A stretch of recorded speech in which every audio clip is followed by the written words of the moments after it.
Dear God, please don't let me relapse and return to the evil that men do. Father God, I pray and ask that you help me to have mercy on others the same way I would want you to have mercy on me. Father God, I also ask that you help me to be quick to forgive and slow to get angry. Amen, amen, amen. These young dudes out here don't respect shit until you put the barrel in their ear and let the text spit. I just might catch a case on my next hit, remove their whole face on some special effect shit. So show respect, Drake, or I'ma have a flashback. Digging through the dresser like fuck your.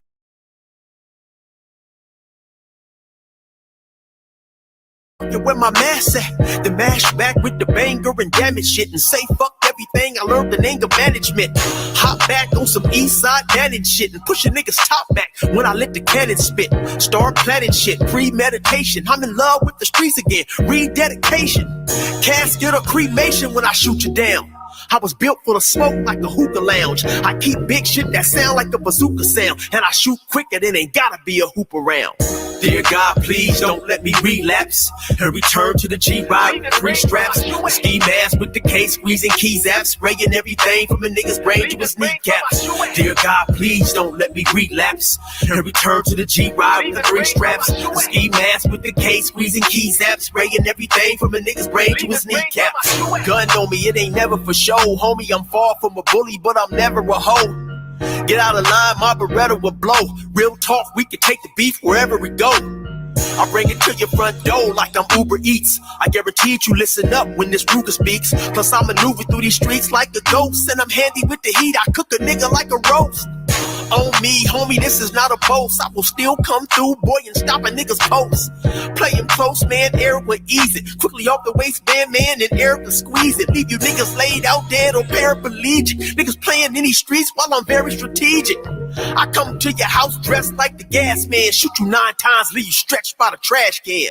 Dear God, please don't let me relapse and return to the G-Ride with 3 straps. A ski mask with the case, squeezing keys apps, spraying everything from a nigga's brain to his kneecaps. Dear God, please don't let me relapse and return to the G-Ride with 3 straps. A ski mask with the case, squeezing keys apps, spraying everything from a nigga's brain to his kneecaps. I don't put shit on Facebook, I just holler in person. Put the pistol in your mouth while you holler and cursing. All that shit you kept rehearsing and put on your live, got your clap with the big 4-5. You bitch nigga, if you tell me to pull up, I'ma do that. That nigga who was whooping, first nigga that I shoot at. Ski mask on my face, bystanders be like, who that?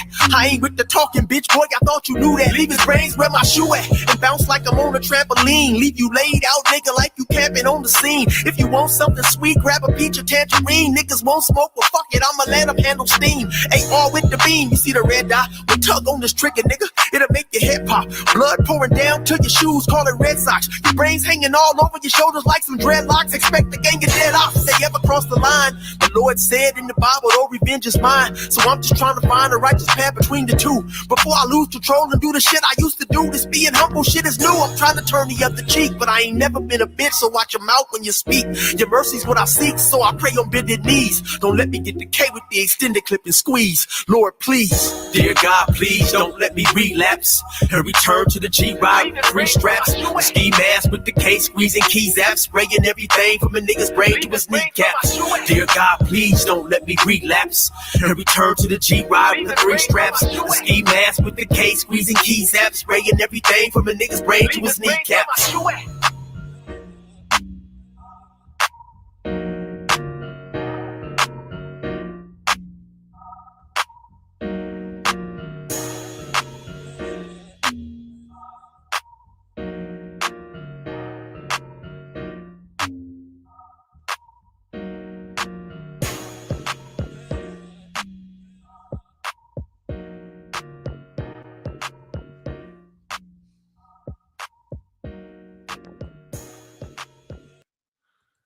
All right, good morning. Good Sunday morning to those of y'all on the West Coast. On the East Coast, good morning. On the East Coast, good afternoon. Good afternoon to all of y'all. Bro C here, man, and crew. It's another beautiful Sunday morning out here in Los Angeles. Beautiful, man. It's sun's out. Everything is everything, man. Oh my gosh, man. It's a beautiful day. Beautiful day. All right, we're gonna get right to work, y'all. Man, I gotta figure out how to get back into the Black History Minute. I gotta get back into all of that, man. So I'll figure that out, man. But right now, like I said, we're gonna just get straight into it. Um, we got a black male has he has attacked this teacher, man, and the teacher didn't ask for it, right? Teacher didn't ask for it. It's a bad situation, man. It was a real bad situation. But let me do this, man. Let's see here. Let me knock this out. Let me see this. Let's do this. Before we do that, I took away Brother Eric, man. But shout out to Brother Eric, man. Go over and check out 16 in Life. I was watching one of the little stories today. Go check out 16 in Life, the YouTube page, man. Go check him out. Go see what he's talking about, man. It's a good brother, man. Good brother. Let us use this music, man. We always got to shout him out. We appreciate the brother, man. He's a good dude. Trying to do some things, to try to uplift people and not just have them down on the ground. Anyway, all right, man. So we don't have that many people here, man. So we're not gonna take too long. Not gonna take too long, man. We're gonna go straight in. Straight in. Let's see. Let's check everybody in before we get moving. Only person I see on the docket right now is Risa Neal, man. Shout out to Risa Neal. Glad to have you in the building, sis. Hey, man, you know what? Risa is our resident sniper. We call her the sniper because you ain't gonna see it coming. You know what I'm saying? You ain't gonna see it coming. If she feeling nice that day, she may give you a warning, or she may not, right? And you're gonna cry. You're gonna say, "Hey, Clarence, one of your mods put me out. Me and all the other mods know exactly who put you out. We already know. We already know what's going on, man. So we already know who put you out. But we'll act like we don't know, and we need to figure it out, right? We don't need to figure it out. We already know, man. If you get quietly poofed out of the situation, we already know who put you out, man. So hey, we don't want Risa to have to go to work. We want Risa to just relax, sit back, put her toes up. You know what I'm saying? So just everybody just act like you at how you would want somebody to act at your dinner table with your children and your wife. Just be respectful. I don't mean you can't ask a question. We just got to be respectful. We got to show each other respect. That's how the kids look at us, and they'll see, oh, them guys respect each other. Maybe that's a good way to be, right? Because they're getting stuff done, right? I put one of the mats. I put that video up, man, where I bought a mat, a jiu-jitsu mat, and I got a what do you call that? Storage facility, so I can store these mats. Because don't look like we're gonna have our own facility at this point, as at the time as the based on the time scale I wanted to have it. So I mean, we're gonna have to be, little what do they call that, nomadish for a while. And so I just want a place to store the mats, store the sound equipment and stuff like that, man. Just wanted, so I had to get a storage facility, man. You know what I mean?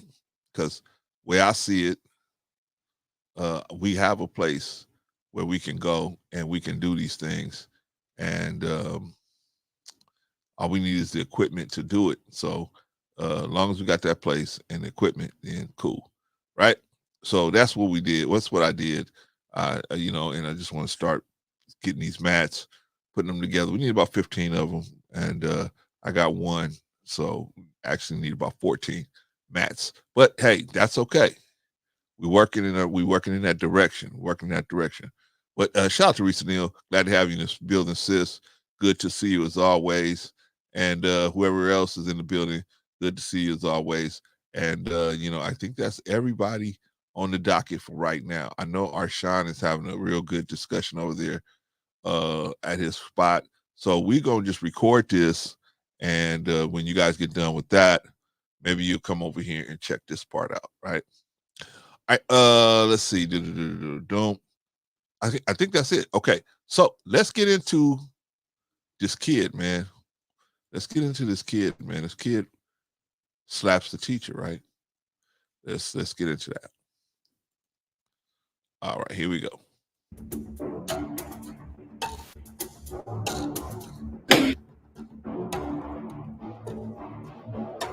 I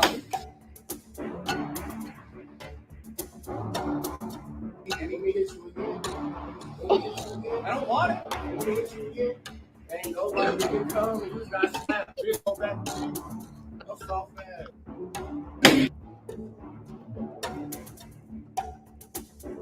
Because do I look like I care? What you gonna do? Still sitting there and shit?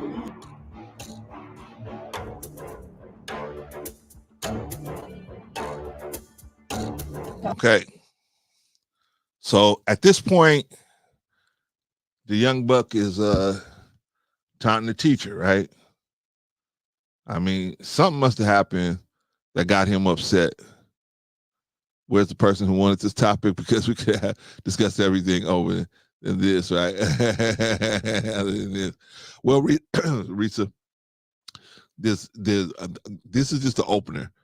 There's some the bigger issue than actually the kid slapping a teacher is what are we going to do about black children being having the lowest test scores and the lowest getting the least out of the quote unquote American education? What are we going to do about that? That's the bigger issue. This is just the opener to show why some of the reasons why our children are being left behind, because sometimes they're coming into the school system expecting to be given something as opposed to digging it out and finding it and grabbing it and getting what they're supposed to get out of it. They don't see it that way. They see school as supposed to be something that is given to them and it's supposed to be some kind of way a help them get to where they're trying to go in life. But is that happening on a mass scale for black children, especially the men? No. On a mass scale, no, it's not. But we're gonna get into that. We're gonna get into that. This just is showing the attitude of the young men in the classroom by the time they get to the upper grades. Right? Okay, let's get to it. Let's get to it.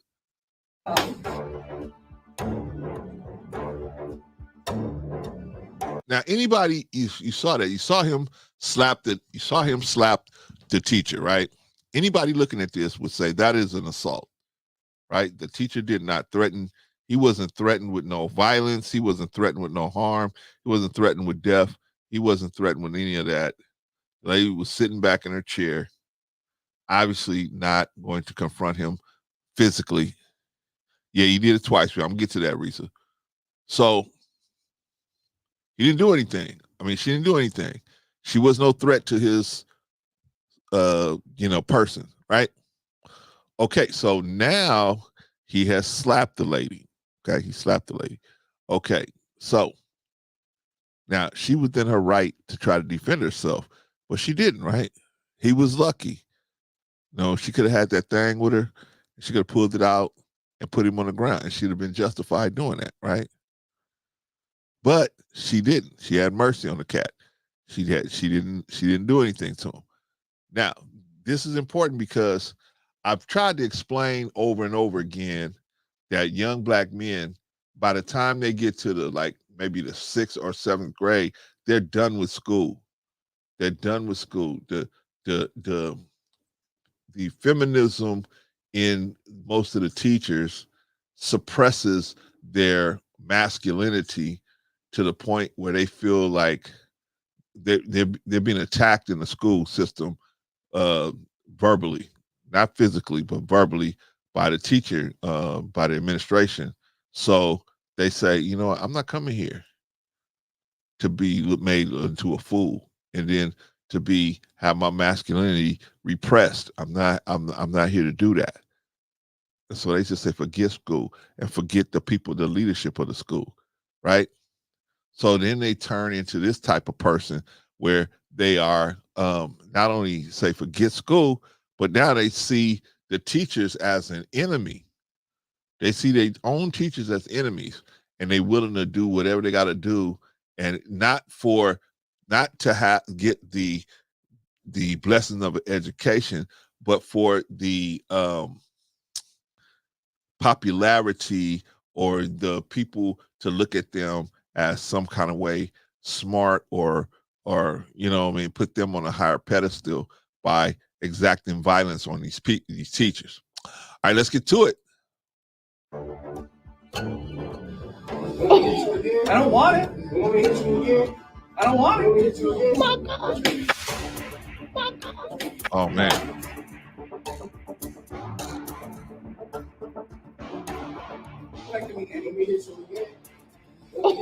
I don't want it. I don't want it.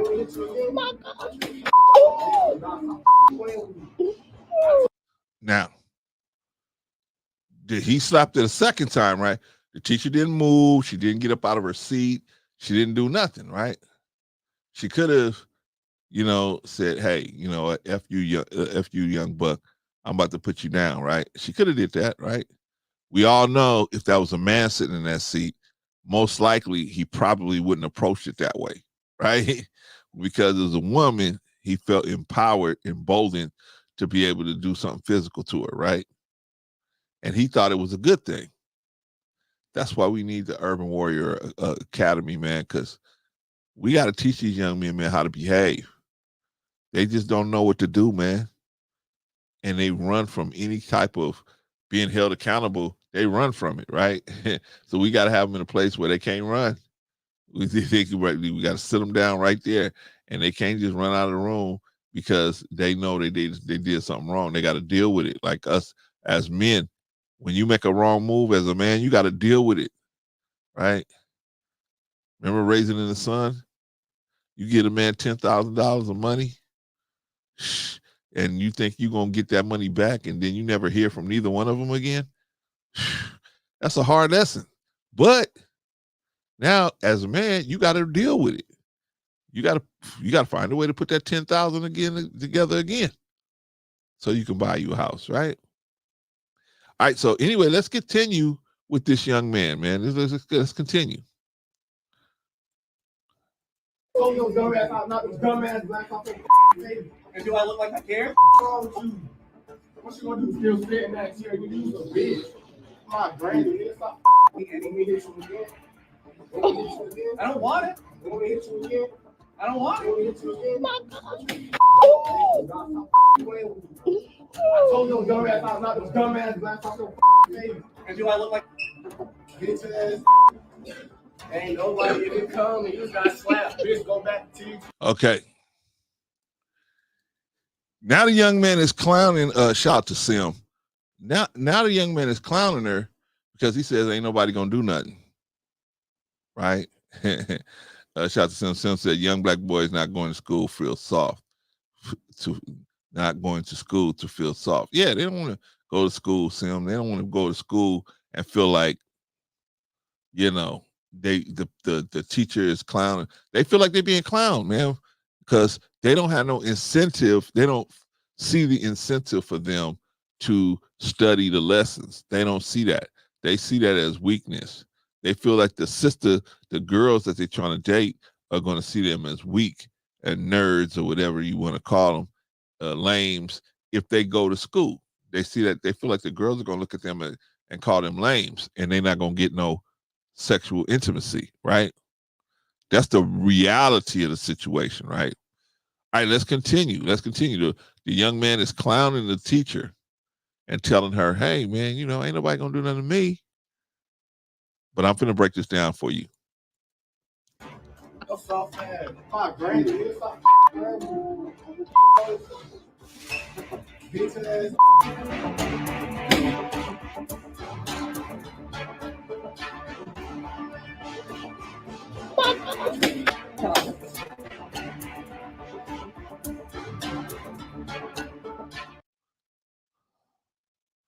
Yeah, he was booked. So the teachers came and saw the police came and got him. Right? The police came and got him. But I want y'all to see something, man. I want y'all to see something, because see, man, people be thinking, oh, bro, see, man, you looking at shit from the bad. You looking at stuff from the you know, you just looking at the bad side of it. I want y'all to see something here. Let's see. Here we go. Let's go. Okay. This is the National Sexual Violence Resource Center. These are statistics on sexual crimes, right? 1 in 5 women in the United States experience completed or attempted ARP during their lifetime. 1 in 5. Nearly a quarter, 24.8% of men in the U.S. experience some form of SCX violence in their lifetime. Now, they didn't say as little boys, as men, and tell us that, right? Nationwide, 81% of women and 43% of men reported experience some form of SCS harassment and or assault in their lifetime. 81%. Now, I had it at 75. It has bumped up to 81%. 81% of women have experienced something. 81%. Well over half the women in the United States. Well over 75% of the women in the United States. Why is this happening? Why am I giving you these reasons? Why am I giving you these numbers? What's the point of these numbers? Because these things are related to the respect that men have for women. They're related to that.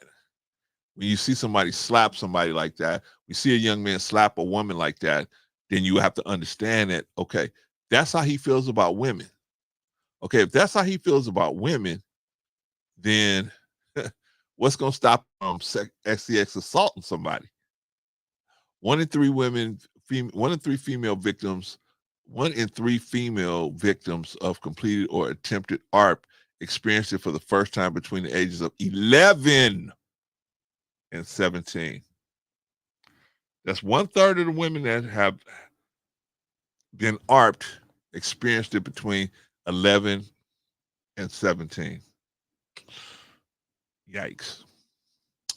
About 1 in 4 male victims of completed ARP experienced it between the ages of 11 and 17 as well. Let's see. It's estimated 734,000 people were ARPed, including threatened, attempted, and completed. Holy smokes. Oh, boy. Most ARPs are not reported. Let's see. There was a good stat in here I wanted to pull up. About half of female victims, 51.1% of female victims of ARP reported being ARP by an intimate partner and 40% by an acquaintance. Ladies,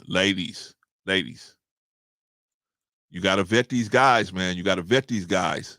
Some of these guys they're good at hiding they're good at hiding their flaws, and you won't find out they got these flaws until you actually in cahoots with them.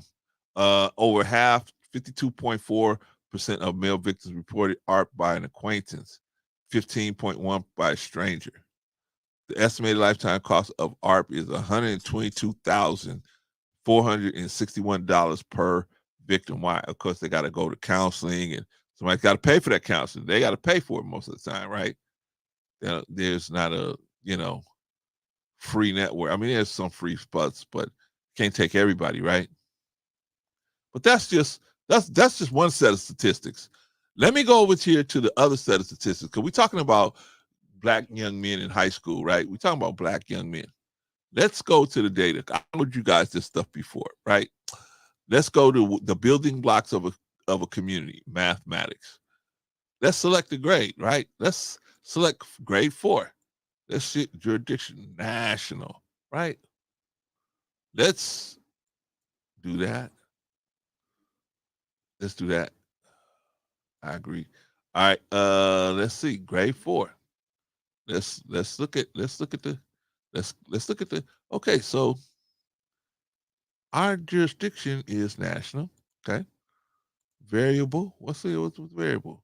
Race, ethnicity, race, gender. Okay. Hey. Okay. What is that? Well, I'll take them, brother. Thank you. I'm Somebody can get that too. okay. I'm on the air right now, but thank you, brother. Appreciate you. I hate my brother came and dropped me off some stuff, man, for the church. Let's see who else. What else? Okay, that's what we're gonna choose for that. Okay, and then let's see percentages. No, let's stick with the scores. Let's stick with the scores, and we get some percentages. Okay, we get some percentages, right? So now what I'm going to do is create a report, family. I'm gonna create a report, and it breaks down education. These are the national numbers. This is from the nation's report card.gov. These are the government's numbers on academic proficiency tests. This is the government's numbers, right? All right, so we're gonna create a report right now. Let's see. Let me change this, man. You guys can't see what I'm doing right now. So let me change it so you can see what I'm doing. You can see what I'm doing. Okay, there you go. So we created a report. I created a report. This is the nation's report card, right? This is where all your children's test scores, the national testing that they do, those numbers go here, right? And the government keeps track of this stuff to try to get in front of trends and stuff and try to get things back on track. In particular, for the well-to-do students. The lower income students, they really don't do anything for. But let's go through this look. So we're looking at mathematics, grade 4, all students, right? I tried to break this down, and hopefully they did it, break it down in by race and gender. So let's see if they did that. Table 1. Let's see. Okay, that's just that. Okay, that's not the one we want. Hide that report. Okay, this is the one we want. Here we go. White average score. Now we're talking about mathematics, right? We're talking about mathematics. Grade 4 mathematics. White scores. They 246, right? The percentage 47%. Black 14%. Remember that number, 14%. 200 average score 217. Remember this number, 14%. 14% Hispanic, 27%. Asian Pacific Islander, 6%. I don't think that's correct. And now Indian and the native, 1%. That may hold something. That may hold something. And 2 or more races, 5%. Right? Which, in reality, we always at least around close to the bottom, right? Asian Pacific Islander, I do not believe it's this low. But hey, if they're saying it this low, this is since 2022, right? Look how low black kids are in the 4th grade. This is 4th grade, 4th grade, and particularly this is black boys, 4th grade. Trey says that's where men are needed in schools. Most black men avoid schools altogether. Well, school's a dangerous place for men. Trey, you know that, man. If you're not really, you can get caught up in some stuff up there if you're not paying attention. So men just avoid that kind of dangerous situation. Let's see. Let's get back to it. All right. Let's see. This is mathematics. Okay, mathematics, grade 4. Using this is okay, grade 4, 2002, 1990 mathematics testing information. All right. Let's see. Oh, we did this one already. Okay, hide this report. Let's do this report. By gender, grade 4. Gender. Okay, let's do that one. Oh boy. Male 51%, female 49%. That's not that bad. But if we break it down by blacks doing that, it's gonna be tough. Okay, let's see. Okay, so the main report here that we want to see is this one here. It is not ugly. Now this is fourth grade. This is fourth grade. Let's do eighth grade. Let's go back. Let's do eighth grade, right? Let's do eighth grade. Now, black children are already starting to slip behind, right? Okay. Subject, what? Mathematics. Grade 8. So we just did fourth grade, right? Do a national. Let's see. Let's do what we got to do. Let's do what we got to do, right? Okay, we already did national. Okay, variable, what? Race, and you know what I'm saying? Race, alphabetical order, gender. Okay. All right. And then of course, average scores and percentiles, right? Or percentages, right? Okay. Let's create a report. Here we go. Here we go. Mathematics grade 8. This is eighth grade. Let's see where black men are, black kids are in the eighth grade. Okay, that's the national average. Let's see. Let's see where black kids are. Eighth grade. Aha. Okay. White kids, 46% charge. Black, 14%. Asian, 6%. 1%. This cannot be true in the eighth grade. Because we looked this stuff up. Remember, we looked this stuff up before. Black children are not doing this better than these other, well, the Hispanic, yes, they're doing well, but the Asians are really doing a lot better than us. I don't know why on this scale it says 6%, but even then, we still at 14%. This is eighth grade now. This is eighth grade. Eighth grade. Let's see. Yeah, I think, it's just, I show you these test scores because I want you guys to understand. I want you guys to understand that, man, our young men are in trouble. Our young men are very much in trouble. Trey said, I spent 20 years in Chicago public schools. If you're not a pervert, you will do well. Stay professional and follow protocols. Most are not critical thinkers. I understand. I agree, Trey, but I think it's just most men are so scary of dipping in there that they're not going to do it because they're afraid that they're going to get caught up in something. Even unintentionally, they're going to get caught up in something, right? So that's why they say, hey, no, we're not going to do it. Our young men start falling behind in the third grade. In my opinion, the third grade is that's where the gap starts growing, right? Because I'm going to tell you what happens. Trey said, if you don't push math and science, you're struggling in most other areas. Yes, because there's no room for interpretation in math and science. Math and science is that shows you that you have to be logical to move forward. You can't say, I think 5 times 10 is 50. You got to know it. That's a logical conclusion, right? So you have to, math and science, it teaches you logic. It reaffirms logic. And then from when you can use logic in every other area, you're going to do a lot better.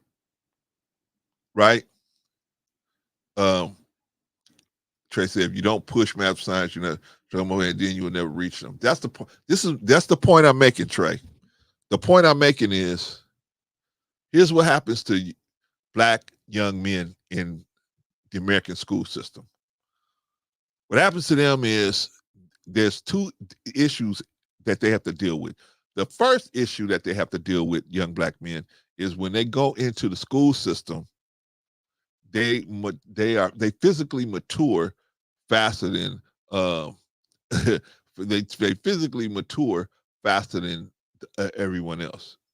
Meaning that they physically mature. They don't mentally mature faster, but they physically mature faster. Meaning that their testes fall down in the bag typically quicker than any other people, right? So when that happens to us, which is usually around the first or second grade, right? This kind of stuff happens to us. You have these bursts of, when you have the testes actually getting in, now they start making testosterone. Now you have bursts of what they call that masculinity that's bursting out of you, right? Start trying to give people orders and tell people what to do and stuff like that, right? This is stuff that's typically masculine behavior. But what happens is one of the problems that they have is most of these teachers are female, and most of the female teachers have been taught feminism has been included in their upbringing as a teacher. So when a young man starts bucking at them in the first or second or third grade, most of these teachers, because of the feminism, they see that as disrespect and dishonor, and they push back on this kid. They don't know how to settle the kid down and say, you know what, I understand you growing as a young man, but you still got to keep your respect. They don't do that. Instead, what they learn is slick ways to make the young man feel bad, right? Because they take it as an offense that that the young boy is showing signs of masculinity. They take that as an offense. The patriarchy. Here, this kid can't even help it because he don't know. It's his body is pushing out all of this testosterone in the second grade, in the third grade. So the teachers start attacking them. The teachers push back and fight back. The teacher sees it as a confrontation and fights back. They attack the young man or these young men. They attack them.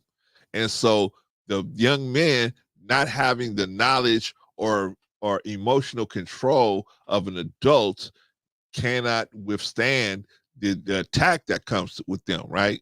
Because the teacher was trying to make them look stupid in front of the class to show her dominance. Oh, man. I wish y'all could hear me, man. I wish y'all could hear me. The teacher tries to assert her dominance over the class by picking on these young men that are bustling and having these natural bursts of testosterone, which makes them have masculine episodes. And because the teacher haven't been taught to deal with that situation, they just taught that, hey, you got to reestablish dominance. And so the teacher feels like the way she got to reestablish dominance is by putting this person down, right? Putting the young man down, making them feel stupid, making them look stupid. So to have the respect of the other students, right? That's what she feels like she got to do in most cases. So what happens to our young men, our young black men? What happens to them is they end up getting turned off by the school system. They don't want to go to school no more now, right? Because every day they go to school, the teacher, if they even look like they're going to say something, the teacher is already ready for some kind of disrespect or dishonor to show her dominance.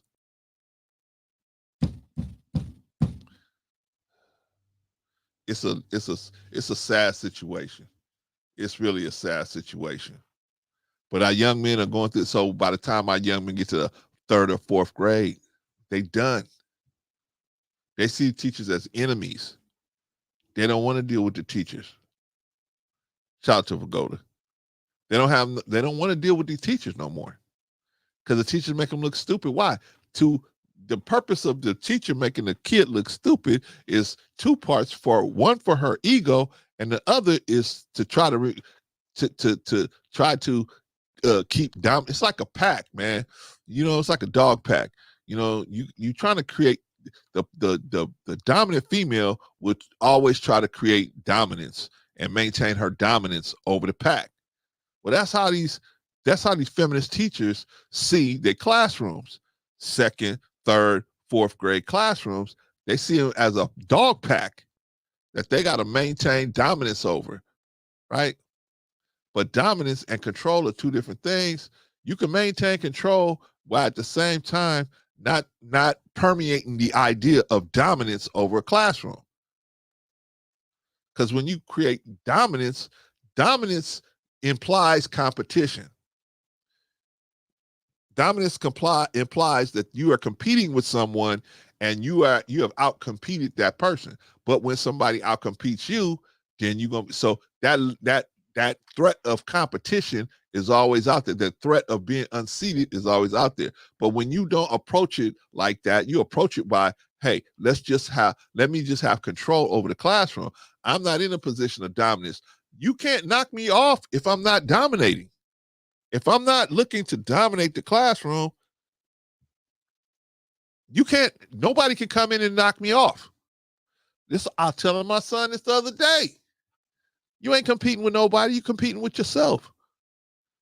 If you're competing with other people, they can set you up and put you in all kind of different things and have you going crazy because you can't outdo them in something. That's not what you're trying to do. You're trying to be the best you. And most of these teachers, especially the female ones that have embraced the feminism that has been woven into their teaching, they see the classroom as a place where they have to establish dominance. I don't know why they have to do that. I don't know why. I don't know who introduced that to them, because that's really not what they need to do. Young black men need special training. They need special training, man. But here they're going into the public school system, which these teachers that get taught, okay, you're going to probably have a student like Clarence. Clarence wants to act up and act a fool in the classroom. You're going to have to reestablish your dominance in the classroom. That is a negative. That is a negative with young black men. That's a negative, right? And some of you sisters are wondering, why the men don't approach us no more? Why the men don't? This is why the men ain't approaching y'all. This is why the men, because they learn from little boys, don't approach women. They don't learn that, hey, I need to shoot my shot, right? The woman might, let me down, but I need to shoot my shot. They don't learn that. They get shot down. They get shredded to pieces, right? They get shredded to pieces just for having masculinity, just for displaying masculinity at that age. See, this is the shit nobody want to talk about, man. Nobody want to really have this conversation, right? That because you being lied to and being told that young black men are the same as everybody else, and they are not. The bias is the biggest against black men, young black boys. That's where the biggest bias gap is, right there with young black boys, right? The most prejudice against young black boys. The assumption is they're going to cause you some kind of harm and problem and this and that. I'm not saying they don't. A lot of times they do, but it starts even younger. Kindergarten level, preschool level, right? Because young black boys they get bursts of testosterone way earlier than everybody else.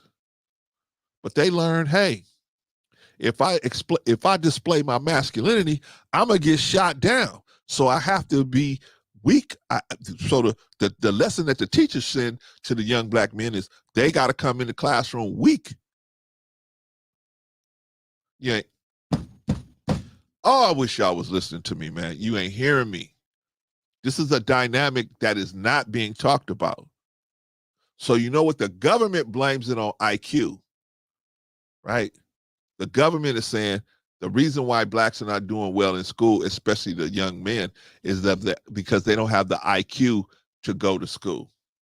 They don't have the IQ to maintain, their focus in school. Trey said in most elementary school, teachers are black women, and the mother will put the child on medication instead of working with the resources available. That's another problem, Trey. That is another problem. But I ain't even getting into that right this second. I'm just talking about based on just they going to school and they're not getting taught. Young boys need a father or righteous males. They do. But this is what we're coming to, Trey. We're at the point of the critical mass now where there are not enough men to go around. But like this, let me rephrase that. There are not enough men who want to get involved to go around. They're just not. I know I got a neighbor down the street, Mexican chick, and her son's father is a black dude. He does not want nothing to do with this boy. She ain't keeping him from him. He just don't want to get involved. He don't pay no child support. He won't even send the boy a birthday card, nothing. Am I talking about all black men? No, of course not. But I'm talking about the particular one she's dealing with right now, right? So I'm just saying, some of our men, they got the opportunity to get involved. They just won't. And that's another thing we ain't talking about. Because the manosphere is like, yeah, all black men, they're the best fathers in the world. If black men were the best fathers in the world, what's going on with our children? Why are our young men shooting each other and killing each other in the street? Why are they out there shooting babies and shooting women, innocent women in the street? See, these are things that nobody want to talk about, man. And the government say, we don't care what your reason is why these things are happening. We just gonna build enough jails so that we can lock all of you niggas up. The government's answer is private prisons. Right? They go out on the golf course and they say, hey, Bill, we need more prisons. I'm gonna start locking people up, and all my colleagues, we just gonna start locking these young black men up. My suggestion to you is get involved with these private prisons. You're gonna make you some money. That's the government solution to young black men. Throw them in private prisons. That's not God's solution. That's the American government solution, right? Our young men are in terrible shape. I showed the video of the lady, the young boy slapping. Now, Risa said, is this what happened in this video? No, Risa. The reason why the boy was able to go and slap the lady in the video, that came from years of feeling oppressed. And so when he felt, he put his, he can't slap the system.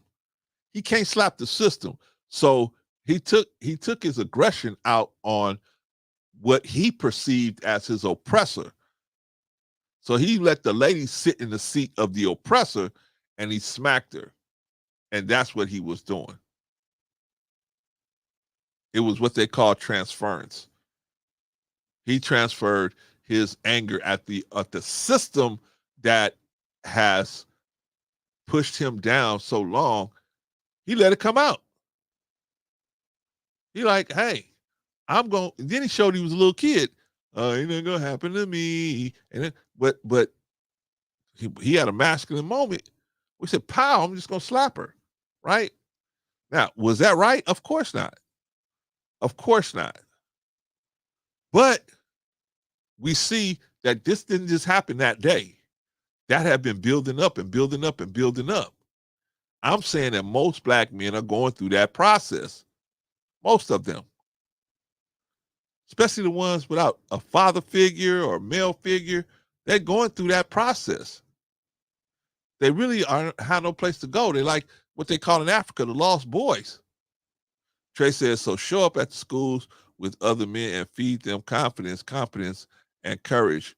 Move the women out of the way. Easy fix. We can't move the women out of the way, Trey. I don't think you're being realistic, man. Men don't go to school to be teachers. Not in math skills like females do. I don't care. You pick any school in America, any town, USA. Most of the teachers are going to be female. That's just the reality of that. Most of the applicants to be teachers are going to be female. Most of the people that have a teaching certificate are going to be females. Ain't too many males walking in that situation. Right? For whatever reason. They're scared of being accused of something, or They're scared of being this and that. Whatever reason they just, or a lot of times it becomes a lot of times it's a income issue because teachers don't really make the counts yet. Now, now I agree with that, Trey.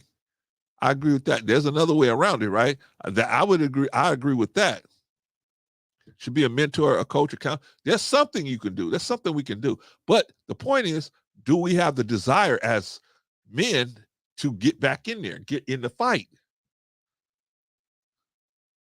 Or are we just gonna say, shh, I'm good.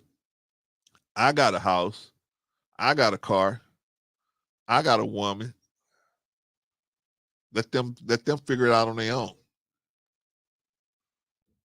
Nobody works like that except the black community, right? Even when you go in the army, they tell you this is the procedure, how you gonna eat. You eat at this time.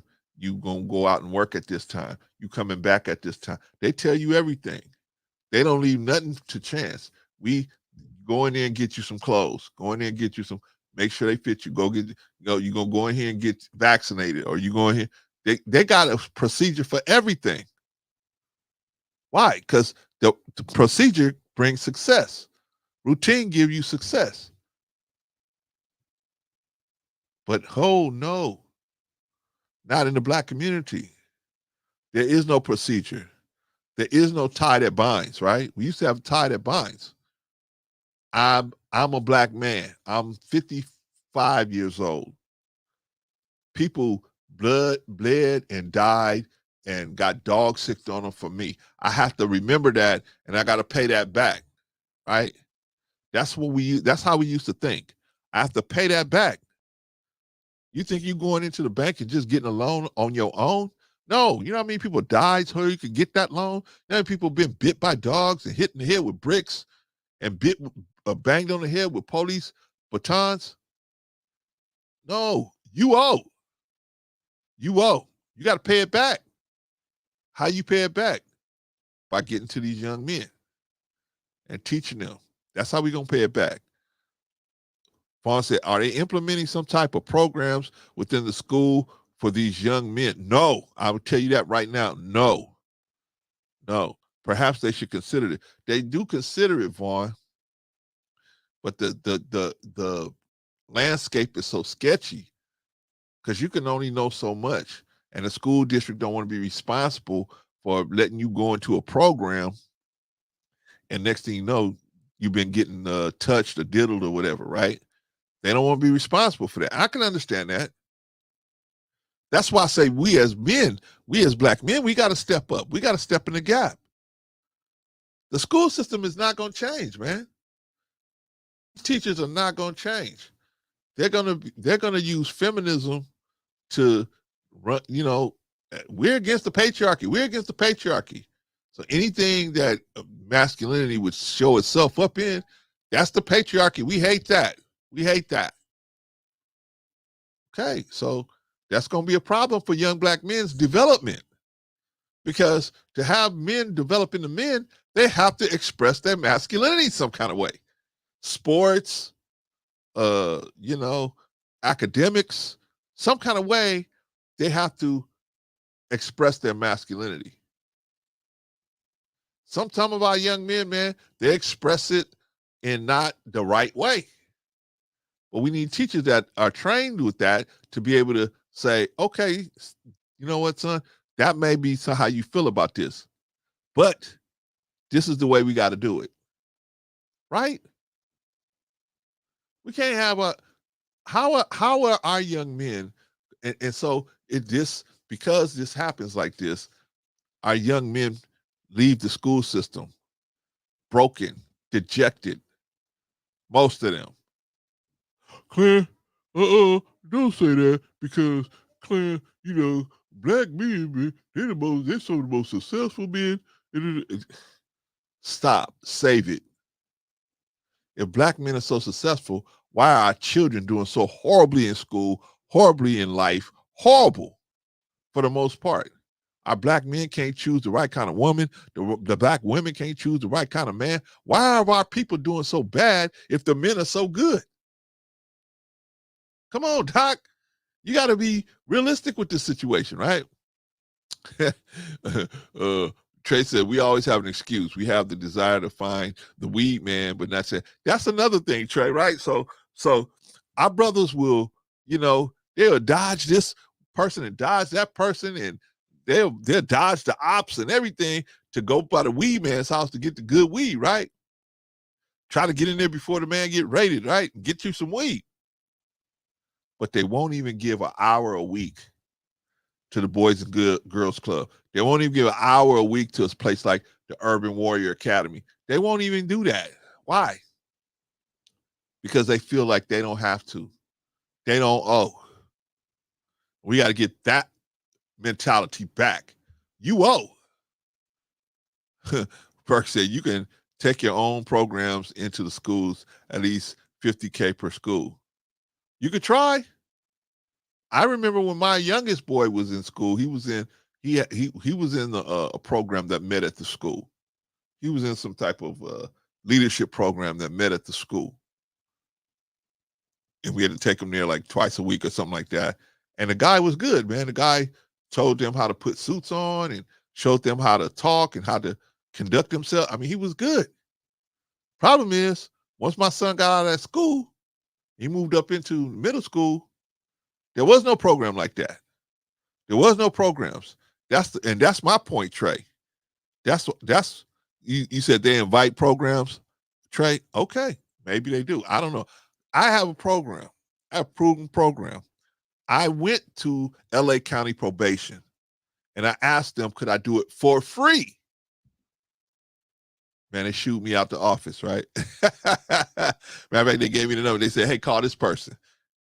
That person said, hey, man, we not going to do, first thing he hit me with was, we don't have it in the budget. And I said, okay, but I'm not asking to get paid. I'm asking to just put my program out there to see if one of your students can benefit from it, right? Or all of them could benefit from it. They shoot me up out of there. They said, well, we're not interested in anything like that right now. I said, okay. So I don't know where you from, Trey. Well, Trey, you said you're from Chicago, but I'm just saying, out here in LA, I'm trying. I haven't let that go. I'm not stopping doing that. I'm just saying, I went to a lot of different places, probation, some halfway houses. I went to some places trying to get people, and I always tell them, hey, we'll work for free. We'll work for free, right? We can spend a year working for free just to get our name out there, right? They don't want to do it. I don't know if it's I think it's they got so many scandals going on, man, out here in LA that they like, you know what? Because I remember they used to, when my youngest son was out there was a lot of programs like that. I would say a lot, but there was a few programs out there. I don't see them at all now. But Trey said they invite programs and going, okay, I'm still out here asking. I'm getting shot down every time, but I'm still asking. But thank you for that, Trey.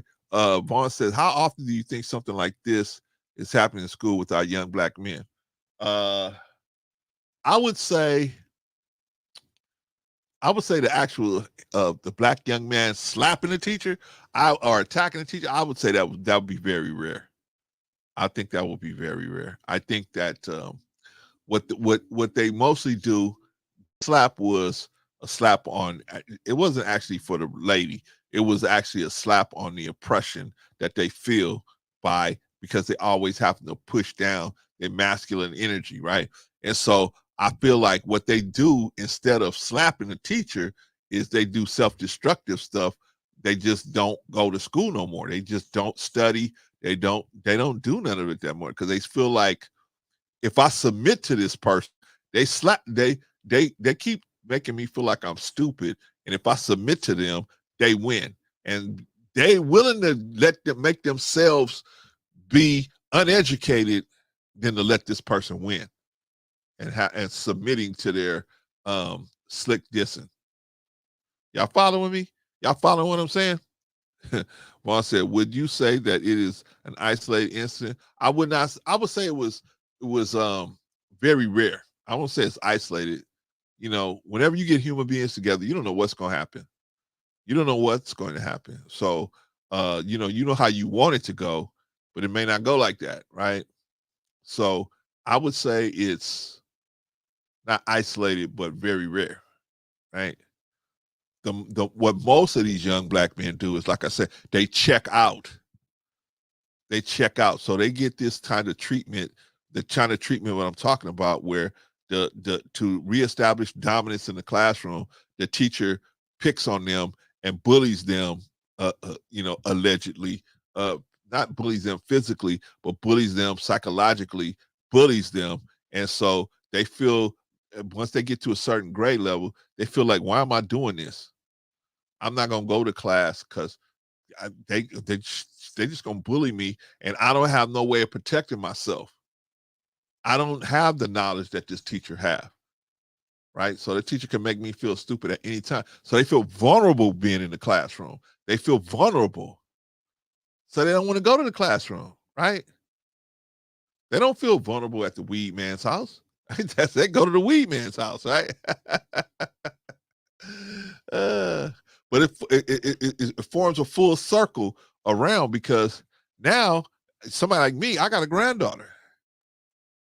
I want my granddaughter to find a good man. If she so choose that she want to be with a man, damn it, find a good one. Don't just get a man, get a good man, right? Anybody could sling some penis on you, but can the man actually build with you? Can a man build something? Is he connected to God? Is he going to treat you right? Well, see, this is why young men, you start stomping out the masculinity. So they go one of two ways. They either just give it up, or they submit to the stomping out of their masculinity. So now by the time this third year grade young man gets to the 12th grade, he's scared to death of a woman. If a woman flex up on him, he won't say nothing. And then, shout to Anthony T. Biz. If the woman flex on them, they don't now to the point they're not even approaching women no more. I knew that was going to happen, but this is outside of this phenomenon happening. I knew that was going to happen, because it's just not worth it for most men. They don't have to do it anymore with all these dating sites and all that. They don't have to cold approach women anymore. But now women are going to these events, singles events, everything. Ain't no man going there. Why? Because they grew up being humiliated in the classroom by women. Now you want them to go to a social event where they could be humiliated by women. I mean, that's how these young men are looking at it. They look at anytime they go out and try to talk to a woman and she got any other women around her, it's an opportunity to be humiliated. That's how they look at it. So they avoid that. So the women are like, how come no man want to talk? How come I look good? I look good. I look fly. I look good, right? She's like, I look good. What's the problem? Or they'll come to you and say, hey, my friend look good. She look good. But I haven't heard your friend talk. I haven't heard how your friend act. If your friend have any of that vibration of them teachers that have been pushing them down since they was in the first and second grade, that feminist aggression, they're going to be like, I ain't even going to try to talk to her. I ain't even going to try to talk to you. So now this is producing weak men. This femininity from these teachers is producing weak men, because they're going from the first grade getting blasted by these teachers, right? These female teachers. Then they go into the second grade. They show a little bit of masculinity, right? Because their testes are falling down into the sack. So they get these little bursts of testosterone in the first and second grade. According, like I said, these feminist teachers, they see it as disrespect, and they see it as a grab for power. So they they bully the young black men. They bully them back into their place. And every grade it's like that. They keep bullying them back into the into their place. Till finally, by the time they graduate from high school in the 12th grade, any woman that has any kind of aggressive vibration on her, the young man don't even want nothing to do with her. He running. And I can't say it's restricted to black men, because I'm thinking other young men, the Hispanic, and as well as, the Latino, and as well as the Caucasian. By the time you get to the upper grades, that they're going through it too. They're going through it too. But they just got started on us so early, and we don't have no way to combat it. And then most of them have the father in the house. And the father at least can be a offset of that feminist energy. They can see how the mother interacts with the father, and the father interacts with the mother, and that respect that's there, and that gender respect that's there, right? But most children in the black community are born to a single parent. So you don't see that dynamic there. You don't see that dynamic there. Anthony says, yeah, that's what's happening to all of our young men in schools today. Yeah, brother, it's bad. It's really bad. And the reason why we have men that are not men, part of it is that interaction that young black men have to deal with in lower grades, in the first, second, and third grade, even kindergarten. I'll say kindergarten to third grade. That's why I showed earlier, Anthony, the test scores. Young black men, 14%. They doing mathematics at 14% of everyone else. How you gonna build a society when you don't know mathematics? How you gonna build a society when you don't know science? Those skills are the root of education, because they solidify our logic. They introduce us to logic. See, mathematics and science, you can't tell me, you can't interpret that. Either 5 plus 5 is 10 or it's not, right? So it gives us logical conclusions based on the situation. It shows us logical conclusions. Now we take that logic into English. We take that logic into language. We take that logic into other places, right? It can help us. But we have to be focused on being able to express ourselves. And sometimes our young men, even in the kindergarten level through the third grade, they start expressing this masculinity, which of course the teachers shoot down. They attack them for it, right? Like I said, most of these feminist teachers, and no disrespect, not saying feminism was all bad. Some good things were involved in it, but it went over the line when they decided to attack the patriarchy, instead of working with the patriarchy, whatever that means, is trying to have decent men. You can't have decent men that's scared to death all the time. They ain't gonna do nothing. They're just gonna grab for what they want to grab, right? Anthony says, that's why they jack the kids up on Ritalin. Yeah, that's a whole nother issue, T-Biz. That's a whole nother issue that I haven't even gotten into that. But you're right. I need to include that, because not only is private prisons the government solution for black young men that are acting up in school, drugs, prescription drugs like Ritalin and Zoloft, these are drugs that the government makes a ton of money on, and they are going to let you be subscribed to this stuff. What do you know about Ritalin? What do you know about the effects of Ritalin, the long-term effects of Ritalin? What you know about the long-term effects of Zoloft? We don't know about these drugs. We don't know nothing about how they're going to affect the kid in 10 years. What's going to happen? Right? TBS said, feminists do not deal in objective truth. No. They deal with their truth, right? But see, like I said, T-Biz, these feminist teachers in particular, when they see the young man, the young black man, uh, exuding this masculine framework, they exceed this and they see it, and he might pop up and say something crazy in the classroom or do something kind of crazy.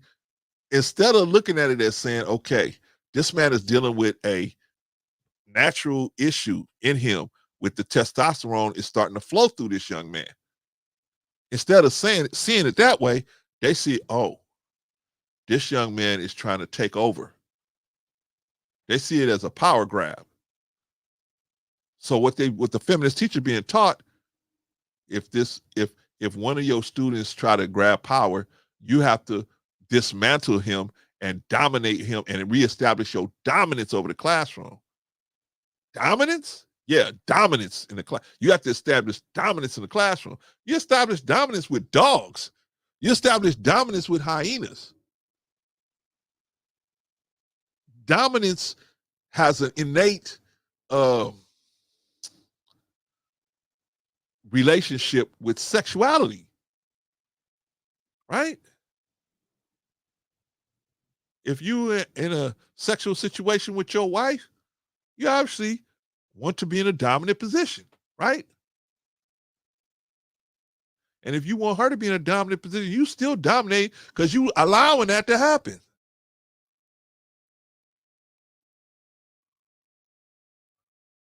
You don't dominate a classroom full of kids. But that's what the feminist is being taught. You have to establish your dominance. You have to establish that little young black boy that's trying to try you, you have to cut him down. You have to cut him down. So our young men get cut down, right? TBS says both drugs numb the senses and puts them into a passive state of mind. Agreed. Both drugs have been shown to negatively affect hormone levels and critical thinking and reasoning. Agreed. But see, TBS, they giving it to little kids. They're giving Ritalin to little kids. They're giving the Zoloft to little kids.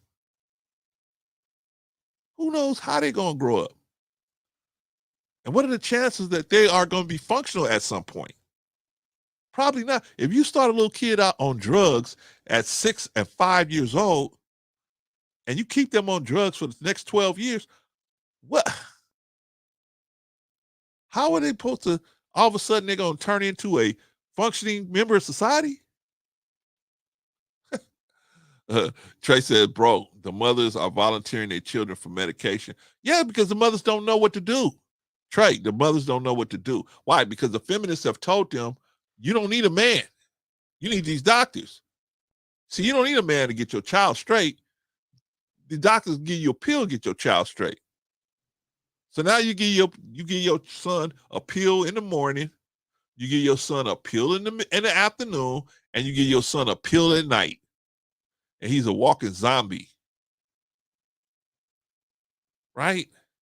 And then the doctors say, see, I have a client and I gave Clarence, his son, these three pills, and it worked for him.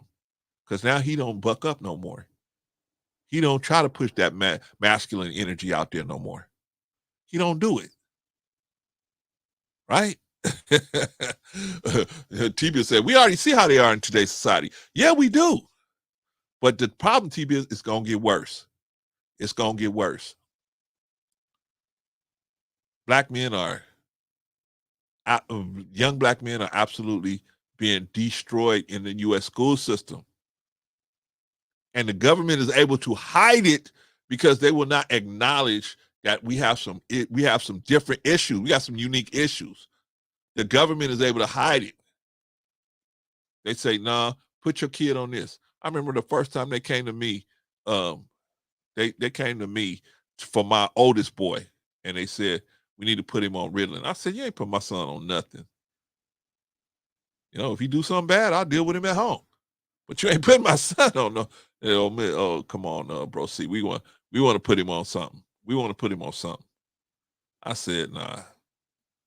You're not putting my son on Nathan. Not on Nathan. Trey said a lot of black men and women in today's society results of medication in school. Absolutely.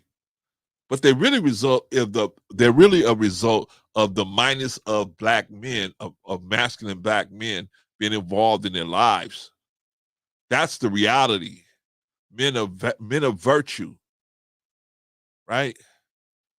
Men of virtue, men of integrity. We all lose when men like that are not involved in our lives. We all lose. Vaughn said, I believe many of these kids I misdiagnosed. There are more work that needs to be done in the home with these children. I agree, Vaughn. Agreed. These doctors do not have all the answers. No, they don't. See, that's what it is, Vaughn. It's a Band-Aid, right? The Ritalin is a Band-Aid, right? Because what the moms usually say is, this dude is getting on my nerves. Give me something that'll get on his nerves, right? So, and they can't get a kid weed. They can't get a kid marijuana, so they go to the doctor. You got to go to the doctor. They got the game sold up. Like Malcolm X said, man, they got you coming and going. They got you coming and going.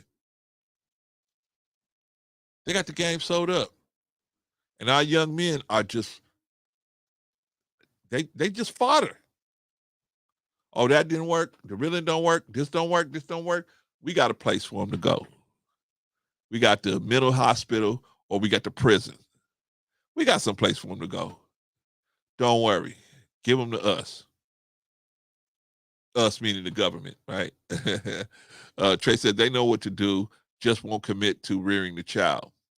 Some of our men, man, never learned how to take on the responsibility of manhood. Manhood comes with a lot of responsibilities. So a lot of our young men, they never learn that, especially if they don't have no father or no one around that they could watch that thing from. T-Biz said there's technically no such thing as ADHD. Uh-oh. Better watch yourself, T-Biz, man. The USDA gonna come get you, man. The worst thing done in schools was the elimination of PE classes and recess for outside play. I agree with you. Because I remember when I was going on, you had to have PE class. A lot of people tried to get out of PE.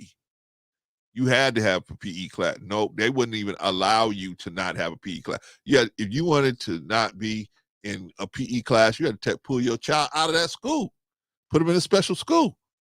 But if you was going to regular public school, you had to have a PE class. You had to be in PE. Pagoda said, when I was in first grade, they suggested that my parents give me a pill because of a little difficulty concentrating, or at least that's what they said. See, it's happening over in Israel too. It ain't just them. It ain't just here. We just have some already unique problems before this issue even came up, Pagoda. But I hear you. I agree with you. TV says, I can go on and on about the benefits of what those things provided for young boys, but most modern day forms of education are catered to benefit of girls. Yes, I would say yes and no. Yes, I would say most of the thing is education is built around making slaves. And when I say slave, I mean slave mentally, not a slave physical slave, but a slave mentally, meaning that you're not getting information that would help you be your own man or woman. You're getting information that's going to help you be a better employee. Now, there's nothing wrong with that, except for, what if you don't want to be an employee? You should have the right to choose whether you want to be somebody's employee or not, right? When I was coming up in school, T-Biz, they had what do you call that? They had a auto shop in the school. We had an auto shop in our school. We had a restaurant in our school. They would literally fix people's cars at the school. They had a garage. They had a plumbing thing. They had an electrical thing at the school. They had programs at the high school level. You could graduate from high school and be on your way to be an electrician, plumber, whatever, right? They had that stuff in the school. But thanks to our good buddy, Ronald Wilson Reagan, he cut that budget. He cut the educational budget for the school system. And what did he do? He pushed that money over into the secondary real estate market. Right? He gave it to his buddies over there in the what's that, the credit card industry and the real estate industry. He pushed that money over there. There was so much fraud and so much stuff. They had what they call Black Tuesday. They had the stock market crashed. And everybody blamed that on George Bush. But George Bush just caught it. He didn't throw the pitch. Reagan was the one that threw the pitch. But of course, George Bush got blamed for it. He got blamed for something he didn't even do. Reagan did that. But because nobody wants to say that Reagan did anything wrong, no disrespect, you know what I'm saying? But they don't want to say that Reagan did anything wrong. So they let George Bush carry it so that Reagan could stay their hero. Reagan is the one that cut the educational budget in the United States. So now we used to have a class called TBS. We had a class called economics, home economics. They taught you how to sew a button on your shirt. They taught you how to cook them. You know, you put them Doritos, you pour the cheese on them, and you put them in the oven, right? And you pull them back out. I mean, they taught you how to cook. They taught you how to read the stock report, right? They taught us how to read stocks. They taught us about investing, not to get involved with a particular investment vehicle, but just this is how you look at it. This is what it is. This is what's going on. They taught us how to balance a checkbook. They taught us how to, look for investment, how to buy clothes, how to buy. They taught us a lot of stuff. Ronald Wilson Reagan took that money and gave it to his buddies in the secondary real estate market so they could buy real estate, no money down. Him and his buddies could buy all this property, no money down. The money was just sitting there that the rest of the public didn't have no access to, but they did. Clarence, you better stop talking like that about Reagan because Clarence, just stop me when I'm lying. That's all. Y'all just stop me when I'm lying. So Reagan took all that stuff out of the schools, out of public school system. Now there ain't no money for no car garage and learning auto mechanics. There ain't no money for learning how to be an electrician. There ain't no money to learn how to be a plumber. There ain't no money to having running a restaurant. We had a full restaurant on our campus, and we had students that was working in the hotel, getting credits, working in that not hotel, but in the restaurant. And my old high school, gone, all that gone. All that's gone.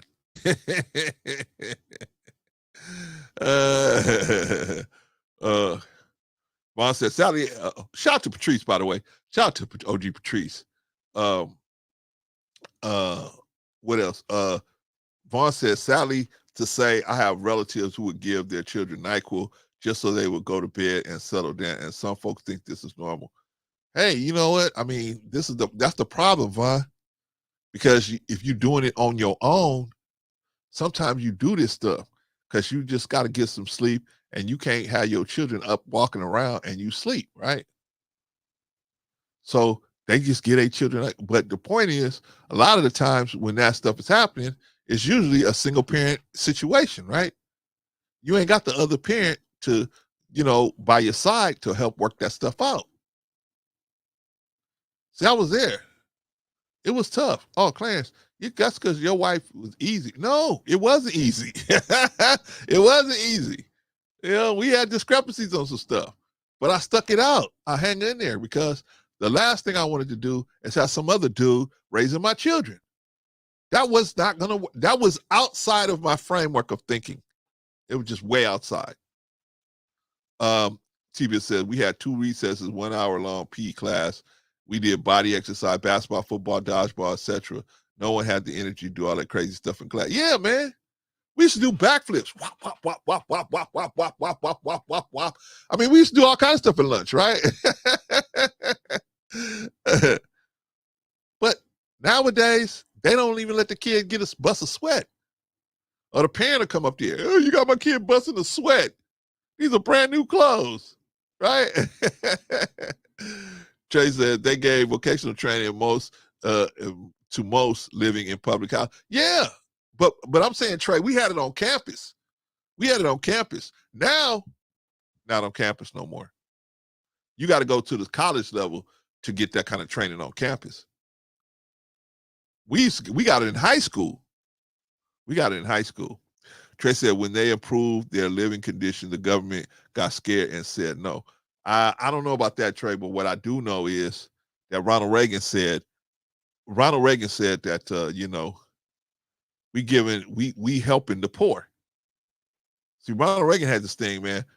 Why should we help the poor? The poor are not worthy of our help. They poor because of their own life decisions, right? So why help them, right? If they really want an education, let them fight for it. That was Reagan's philosophy. Remember they called it Reaganomics? And George Bush Sr.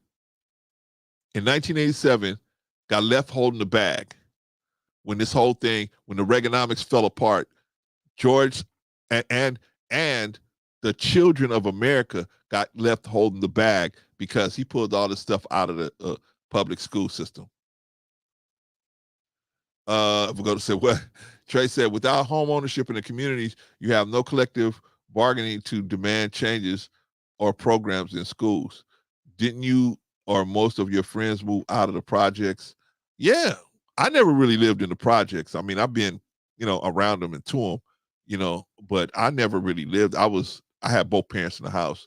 So I never really was in the projects, but both my parents came from the projects. Both my parents lived in the projects. One lived back east and one lived in Texas, and they lived pretty bad.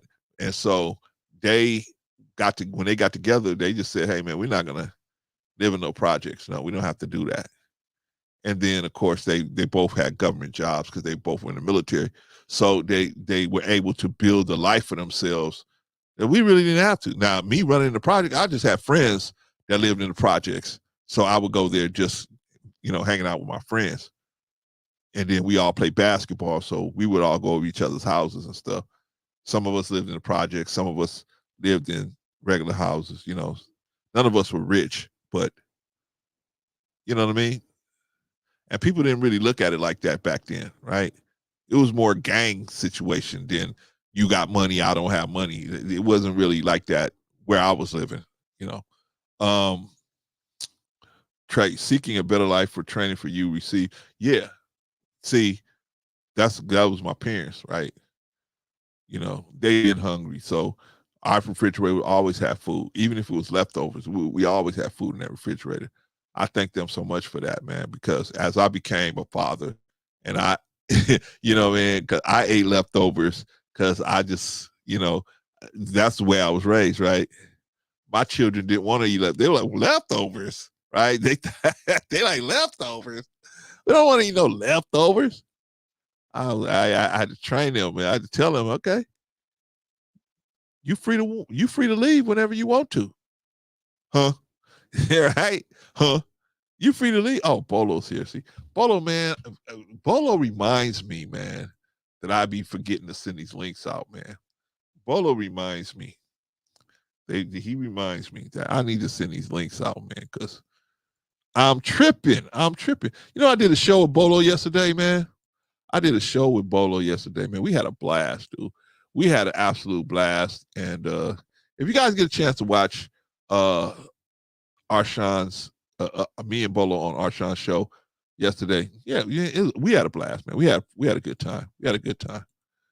Let's see. Okay, there it is. There it is. Shout out to Bolo TV in the village, man. Shout out to Bolo and Anthony T. Biz. If y'all don't know, man, Anthony and Bolo are from the village, man. And they, man, They do a great job over there. They do a great job over there. What did Clarence? What they do a great job doing? They just do a great job, trying to break down some of the things that's going on that our people may not understand the what's going on behind the scenes. Right? You may see something, and they can break it down like this is what's actually happening behind the scenes, and then they can break it down to a spiritual level. This is what's actually happening going down the scenes. Right? This is what's actually motivating these situations to occur. Right? So if you guys get a chance to go on over to the village, you will see Anthony T. Biz. He has a show over there, great show. I was watching on Wednesday. No, it was Wednesday or Thursday. I think it was Thursday. And then go watch T. Biz. And then, of course, Brother Bolo, you can go over see him over there as well. Great, man. And then they are so skilled at breaking down that word. And you know what the thing about it is, man, is that like you could read the Bible and you could read the Quran and you could read all these books. Shout out to Demetrius, by the way. You could read the Quran and all these books in the Bible and the Torah, but if you can't apply it to today's situation, what good is it, right? I went and made some extra keys in my house, right? And my son said, "Hey, did you make a pair for me? Did you make some for me?" I said, "Yeah." I threw him the keys. I said, "You owe me $10, player." "Oh, yeah, I'll give it to you," right? Man, not even a week later, I said, "Hey, man, where's this extra set of keys I'm looking for?" I'll just making sure they're in the drawer, right? In the junk drawer. My son said, "Well, I had to use them because I lost my keys." I said, "You lost them? I just gave them to you." He said, "Don't worry, Pops. They in the house somewhere." I said, "What good are they if they lost in the house?" They lost. They have no value at this point, right? See, the Bible, Quran, the Torah, the Quran said like this: this book is sealed to the unbeliever, right? It's sealed. I mean, you mean they can't open it? I can't open the book. No, it's not that it's sealed shut. The meanings, the full being able to use these books is sealed to the disbeliever, because the disbeliever is not going to believe he's not going to do what you want him to do anyway, right? I keep forgetting that dude's name, man, that kept asking God for help, and he would do what he wanted to do. This is in the Bible. He would do what he wanted to do, and then he came to God and said, "Hey, I need help with this, man." And finally, God just stopped talking to him because he wasn't listening. Every time God told him what to do, he wouldn't listen. So God just said, "Okay, cool. I ain't going to say nothing else to you no more." God didn't, I'm going to hit him with a lightning bolt, bam, right? No, it's just, hey, I'm not going to let you waste my time no more. You playing games. Right? So the dude snuck and went to a person that he told his whole crew, "Don't go to these tarot readers. Don't go to these." And he ended up sneaking to see one, right? He ended up sneaking to see one, right? Reminds me of a cat named, well, I ain't going to name his name, but there's a certain preacher out there that has a TV show that has a YouTube page with a big fan base that's always beating up on gay people, yet there's all this evidence out there that he's participating in homosexual behavior, right? Right? Oh man! Shout out to the fallen state, right? Shout out to the fallen state. Ay. But if you go over to the village, man, they will break down the word to you in a way where you can use it contemporarily, right? Right? Elijah Muhammad said we gotta be ready to move up into the modern times. He didn't say we got to stay on what we doing in 1930. We got to stay on that, forever. No, he said, man, this information is may have to be readjusted for the time we living in, right? It may have to be readjusted for the time we living in, right? We might be living in a whole nother time, right? Right? Right? Remember they came to Moses? Moses, hey man, I didn't even know we had so many honeys in our group because we was living with Pharaoh. I was only exposed to my wife and these other Negroes working out here. But now I see that there's so many honeys out here. And my wife is, got a little long in the tooth. Moses, she's driving me crazy, man. I don't want to be with her no more. Moses like, no, yeah, y'all know we ain't supposed to be dealing with that divorce situation. They're like, Moses, come on, man. Stop it. Look at these honeys. Look at all these tenderonis running around here. Come on. And I got my wife, man. She got a little cane, right? Come on, man. You got these tenderonis running around, man. I need to be able to put my wife down. Smoke's like, why don't you just marry her too? He's like, nah, I don't want the other one. I don't want the other one. But that's the one that gave you your children, right? Yeah, nah, but man, Gotta go. Man, Moses, come on. Help us, man. Do what you can. See what you can do, and you can loosen up this divorce situation. They kept beating up on Moses so bad, man. Moses finally said, you know what? F it. You want a divorce? Here you go. Here's the rules to the game. But you gonna divorce? Okay, I'm gonna give you a couple rules to the game, but I'm gonna give you the divorce, right? Now, did God tell him to do that? No, Moses got tired of them people coming at him on his own, right? He decided to do that, right?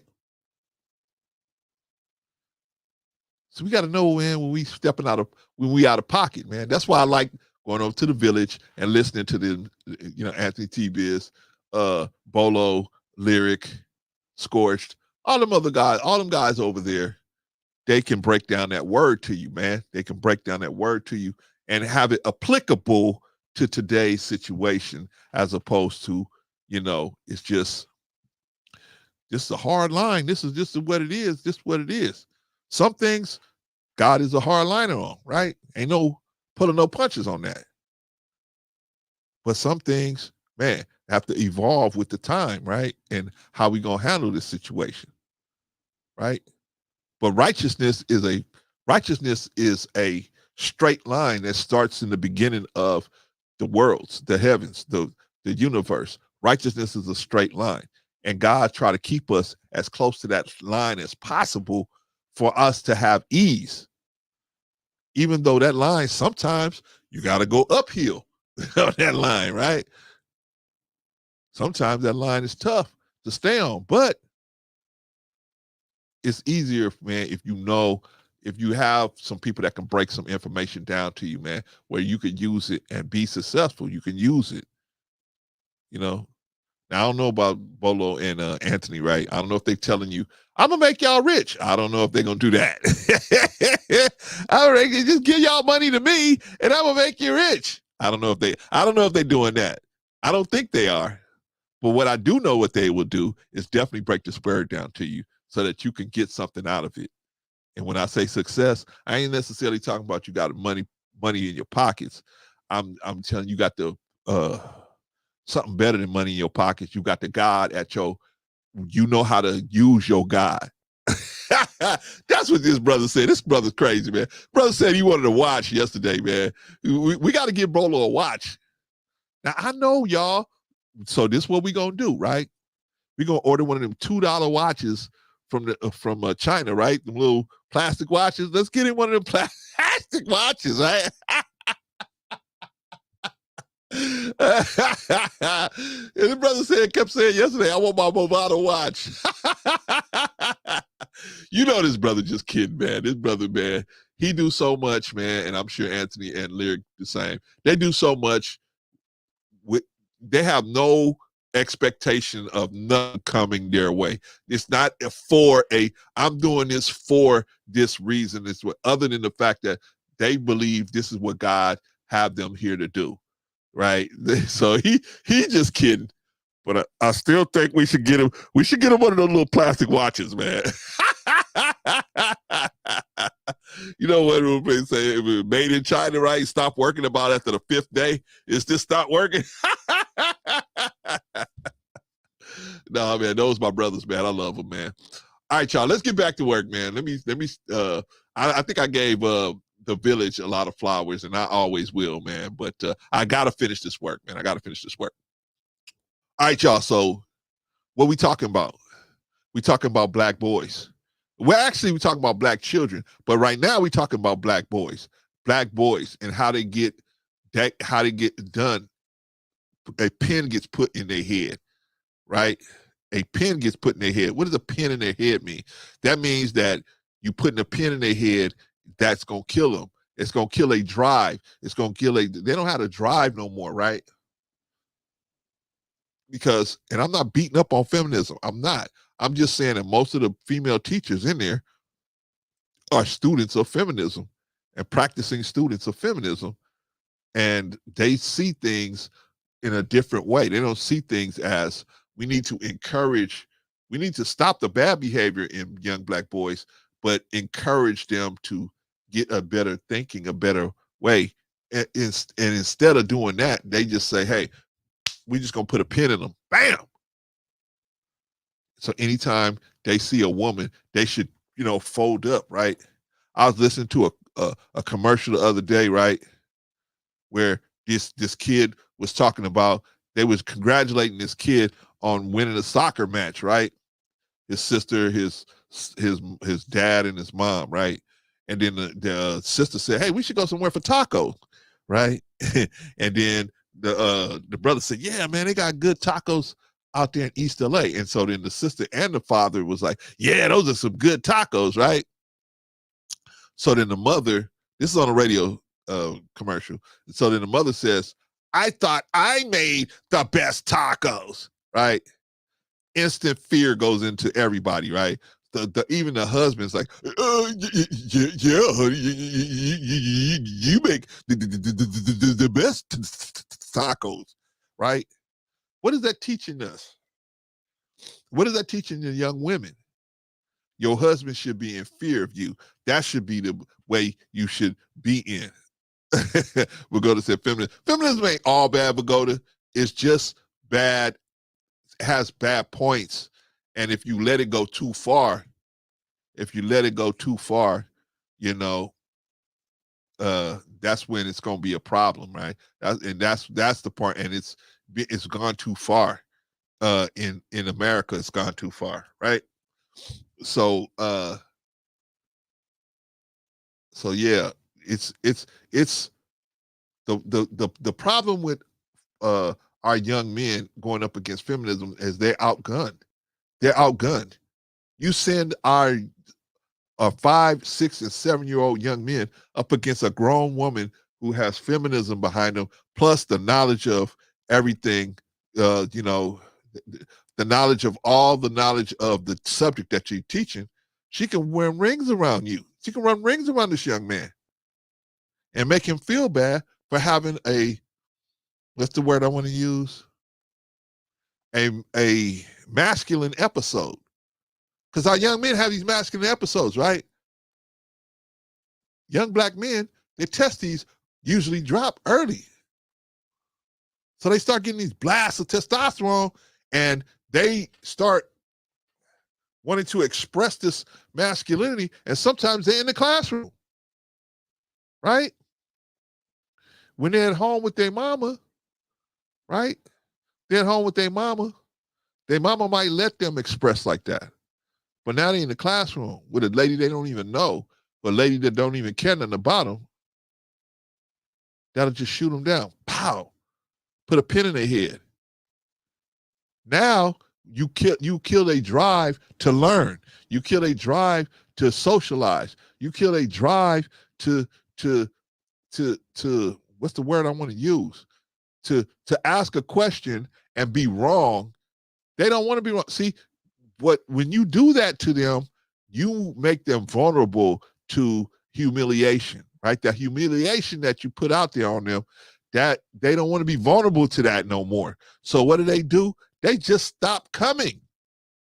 Or they stop involving themselves in the learning process, because to them, the learning process is a vulnerable situation. Y'all don't hear me. Now, I'm describing all of this stuff, all of these different factors that goes into these weak men, especially us as black men. We don't want to have nothing to do with no vulnerability. But unfortunately, vulnerability is a part of life as we are believers in the word of God. We have to be vulnerable sometimes, right? Sometimes we're going to be in situations, man, and the Spirit of God going to move on you. Go talk to that person. Go see what that person's doing. Go encourage them to do something. What you going to say? I'm scared, God. I did that for a long time. I'm scared, God. I don't want to do it. That person might get mad at me. So what if they get mad at you? So what if they get mad at you? Aren't our young men worth it? Aren't our young men worth it? Aren't our young women worth it? Now, I don't suggest us as grown men approaching young women typically. We got to get caught up in a situation with them. That's different. But I don't suggest us walking up on them typically. I think we got more work to do with the men, the young men. And so sometimes you're going to be walking through a place, or you're going to be walking through to the 7-Eleven or at the gas station or at the pie place or whatever, and the Spirit of God going to hit you. Hey, go talk to that person. Just let them know that I'm here, right?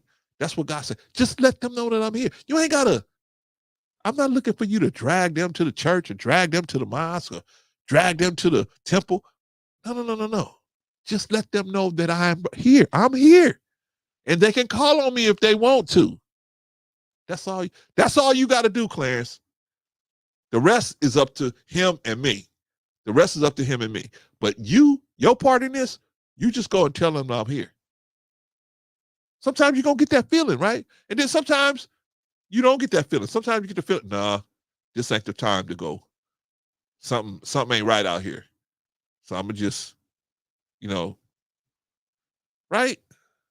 But God will let you know who he wants you to talk to if you plugged in enough. But that's the thing. Our young men ain't plugged into God. And so they grow up and they still not plugged into God as older men. They're not plugged into God. So now we got so many men that are not plugged into God. Those of us that are plugged into God, we're simps. Right, Bolo? We simps. Right? You give your wife flowers, you a simp. Right? We'll go to sin. Let's talk about Black life. A synagogue, a temple. A synagogue is not a temple. Well, I'm just calling a temple where God's name is remembered, Vagoda. Right? A synagogue is not a temple. Okay. Synagogue is not a temple. Thank you for correcting me, Vagoda. So even at the synagogue, right? I mean, there's so many men that are not remembering the synagogue. Vagoda, I hope you teaching young men, you out there teaching young men out there in Israel how to be good men. I hope when you run into these young men, when you run into younger men than yourself, man. I mean, I know you got jokes, Vagoda. We all know you got jokes. But jokes aside, man, we need men out here. We need men. We need men that know right from wrong. We need men that know how to operate. And the problem is our young men, and particularly the young men in Black America, there isn't enough men of character and men of integrity to go around. So now here's the plea. Here's the plea that I'm making. Those of us that are able, some of us ain't able, man. We sick. We got other issues that we have to deal with. So we can't be just running around approaching young men on the street, right? But those of us that's able, we need to get out there. Like Trey said, I agree with Trey. We need to make think up a program. Make your own program, right? Make your own program. I got brothers working with me like Bolo and Rico and Hank and some other brothers. They working with me to try to do a program so we can talk to young men. If you're not already involved in something like that, hey man, make your own. Make your own. Come up with your own thing and pitch it. Trey said the schools want to see that. I'm gonna put your word to the test. I'm gonna go to a couple of schools out here in LA to this week, and I'm gonna pitch my program and see if they do. Because every time I pitch my program, they say, how much does it cost? I say it's nothing, it's free. They said, oh, that sounds good, but there go that but. And it's not a good but, like, your wife in those pants you like or that skirt you like. It's a bad butt. It's a bad butt. But we don't have, I don't think we can get it cleared, and I don't think I done heard so many different excuses, right? It's like, man, I got the answer for your issue, but they won't let me give you the answer. Right? They won't let me. We got a program now at the Urban Warrior Academy. We got a program right now called the men's pack. It's a pack of it's 9 different areas that we have to teach. We got to teach these young black men how to deal with police interactions. They go out here, they don't know their rights. Police say, "Can I search your car?" No, you can't search my car. Right? They think if they say yes and they be more cooperative with the police, that some kind of way that's going to be a good no. Even if you got to go to jail, go to jail. It's better to go to jail and do 3 days and have all the charges dropped than to have the thing drag on, because either put something in your car or you got something in your car. You got something in your car that they shouldn't see. Right? I'm just being real, man, because I know that I'm talking about God. But you know what, man? Hey, it's some of us, we still got those problems, man. We trying to work it out. Cocaine addiction, sex addiction, this addiction, that addiction. Some of us trying to work this stuff out still. So you may have stuff in your car that you don't want nobody else to see. Never, ever, ever make them get a warrant. They can't search your car without your permission unless they have a warrant. And if they need your permission, you cannot search my car. You cannot search my home. You cannot search my property. Let me see your phone. Let me go through your phone. No. You got a warrant. See, but our young men don't know nothing about that, man. So they get gaffled up every day. Let me go through your phone. Wait a minute. This girl look like she's 15. Next thing you know, they're getting caught up on some ex assault stuff. I'm telling you, man. They need to know how to deal with money. Our young black men don't know how to deal with no money. They think money is for getting girls so they can have sex. That's the only reason what they're using money for, most of them. Some of them got their head on straight, but I think the large majority of them don't. Clarence, the black fathers, they are most involved. They're the most involved, Clarence. They're the most involved. Really? Black fathers are the most involved with their own children, but that's the black fathers that's involved with their children. Moreover, more black men are not involved with their children to the degree that they should be, so that we can have better men hitting the street. That's the reality, man. Don't tell me that we have all these black men involved in their lives, involved in their children's lives. Yeah, that's the ones that are involved. You ain't talking about the ones that's not involved, and those are the ones that we having a major issue with. And they could be involved, but they're too busy trying to show the woman that they're not going to pay child support, or they're going to evade child support and all this kind of stuff.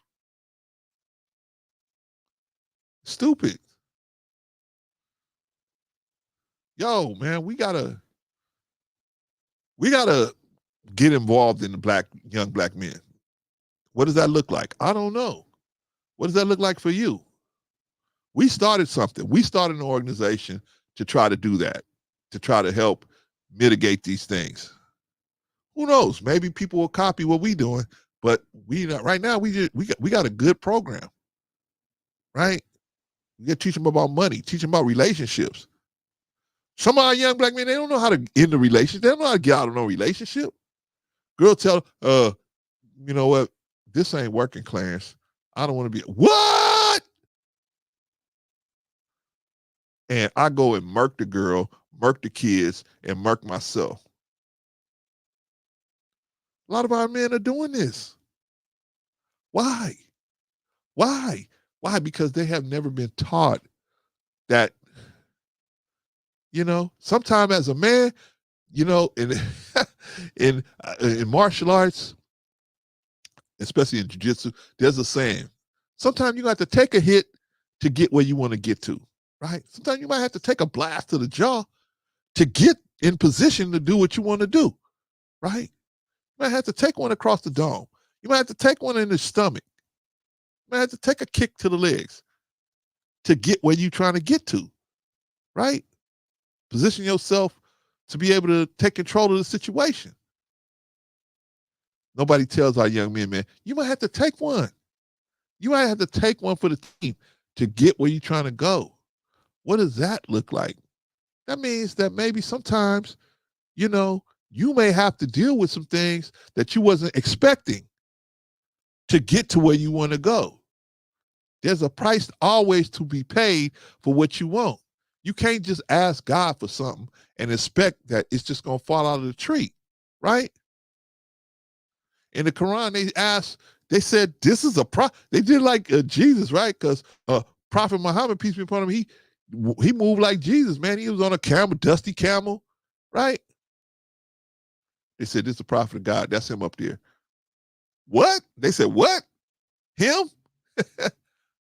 He dusty as us. They said, how come he can't just pray for an apple tree and an apple tree fall out the sky? How come he can't just pray and an oranges just fall out the sky? He said, it don't work like that, player. It don't work like that. Even if I ask for something, I better be willing to put the work in. I better be willing to put the work in for it. Right? But they don't tell our young men, man, hey, man, there's a give and a take. If you want something, there's a sacrifice that's going to have to be involved in you getting something. You're going to have to give something up to get something. Remember the monkey at the river? The monkey was stealing all the bananas. So they set a trap for the monkey. They got a bottle with a skinny neck on it. And they put a fruit in the bottle. Right? And so the monkey finally came and ran across the bottle, and he was trying to pull his arm out the bottle because he grabbed all the fruit, but he couldn't pull his arm out because he had all the fruit. So he heard the hunters coming to get him. So he tried to pick the bottle up. The bottle was heavy. He couldn't pick it up, and he was trying all these different ways to try to move this bottle. Instead of just letting go of what he had in his hand, he would have got his life letting go of the fruit. But he ended up getting taken down because he wouldn't let go of the fruit. He wouldn't let go already what he had in his hands. He thought it was a good thing, and he wouldn't let it go. That's us, a lot of us, right? We've been taught a lot of bad information. We got trauma. We got humiliation. We got all kind of different things that we've happened to us, and we hold on tight. And we won't pull our hand out of that bottle. And God said, if you let go of that, I can give you so much more. If you just let go of that stuff, you can let go of that stuff. I can help you, but we don't want to do it. We want to hold on to it. I got this trauma from when I was 7 years old, and I'm holding on to it. And it's going to make me be jaded to everybody. Well, damn it. Nobody who wants good for themselves is going to approach you, right? I mean, nobody wants to be around somebody that's constantly pointing out negative issues all the time. Oh, man. It's them Jews. This is Vagoda and them. It's them Jews. They doing it. It's the white man. It's the black man. It's the black woman. It's the white woman. It's this. It's that. No, who wants to be around somebody like that? Who wants to be around? Nobody wants to be around somebody like that. People want to have a good time, especially men. Men work hard, man. You literally work yourself to death as a man. You realize if you're a man, you are responsible for every day of your life financially. Oh, Clarence, no, the government's going to step in and do it. No. They're only giving you a little piece of something. And who knows when the government may shut that down. They may at some point say, hey, Social Security is way out of the, it's so far out of the park, we can never pay it. It's going to get to the point where everybody on Social Security going to get $5 a month, right? Because we just can't pay it, right? But that's a whole nother conversation. Boss said, oh, bro, see, you might get in a fight with these YouTube brothers making that statement. Don't say anything about the black man not being in the lives of their children. I know, Vaughn, I know. But if we look at the overall picture, where black children and especially young black men are in so much peril because they go to school, they go into school to socialize, not to learn. They don't feel like learning is something they should do. Plus they got dudes like Andrew Tate telling them that school is, you don't have to go to school. It's a stupid thing to do. And matter of fact, let me play Andrew Tate for y'all. Let me play Andrew Tate. Let me see. Let me play Andrew Tate for y'all. This is what Andrew Tate is telling people out here, telling young men out here. Because the current education system is read, read, read. It's not do, do, do. It's read, read, read. And that's why most people who come out of school can't do shit. That's why college, university is a complete waste of time. I did not go to university. The most successful people I know did not go to university. I do not have 4 years to dedicate to sitting there reading books of outdated knowledge when all the latest information in the world's on my internet Google browser for free anyway, and listen to some dork who's never made any money in his life tell me how to live my life. It's complete garbage. If you meet anyone who's successful near any field, most of them didn't go university. Now, I understand there's some professions where you need to go university to become a doctor, blah, blah, blah. I understand that. My point is, in general, is that the whole education system is not based on doing things, it's based on reading things. And this is why, if you want information on how to get something done, you need to speak to somebody who can do stuff. So if I'm going to learn piano, I want to learn piano from somebody who plays piano, not somebody who's read how to play piano. Because the current education system is read, read, read. It's not do, do. Okay, y'all heard him. Y'all heard him. Right? This Andrew Tate, very popular YouTuber, very popular in social media, right? Very rich man. He says you should not go to college unless you're going to be a doctor. Did I hear him right? That's what I heard him say. That's what I heard him say. If he didn't say that, one of you guys correct me. But it sounded like he said to me that he said school is a waste of time for most people. He said, unless you're going to be a doctor, right? I don't agree with that, man. Now, there's some majors that might be, a waste of time. But as far as school, educating yourself, learning how to read, learning how to comprehend, I don't think that's a bad thing. Even into the college years, I don't think that's a bad thing. The problem is sometimes we can get distracted and put ourselves in a situation where,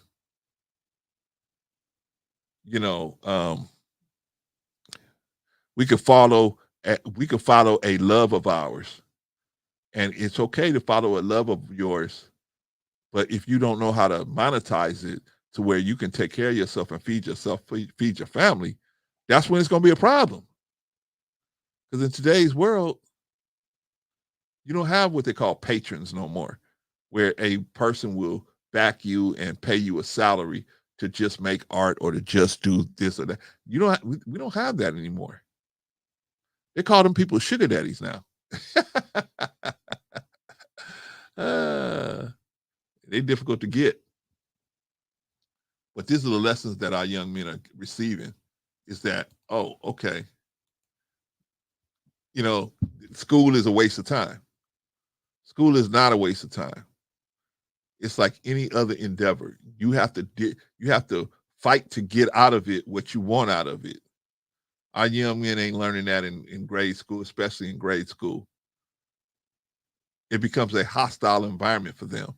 Why? Because they have all this testosterone busting out the seams in them, and anytime they display any of that any of that manhood or what do you call that, masculinity to these feminist teachers, they cut them at the knees.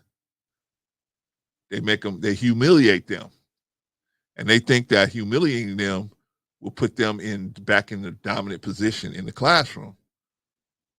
But when you humiliate a young person, all you doing is stoking the fire for their revenge, right? That's all you doing.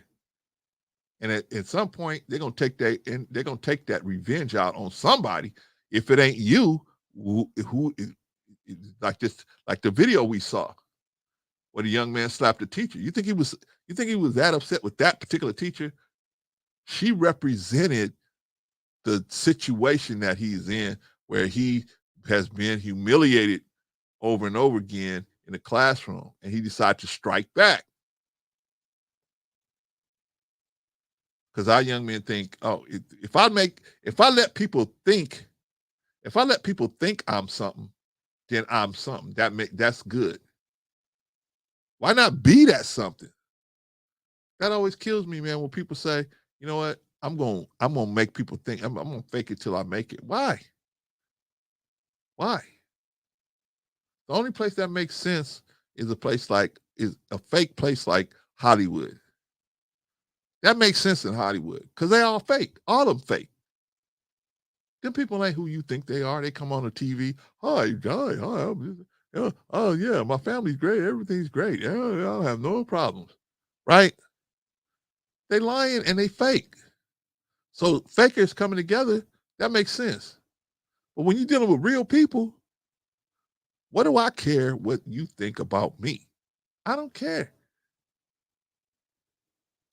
As long as I'm being authentic to myself, that's the only thing that bothers me. I don't want to act one way, one situation, and one way another. I want to be just as God like in all situations, even if I'm on the hook for something. So the reason why I don't do a lot of stuff no more, I used to do some crazy stuff. I don't do that stuff no more. Is because I don't want to be nobody to put me on the hook for something current. There's a bunch of stuff you can put me on the hook for in the past, but I'm not that guy anymore. I'm a whole nother person. So therefore, I want to stay this person. The person I am today, not perfect, but definitely not doing the craziness I was doing before. So I have to look over my shoulder.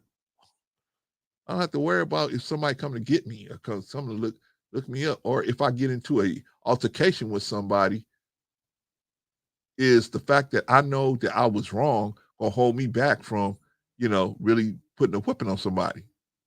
I don't have to worry about none of that no more. Hey, I'm always, my first instinct is always peace.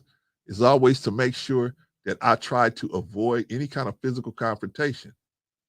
But if it gets to a point where you feel like the best thing to do is put your hands on me, I'm not no tough guy. I'm really not. I'm not no tough guy. I used to be big. I used to be fast. I'm semi-fast. I definitely ain't big no more. But I used to be big and fast. You put your hands on me, man, I could just mop the floor with you. But now, after being sick for a while, and I'm trying to recover. I still don't know how to, I ain't as big as I was anymore. I ain't big as I was, and I'm not as fast as I was. Still got a little bit in there. Still got a little speed, but probably faster than the average person. But like as fast as I was before. But my point is this. The point is that I'm trying to be a better person. I try to be a better person. And to be that better person, I don't have to look over my shoulder. I don't have to look over my shoulder.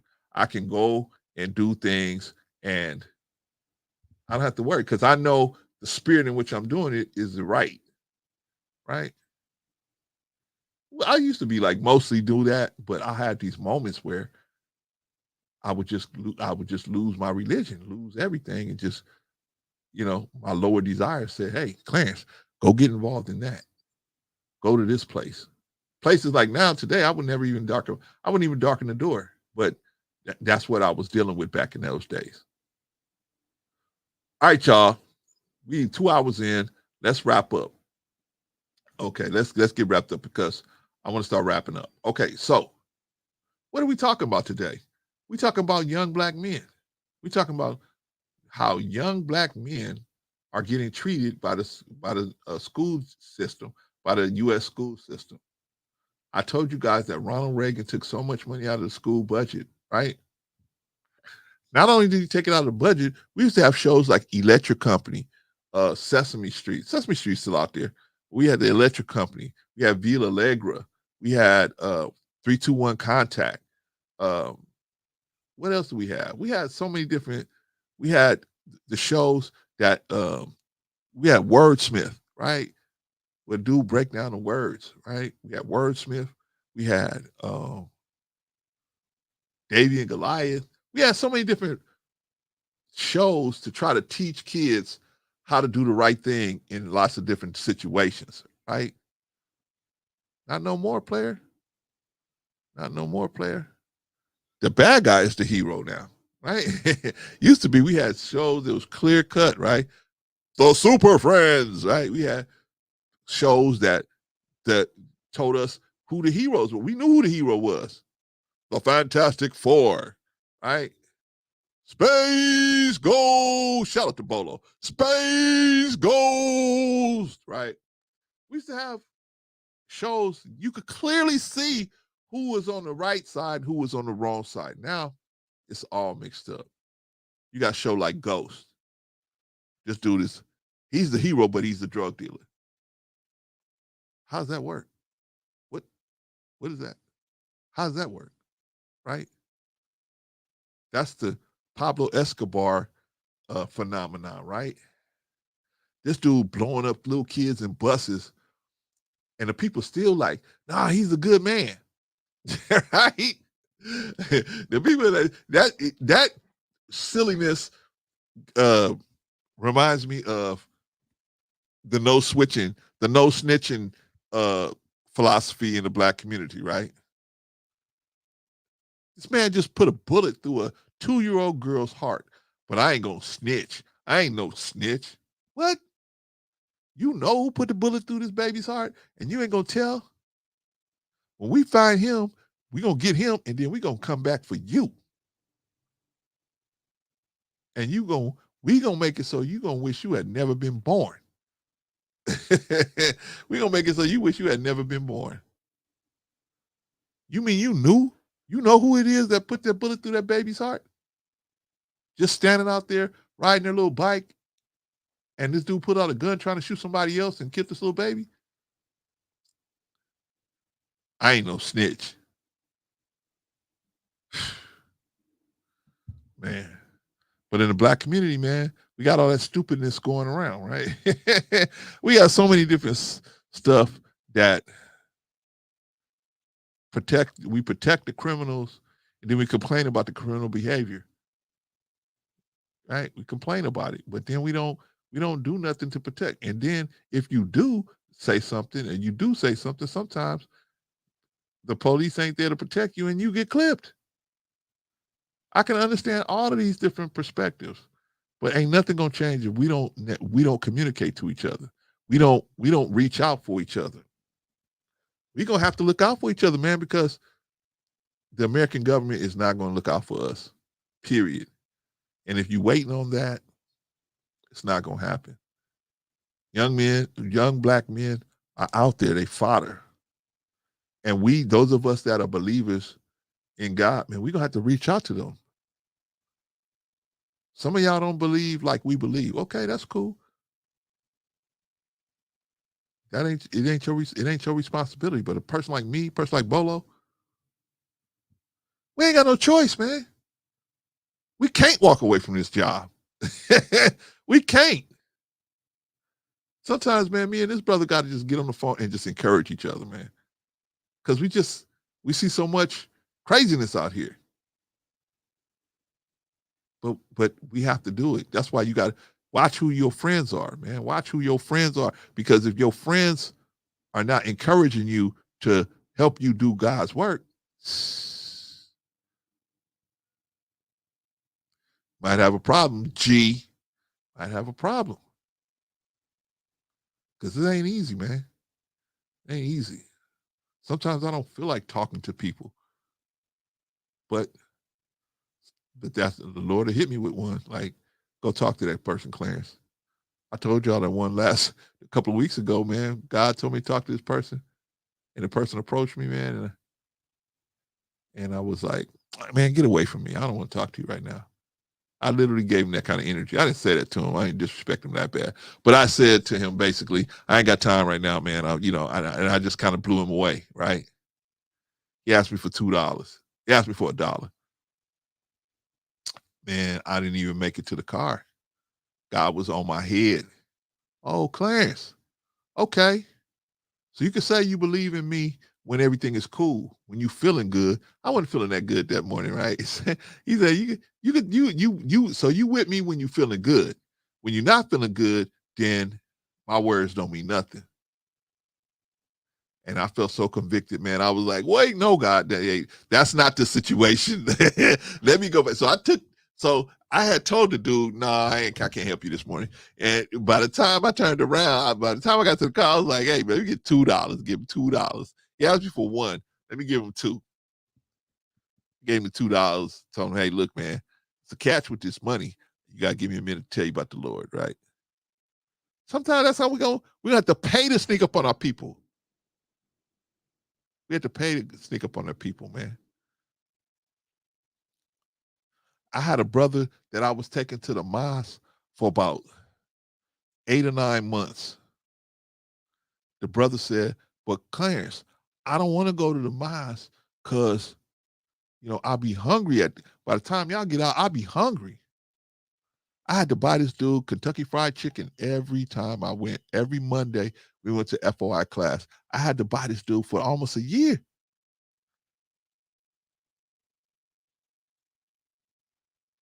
Did it stick with him? No. Maybe, I don't know, but he didn't ever move on it. But I mean, he went to the class. But was it good for him? Yeah, it was good for him. Was it worth it? I don't know.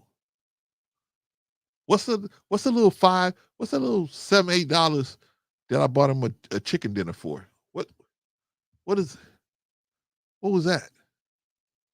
Did that mean anything? Some of y'all in the script club, shout to Von Bryant, some of y'all in the script club throwing hundreds of dollars away every week.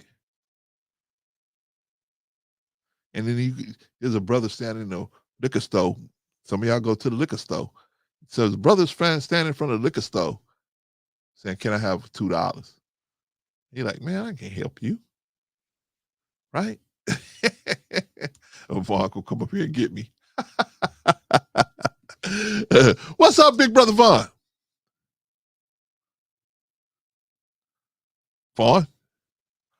Vaughn. Hey, what's going on, man? Sorry about that. Vaughn, had a little interference going on. Vaughn, this is the Lord, Vaughn. You're on mute. You're on mute, Vaughn. Turn the mute off. Clarence is talking to you, Vaughn. Am I still on mute? Can you hear me? No, sir. You are sounding real good, sir. Wow. Well, good to be here, man. Glad to be here today. I meant to come up a little bit earlier, but I had a few things going on and a lot of background noise. Yes, sir. But, I'm here now, man. What's going on, brother Clarence? It's been a while. It's been a while, man. Yeah, man. Since I've been able to chat with you, my brother. Yeah, but I'm awful glad you're here today, man. I was just talking. I just played the video that you sent me of the kid slapping the teacher. But I wanted to make it clear that I'm of the impression that it goes deeper than just that one teacher. Like that is systemic. That's a systemic issue that goes deeper than that. Mm-hmm. You know, she was just the one that he felt like, what's the word I want to use? He felt that she was the least able to defend herself from his advances physically, and so he just took it out on her. I don't think it was her in particular. But what do you think, Vaughn? What do you think? Yeah, you know, I think it's a terrible situation. You know, it makes me wonder, like, what type of home training is involved. Yeah. You know, what type of counsel is this young man getting? You see what I'm saying? You know, for him to lash out that way, that violently, you see what I'm saying? What other areas in his life is he responding that way? You see what I'm saying? This is not a good way to resolve issues or to handle things. Yes. You know, and so, man, you know, it just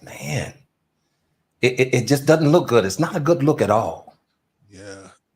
And it's a problem. It's a problem that I think, like I said, I think it starts at the lower grades. I think it really starts at the lower grades, and they get to a certain point where if they can find somebody that can't fight back, they just attack. They just lash out and attack that person, because that person represents the systematic oppression that they feel that they're going through by going through the school system. But that's my opinion. But you know, it also makes me wonder, you know, what type of mentorship, or where was this young man's father? What type of training, you know, what was he given, you know, for him to make this type of movement that way? And, you know, if you look at the video, man, it's very alarming. Yeah. You see what I'm saying? For him to think that he has a right to violate someone that way. Yeah. It's just beyond me. Right. Because if you went to him and said, hey, would you be mad if somebody slapped your mama like that? He'd be like, yeah. Right. But that's somebody's mama right there, right? That's somebody's sister, somebody's wife, right? You know, and then we hear this argument constantly in this forum of YouTube, where, you know, now somehow this is the Black woman's fault. You see what I'm saying? Yeah. Because she's a single mom. Yeah. And she raised him to be that way. You know, but we never talk about the lack of the presence of the father. You know, why is it so hard for us to address that? That is an issue. You see what I'm saying? You just about have to go to war with some of these brothers in some of these spaces when you bring that up. Oh, no, it's not us. It's not us. We're 80% present. Oh, no, we're in the lives of our kids. You see what I'm saying? Yeah. You see what I'm saying? But in actuality, there is a lack. Come on, ladies and gentlemen. There is a lack there. Yeah, it is evident that there is a lack. If you're going to be honest, yeah, for sure. Well, let's, hey, Vaughn, can we bring Bolo in? Yeah, you know, I got a little passionate there. Forgive me. No, it's all right. It's all good, man. I want to bring him in as well. I'm looking up these $5 watches that we can go and send him. Vaughn, Now, wait a minute, Brother Clarence. He specifically said Movado. Now, come on. Thank you, sir. Thanks. Let's not take that out the picture. I thought he just said a watch. We just, you know, I'm looking through all these little Cracker Jack box watches, man, and I thought maybe we could come together, man. I'll put $1 in, you put $1, Rico put $1, the girls put $1 in, man. We could, you know, we can get him a little watch, man. As long as it keeps the time, baby. As long as it keeps the time. What's going on, Brother Bolo? What's happening, man? I am good, brothers. How y'all guys doing, man? Hi, Von Brian. How you doing? How's the wife doing? Everybody's doing good, man. You know, I had my little health issues, and but God is nevertheless, He's good. You know, healed my body, told me to run on. Now I don't know how fast I can run, but nevertheless, He told me to run on. Man, she's doing good. She's doing good. Brother Clarence, how's your wife doing? Everybody's doing fine, beloved. Thank you, man, and yours as well. Everyone's good. Can't complain. Right on, right on. Can you play the video again? Cause I didn't see Let me play it. See, listen, it's very hard to look at, but It's a reality. I'm You gonna know, play it right now. Let's see, Andrew Tate. Da, da, da, da. Where is it? Where is it? Hold on. I'm gonna catch it. I'm gonna catch it. Oh, I think I pulled it up yesterday. Oh, geez. Student chapter teacher. Here we go. This is old Okay. age, man. Okay. I would say this kid's probably about 16, 15, 16. Okay. All right, let's see. Ooh, ooh, ooh. It's out here in California.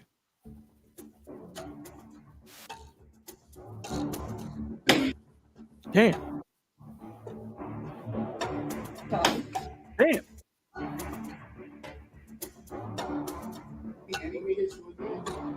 I don't want it. When we hit you again, ain't nobody can come and you got slapped. Just go back to you. No soft man. Ooh. Ooh. Hey, Do I look like I care? What you gonna do? Still sit in that chair with you?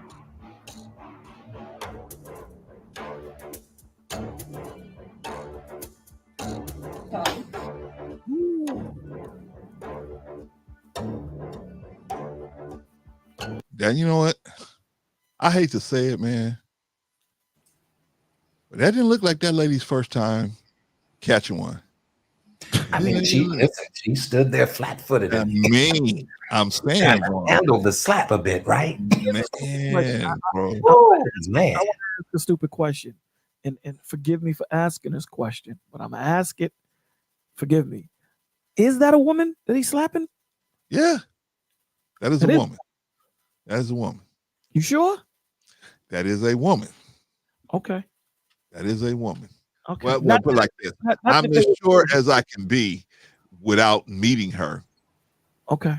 But I believe that is a woman. I put it well, like that. and you know that it does say he slaps his female teacher. You know, so we can only assume, right? But yeah, in today's age, in today's, I hear what he's saying. I hear what he's saying. because again, he, she, or whatever it is, Well, it took a very good slap. That's for they sure. they took a few. I mean, wow. Here's the question, Bolo. Does it matter? That's why I'm saying it. That's why I said it doesn't matter. But I just want all context. I just want the context of it.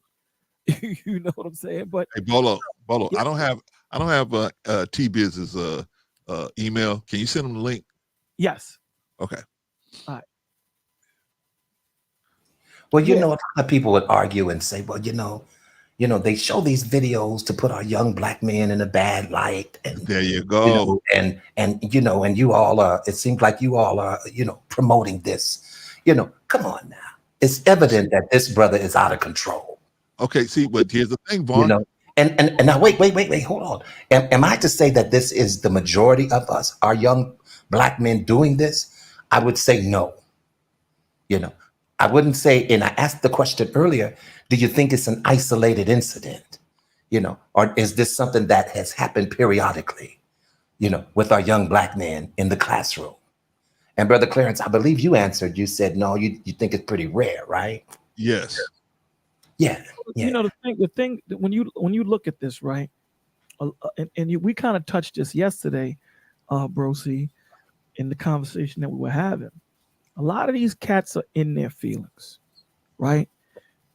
And we have to have situational awareness to know that just because you're frustrated and angry, you just can't go putting your hands on people. Because I guarantee you, if that was a man, and I'm talking about masculinity wise, because again, it could be whatever, but if that was a man, he wouldn't have slapped that dude like that. I agree. I said that before. I don't think he would have done it. I don't think he would have did that. You want another one? He probably would have been angry and slapped a male teacher. Then that teacher would have choked him for about 4 seconds, and there wouldn't have been a second slap. You know what I'm saying? So because it's a female, he took that position to say, do you want another one? Do you want another one? And what bugs me, this is what makes me more upset, that everybody would rather film than put a stop to it. That's the problem that I got with this. Okay. Instead of grabbing him, all right, you didn't know he's going to slap the teacher. Instead of you grabbing the teacher and saying, yo, chill. I mean, grabbing the student saying, chill, bro. You just sit there and pull up the goddamn phone and start recording and say nothing and do nothing. You Well, did Bolo, Yes, Bolo. Maybe they were in fear of this kid, man. Maybe they were scared of this kid. they could have said, listen, someone could have ran out and got security. Someone could have did. I agree with you on that. I agree with you on that. You know what I'm saying? You know, the point of the matter is nobody's standing up to do anything. I remember that I did a video on in the village, right? And this woman was sexually groped on a train. And Big Ant probably remembers this video. She was sexually groped on the train. I'm talking about the dude grabbed her hair, sat her next to her, right? There were 7 men. One dude looked like Lou Ferrigno. Men on this train. And they filmed, and you know, they did nothing. Soon as he threw her to the floor and got off the train, that's when everybody wants to talk. Yo, yeah, you know what I'm saying? This, that, didn't the third. No one did nothing. But then yet you want these women to feel safe amongst you, right? You do nothing. There was another one in Philadelphia where a woman was raped in between train stops. And they blamed the police that they took so long to get there, but no one did nothing. They were stuck in between train stops. You know, so again, you know, when do you do something? Because I'm sure if this was your mother, your sister being as a teacher, you would have wanted someone to step up and do something. Do something. No one does anything. They pull out the camera. Listen, if I was the dude slapping a teacher, I'd have punched that person that's filming in their face because you got evidence now of me slapping his teacher. But I don't. He was so crazy, Bolo. He didn't think about that. Plus, remember. The point I'm making is if you're so caught up on not being involved in anything, by you recording me, you're giving evidence that's gonna find me guilty. I can't fight that. Okay, I got one more thing to throw in there, Bolo, and I want you to crunch this one out. Right. We had that stupid no snitching thing. I'm gonna be a snitch if I tell on you, and I know what you're saying, but you filming it. You snitching anyway, right? I'm just saying that's how these young kids think like that. So can you crunch that one out for us? They're stupid because the same kids that are filming this will put it on Instagram or YouTube. Right.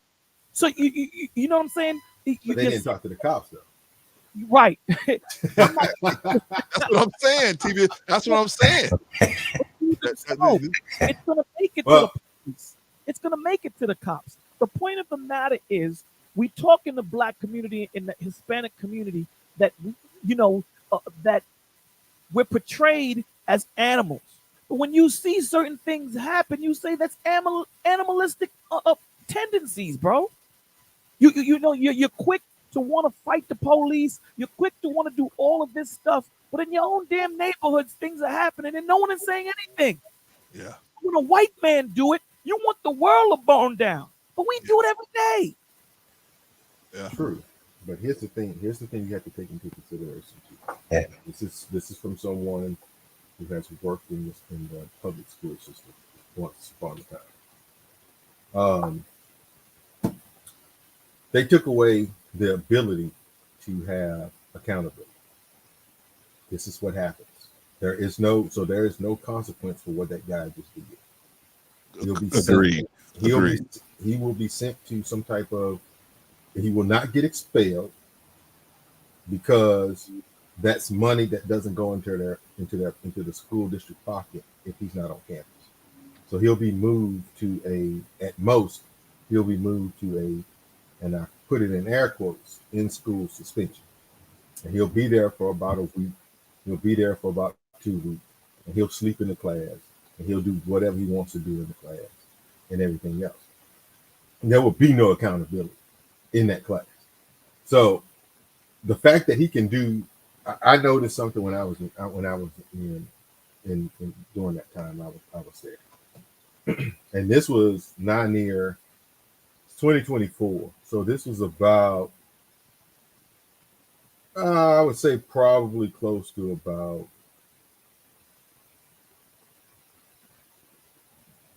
about 24, 25 years ago. Right. About 24, 25 years ago.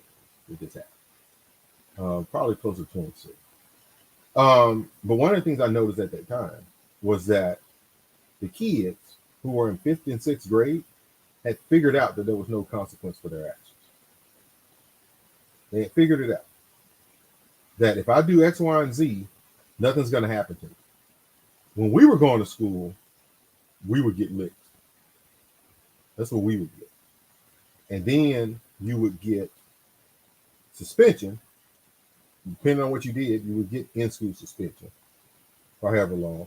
And everybody hated that because the person who was in charge at that point in time of the in-school suspension had God rights almost within that class.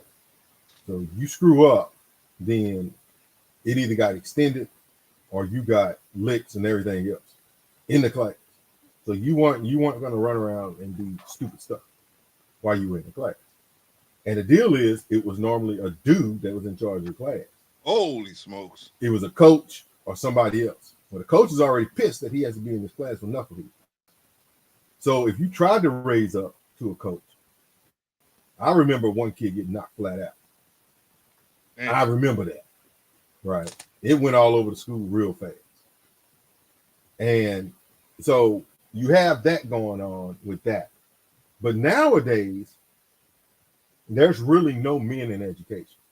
It's very far. It's when you look at most schools, and that's from elementary to high school, the majority of men are gone.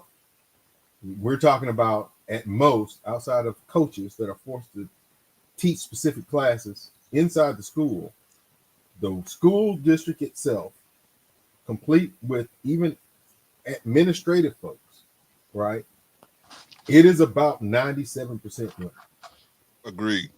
That's what it is. And that's a quote unquote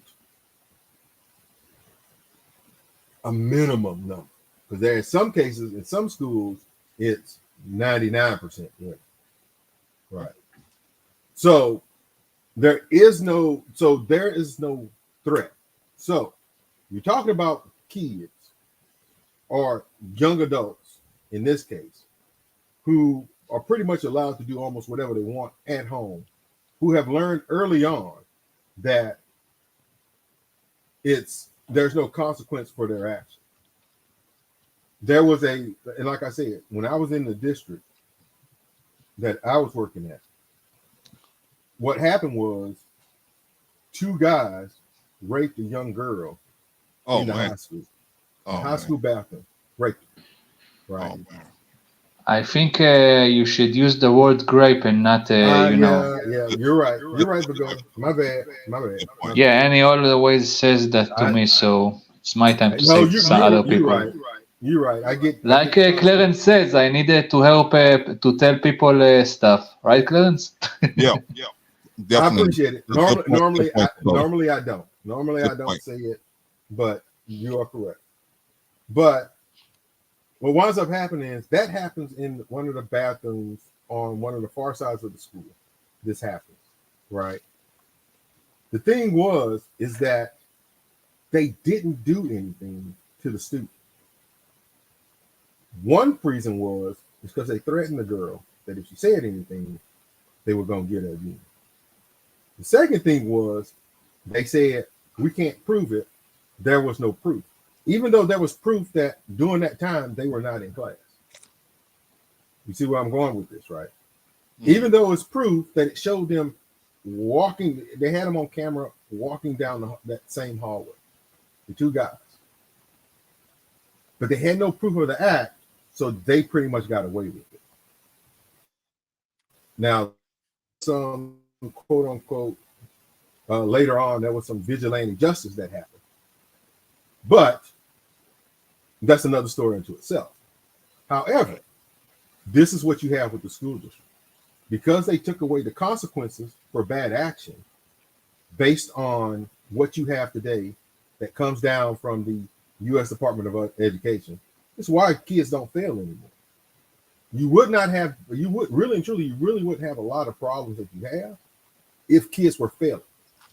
But they don't fail them anymore. They keep moving them up.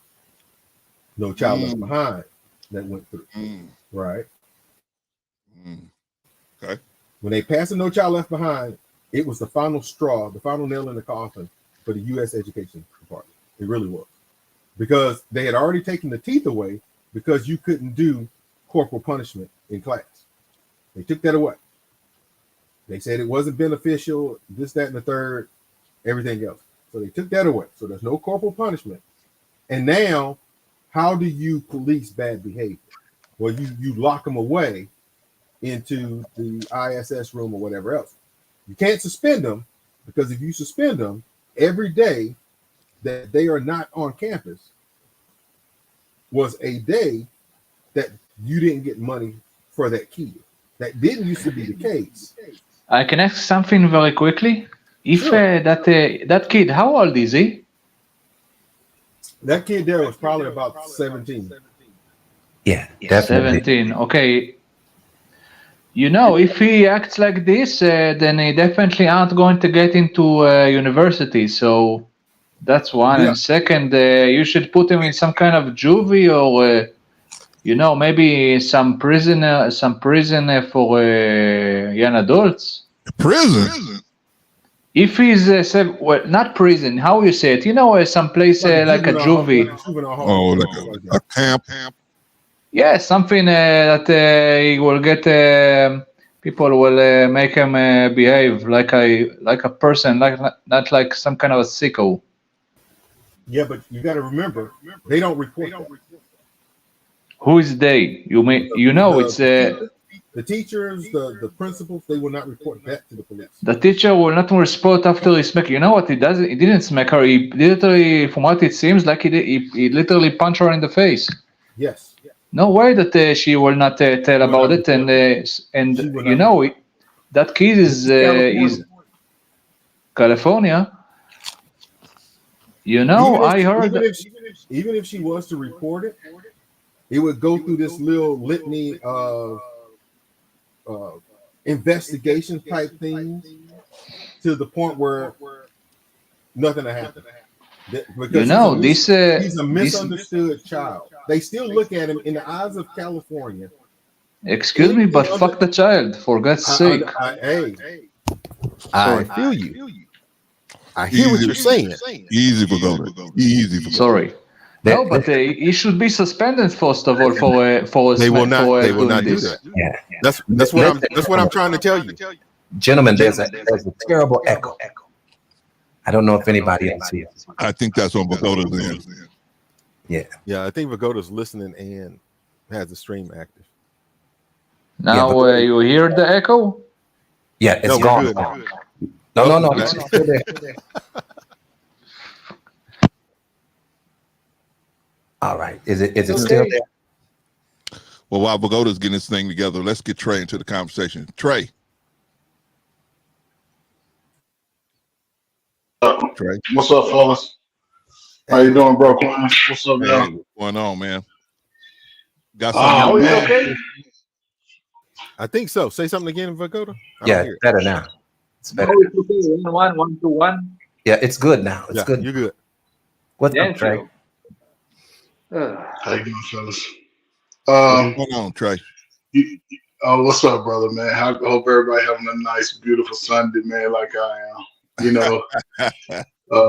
As you see, as I was going in the comments a little earlier, like I said, this is how I made my bread and butter, man, for the most part, for the last 20 years in Chicago public schools. Oh, I learned a lot about the systems that are in play. I learned a lot about how they marginalize students from elementary through high school.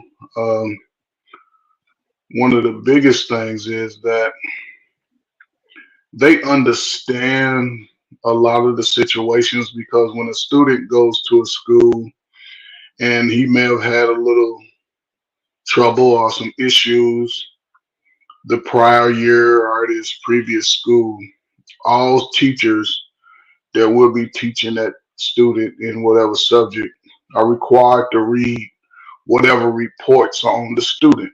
So they already got a premeditated idea of how they're going to deal with this particular student. I was fortunate enough to have groups with those students that teachers were deemed lost or just not ever going to change. And what I found out is that even in situations like the video, the students are not lashing out at that particular person.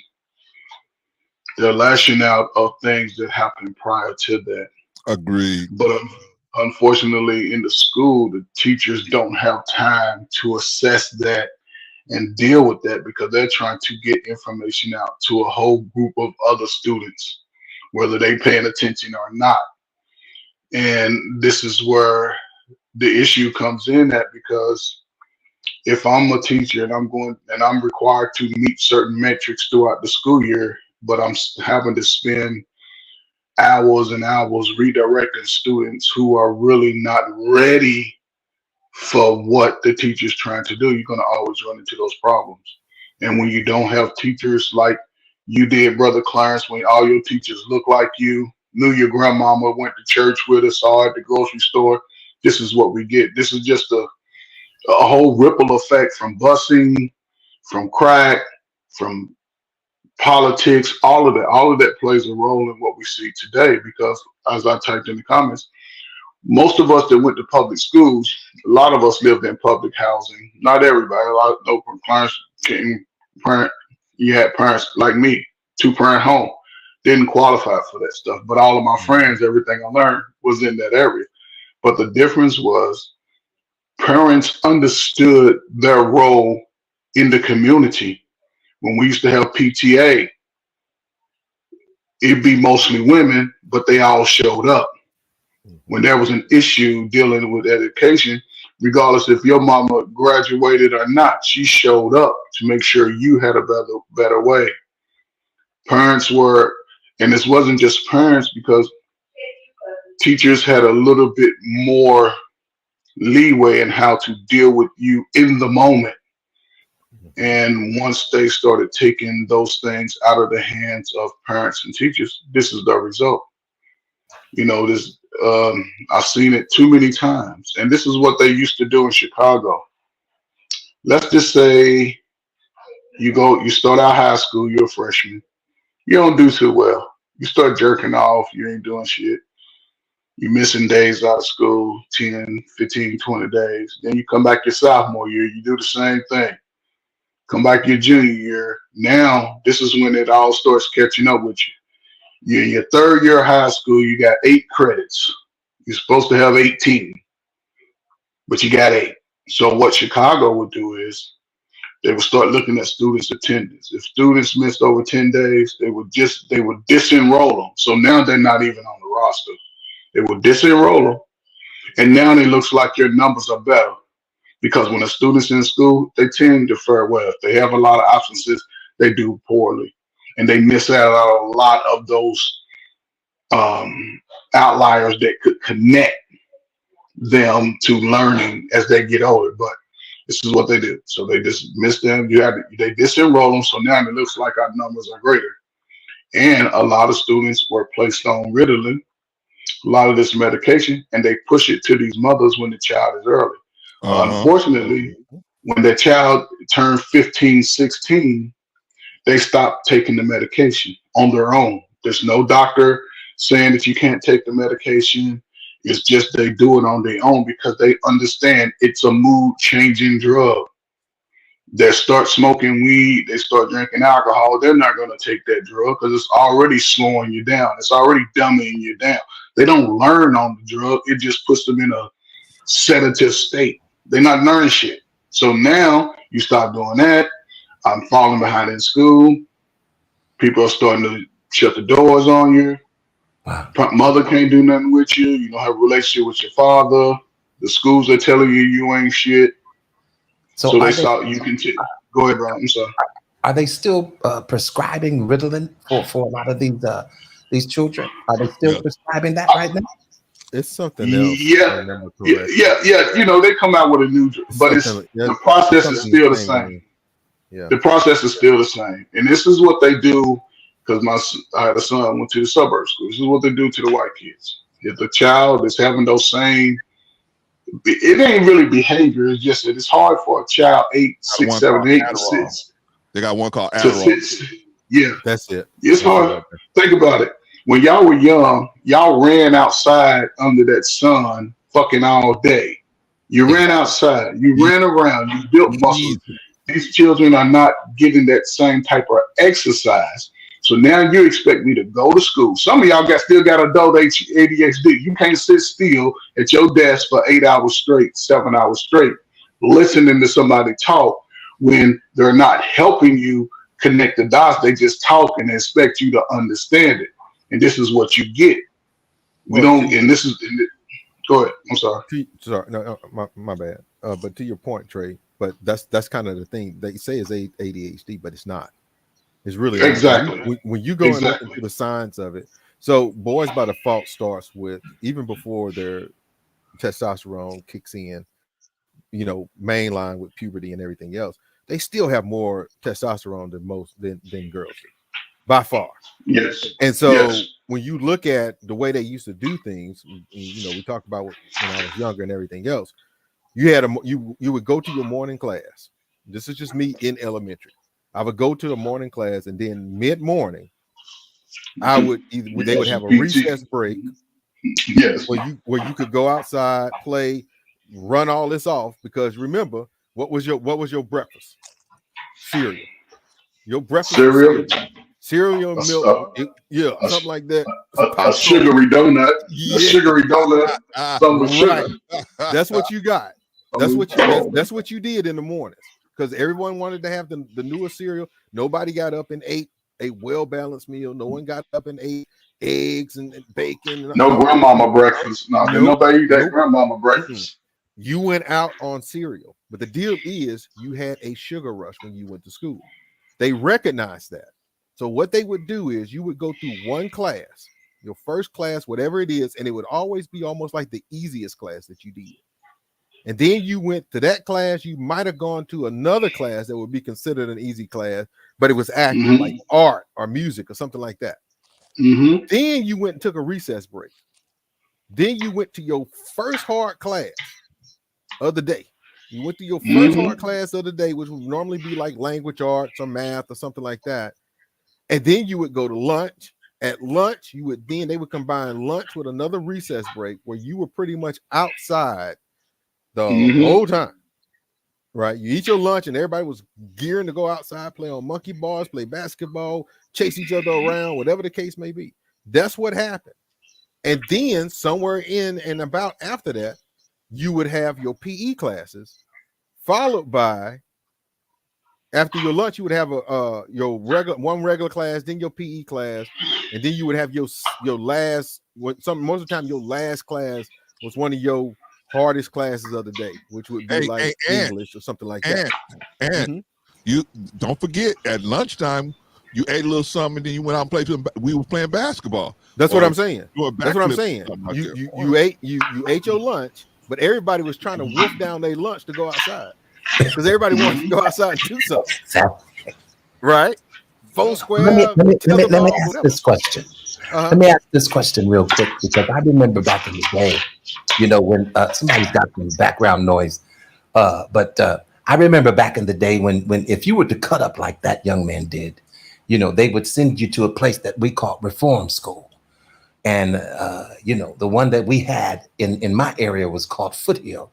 Now, this was a school that they took you outside of your regular school, and they put you in this school that was a whole nother school for individuals who cut up like this young man did. And you would serve a certain amount of time there, kind of like a jail sentence or whatever, before you could make it back into the regular school. Now, my question is, do they still have something like that in place? And I really can't say how helpful that was back in the day. But Bro Brian, go ahead. Sorry, Trey. No, I'm just saying, Bro Brian, even back then, it wasn't so much that they would do that when they were acting up in school.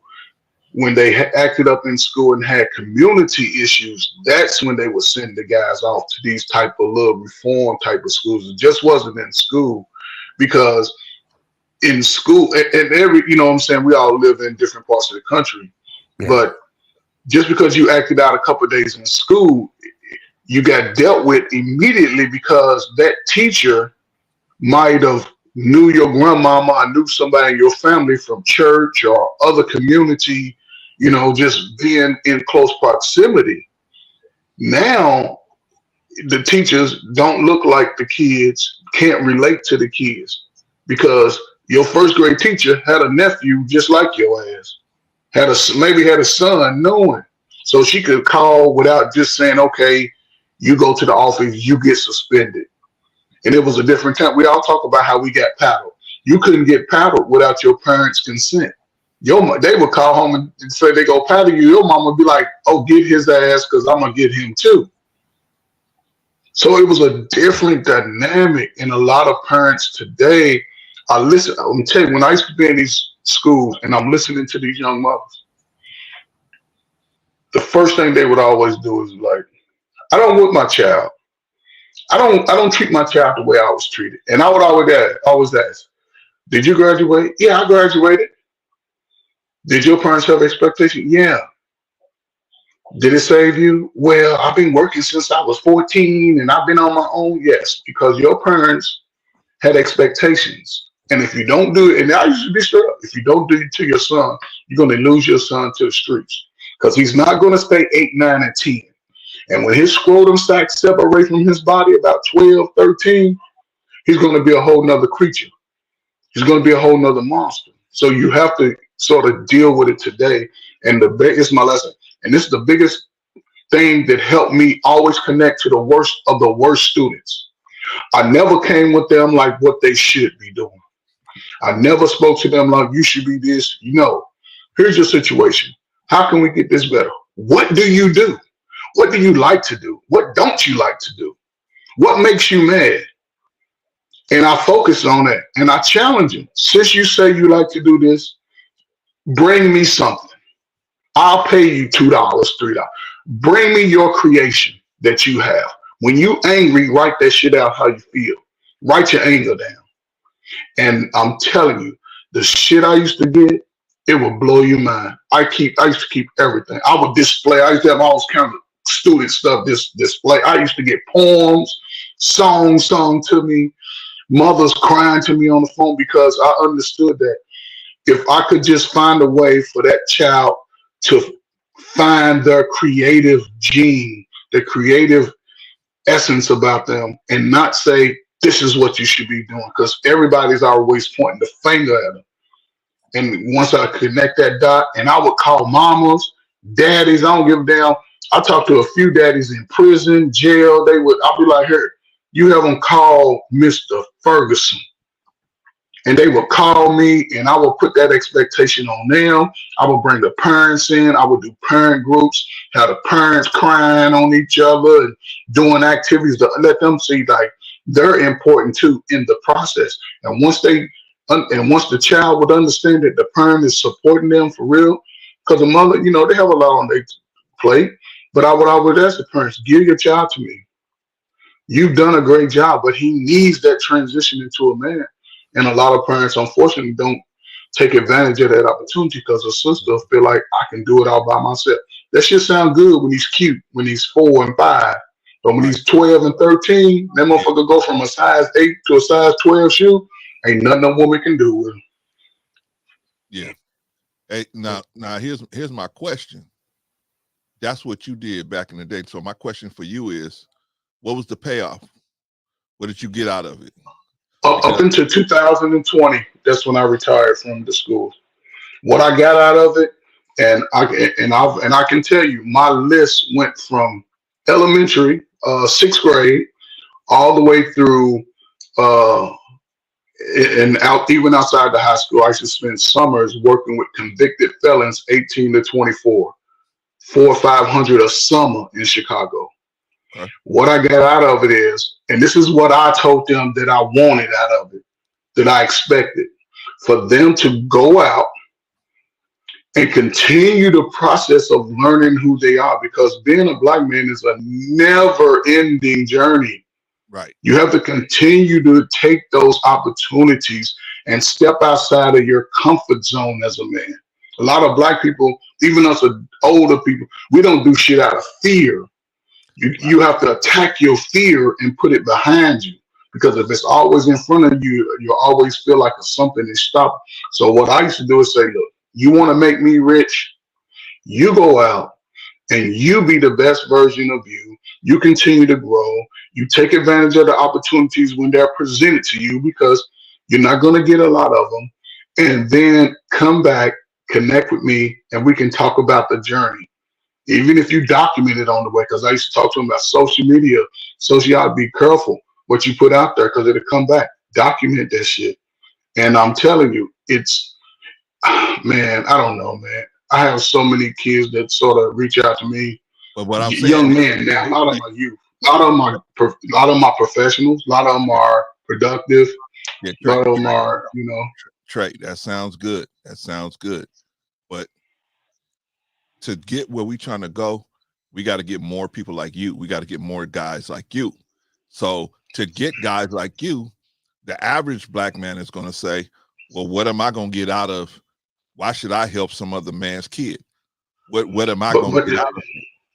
But it's not for the average black man. And that's where it starts, building our young guys. Listen, I used to always say this. I don't work with no fucking adults, because old ass niggas, this is how I used to tell them. Trey, easy. Yeah. Well, I'm just saying, this is my mindset. Because a lot of old people, they stuck in their ways. So my antidote was to start with them as young as I would get them, meet them where they are, set the expectation high. I was treated just like the military. If I got 6 months to work with you, I'm gonna break all that garbage out of you. I'm gonna get it all out, and then we're gonna start rebuilding. And once I lay the foundation, you have to be consistent, or you will be poor. You will struggle. Ain't no magic wand wave for a brother. You got to put in that work, and the earlier you put it in, the better the payoff. So my reward was, I was blessed, and I don't know how it happened. I started getting these opportunities, like I was saying. Schools were paying $50,000 per school to go into these schools and provide this opportunity, maybe 2 days a week. You take an hour and a half out of a kid's class time, because what's the use of him going to class and he ain't doing shit anyway? So it was based on kids' schedules. Wait, Trey. So you telling me you was taking a kid out of his daily schedule? Non-core classes, yes. Non-core classes. Non-core classes. You were taking them out of non-core classes. Non-core class. A group. It was a group. It was always a group. So it was like maybe about 4 or 5 kids in the circle. No, 12. I always had 12 to 15. I used to have about a total of about 50 to 65 children of students in the school, depending. They were all identified through the administration based off their academics and their attendance and behavior. So it was 3 categories. Okay. So all of those students had to be consented. I would always get those consents from the parents. Did you have any what do you call that, classifications or degrees or something in this field to do this? My degree was in secondary English education. Okay. I had a degree, and that's the catch. If you have it, but you have to have your right program. You present it to one school, and if one school buys on, and you can show the results based off of the year-long, because the program was 22 weeks, 23 weeks, something like that. Okay. We had a beginning. We introduced a lot of the core values: accountability, integrity, positive anger expression, visionary goal setting, respect for womanhood. That was a big one. That was the big one that more kids started to change when they got to that point. But see, here's the thing, Trey. That sounds good for the brothers that got degrees.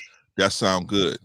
But there's brothers that might want to help that don't have those credentials. But this is where your plan comes in. This is where you have to have that, because all schools now, pretty much across the country, you got to have a background check. even if it's in the past, you can't have nothing pending.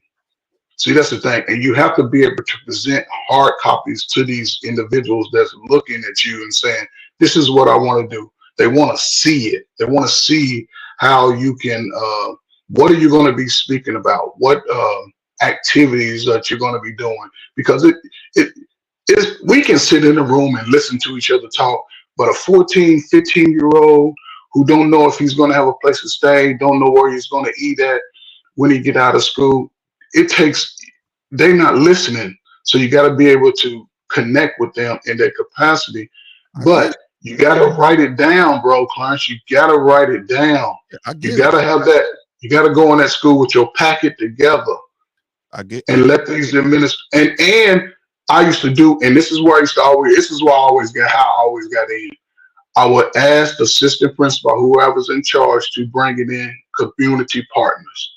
And I would give a presentation during because, like lunchtime, everybody goes to lunch, first half lunch, second half lunch. So the first half presentation, I would take one group of teachers, and on the second half lunch, I would do the presentation for that group of teachers to let them understand what I'm implementing into the schools, what I'm going to be discussing with your students. So when they come back, and this is where I used to always get them, I'm going to be able to give you weekly updates on what we're talking about, what topics we're discussing. So when they come back to your class and you start seeing these little behavior shifts, did Mr. Ferguson talk to you about accountability? Didn't you discuss positive anger express? And then they had to reflect on it. And even the participants involved, they were responsible for holding each other accountable too in the process. And the change, but not everybody's willing to do the work. So that's what we get. What I'm getting to, because that's a good program, what you're talking about. But exactly, yeah, the harvest is great, but the laborers. That's what you see where I'm going, Vaughn. So I'm trying to say, hey, I get it, brother. We got some, but we do have a question, if I may. Hold on 1 second, Pagoda. I'm gonna let you go right after me. But see, we got some brothers that want to do that stuff, but they just don't have the credentials to walk into a school and say, I can teach this and I can teach that. They could say, hey, I have a program, and they say. So my question is, how do we get those brothers involved when they want to help? Because not all the brothers want to help, but some of us do want to help. How do we get those brothers involved and have them put together something and present something and get it through? And how can we? And my next question is, like I said, the average dude is going to want to know, well, what are you going to get out of it? Whether it's money or access to single moms or whatever, right? They're going to want to know, what do you get? What am I going to get out of it if I invest all this time into this? Because some of us, I think most of us up here, it wouldn't be the money. It would probably be more to see something get changed, see the change in the young man. I think that's what most of us would get out of it. But a lot of our brothers would need to know, well, is that what I'm going to get out of it? Okay, then I would, that may motivate them. The money. But here's a good caveat for those guys who may feel that way. I used to do groups with those guys too, because a lot of those guys are dealing with it's just like, how can I teach you how to be accountable if I'm not accountable in my own life? Okay. How can I show you how to have positive anger when every time somebody says something to me, I'm getting upset?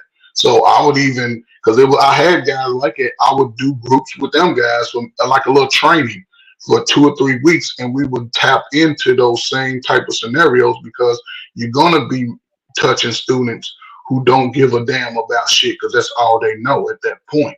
So I have to be able to sometimes make myself vulnerable. I use a lot of my own mess ups in life to say, hey, look, I was there. This is the process, and there's no one road you take. You have to be willing to step on a whole lot of different lily pads to get to safety. And this is where a lot of people, I think, they miss the connection, because you have to do the work yourself. I would always self-evaluate myself and ask other people, like, am I do this? And people be like, man, And this is just crazy. This is my lesson. People that I work with, they used to come be like, man, you ain't gonna reach no kids that way. Guess what? By the end, man, I don't know how you did it, man. These kids love you because I was real with them. I wasn't trying to put the blame on them. They kids, they don't know. Right. They going through stuff that I didn't know about. So I wasn't pointing fingers, and I always wanted to see their gifts. I let them know. I used to have kids crying at my desk, like people ain't nobody ever talked to me like that. Ain't nobody ever told me that I was good. Ain't nobody ever told me that I was talented. And I just understand that mission for myself because I look back on my childhood, how having my father, having people having expectations on me, telling me I can do things that are good. And all the bullshit that happened in my life was my own decisions, my own messed up decisions. So, kids are just in a unique place. So that's all. All right, I'm gonna let Pagoda ask this question, then we're gonna go around the room and Nice that you remembered me. All of a sudden. Now, first of all, Gray, your name here is Gray, no? Or I didn't say it correctly or something. Trey. Trey. Trey. Okay. Yeah, Trey Ferg. Yes. What I'm talking to you. What is exactly your occupation that you were had a connection to kids? I had all three titles: life coach, mentor, counselor. It was all three titles. Casalo? What is a casalo? Say it again. You said casalo, no? counselor, counsel. Counselor. Okay. Yeah. I'm sorry. Yeah. Yeah. Okay. My Okay. bad. Counselor. My bad. Okay. A lot of occupations there. Interesting. You know, Pagoda, do you have a question on the topic, Pagoda? he told something, and I want to ask him about. He said that he was had a lot of connections with kids and stuff, and he tried to help them. From what I know, he was just in the army until now. I've been out of the military since 1997. I Oh, graduated Mississippi State College in 2001. oh, okay. Well, technically, when you finished in 1997, I was I was 5 years old. And I would have had you in one of my groups. Yeah, nice to know. Pagoda, can I go around the room now? You know what? I want to say also something, Clarence. Okay. You asked me how I if you asked me if I can that you told me that I should also tell my cousins and stuff. And I want to tell you, I happened to tell them some few stuff, but stuff that you tell that people with real problems of behavior, I don't have connection with those people usually. Okay. And usually those people don't want to listen anyway.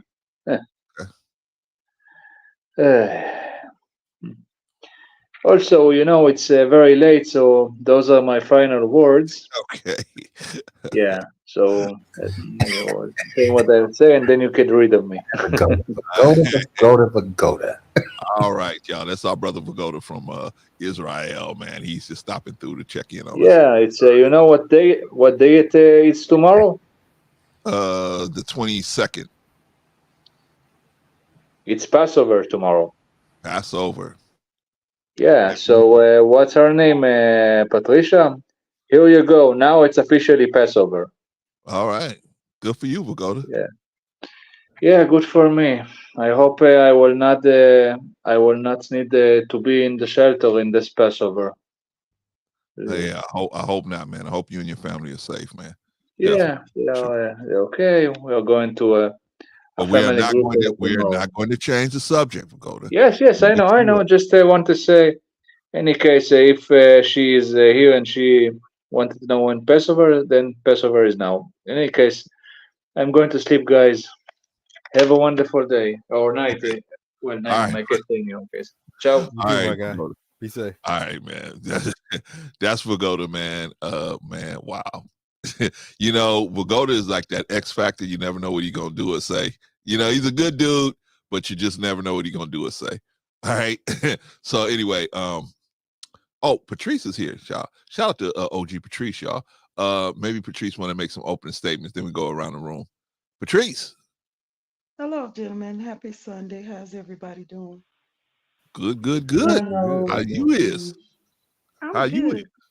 I'm good. Thank you very much. I just tuned in. I saw the thumbnail, but I missed a lot of the conversation, so I'll let it go around, and then I'll give my commentary kind of based off of, unless you can give me a short synopsis of what's going on. Did you see the video, OG? I ac- yeah, I actually saw the video on Yeah, another. crazy, Yeah, right? yeah, very crazy. Yeah. Yeah. Okay, so my thing with that, Patrice, was that um that just didn't, like people might try to make that out to be like this is black students, this is especially the men, the male students, and they just erupt like that and just in other words, you take your life in your hands teaching young black men, right? But my point was, this is something that starts when they're in kindergarten. I think Trace pretty much saying the same thing. Anthony too. There's something that starts when they're very young, and so it builds up, and it is they get humiliated in the classroom because the teachers don't know. Now Trace said it's a issue. The issue is they got too many kids to teach to stop for one kid or two kids or three kids that are having these emotional issues or taking stuff a certain kind of way. They don't have time to break all that down. They just shut them down, right? I say they shut them down too, but I think it's more they feel like they have to recapture the control of the classroom by humiliating anybody that tries to push up, right? But but we all agree that it starts when they're young. So by the time they get into the high school years or the middle grade years, this the threat of humiliation is high in their brains, and if they see an opening where they can take that out on someone, they'll do it. And so the whole point I was trying to make is that black kids are getting a bad rap because they're getting treated in a certain way that uh, promotes that type of buildup to continue.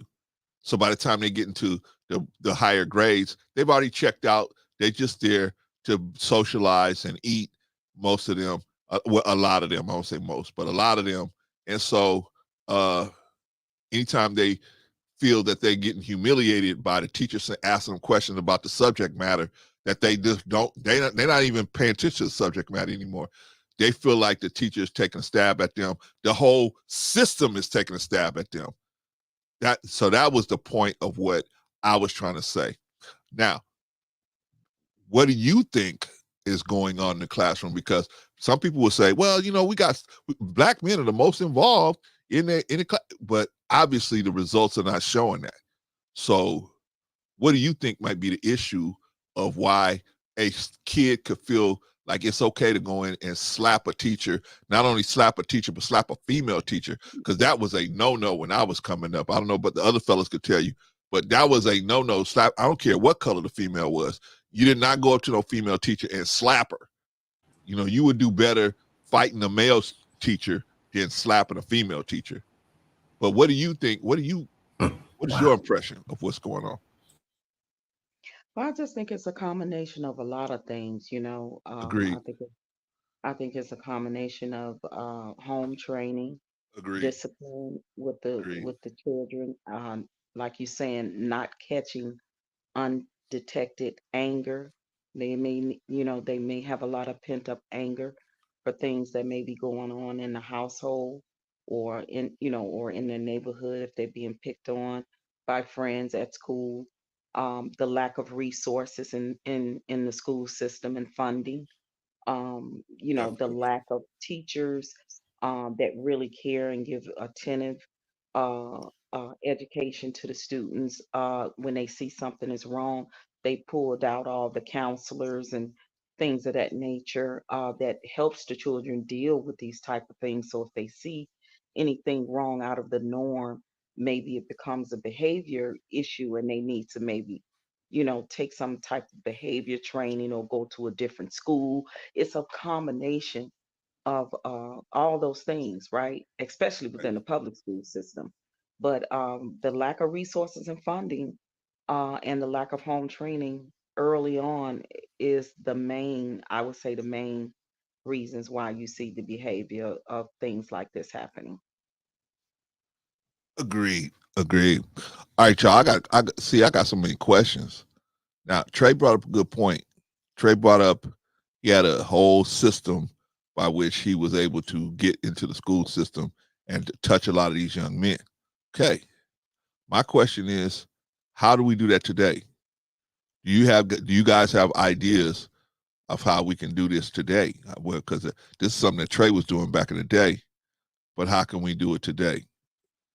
I think so many scandals have happened that it's harder for the school districts to reach out and do business with outside help, but it needs to be done, especially us as men in the lower grades. We need to get to these young men in the lower grade. How can we do this?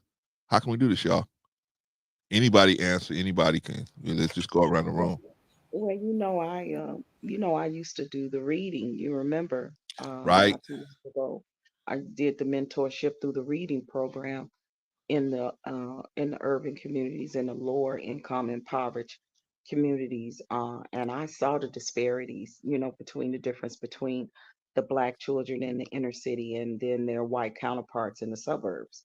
So when Right. you look at the numbers of that and the lack thereof of funding, the lack thereof of resources, the lack thereof of um, uh, the parents having to be at work and not being able to take the time with the child or not raising the child properly. It's so much that is again, like I said, is the reasoning for this. But they have mentorship resources if you can get them through school, if you get them through the government or different things like that, or start your own through the government, and provide some type of mentorship or provide some type of after school something for them. Again, when you look at the politicians and all of the funding that they took out for after school programs and things, Absolutely. community outreach programs and things in the neighborhoods and communities for the children, this is why you see, so much of what's going on now, along with poor parenting, because the children are having children younger and they're not rearing them with a lot of core values, discipline, morals, and integrity. And you see that as well. And it doesn't matter if it's one person in the home or two. It could be mom and daddy in the home, but if neither one of them is right in raising the children right, you're going to get a degenerate, dysfunctional child. It could be one parent in the home. It could be the mother, or it could be the father. It's the same thing. Or it could be both parents in the home and they both working and they not really paying attention to what is going on with a child, you know, uh, outside of the home, and the child is acting up, and they are not aware of it, or they are not paying it attention, or they're sweeping it under the rug. We dealing with the situation here in Arizona, and these children come from wealthy families, and these young men, they teenagers, call themselves in a gang, and they just literally beat and unalived another teenager recently. And Wow. all of these young Wow. men come from well-to-do families, and they go Yeah. to Yeah. some of these main good charter schools out here. So again, it doesn't it's a broad spectrum of things that is the reason and the lack thereof of what's going on. For the most of the wealthy ones, it comes from like the privilege, being spoiled, thinking that they can have their way because they're used to getting everything they want. Then they go to school and they bully someone that is less fortunate, or they find someone to pick on for whatever reason, and this young man was out there while they were bullying someone else. This young man was out there recording it on his phone, and they turned on him and beat him to death. Man. Wow. So you're gonna But always do you think that is the same entitlement? Because you're speaking to those kids that were brought up, as they say, with the silver spoon in their mouth. They're entitled. So yeah, I can haul off and hit the teacher. I can throw a tantrum because of that entitlement that they hold on to.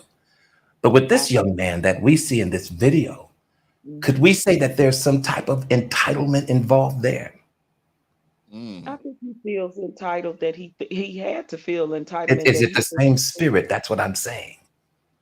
the sense of I'm bad entitlement and look what I can do and let me show everybody so y'all be Right. you all be scared of me. So that sense of entitlement, I think, yes, absolutely, it's a different sense of entitlement as opposed to children that come from wealthy families and communities. Interesting. What does everybody else say? What do the rest of you guys say? What say you, Brother Ant, I would say this about that and entitlement part? Is there a resemblance of entitlement in both scenarios with the that silver spoon kid that hauls off and slaps the well, teeth, and let's the young man that we see in the video? let's be realistic for a second. Yes, All sir. right, and let's call a spade a spade. The majority of kids that you see are either from most public schools, are either in the suburbs or they're in the inner city. Yeah. Okay, that's where the majority of kids are. Suburbs or inner city. Do the suburbs get more funding than what you would see in the inner city? The answer is yes, they do. Okay. The reason why, though, but here's the deal: the majority of schools in the suburbs are their own school district. They don't share the school district of the inner city. All right. So you look at all of your big cities that exist, right? They are spreading the money that they get, because the majority of money that school districts get is from taxes. The taxes are going to be what the worth of all of the houses and property and everything else that's there inside of that city. That's the money that gets spread around. Now, what most people fail to understand, and they had this happen, I remember reading this about Texas a while back, where they were doing, I think they stopped it. I don't know if it's still going on or not, but it didn't happen, here in Oklahoma. But over in Texas, I remember there was a thing they were doing at one point in time called Robin Hood. And Robin Hood thing that was set up was supposed to take money from the more successful school districts and move it over to school districts that were not as successful. Okay. So I believe that they tried to make that play out. It didn't. If it played out, it didn't last, or whatever the case may be. But that's neither here nor there. But that's where the money comes from. Now, the inner city schools, or the schools from most major cities, are also heavily federally funded. All school districts throughout all of the U.S. is funded by the U.S. Department of Education. So you got the U.S. Department of Education that's funding stuff, and then you have your school district being funded by the taxes of the places of the areas that are in there, right?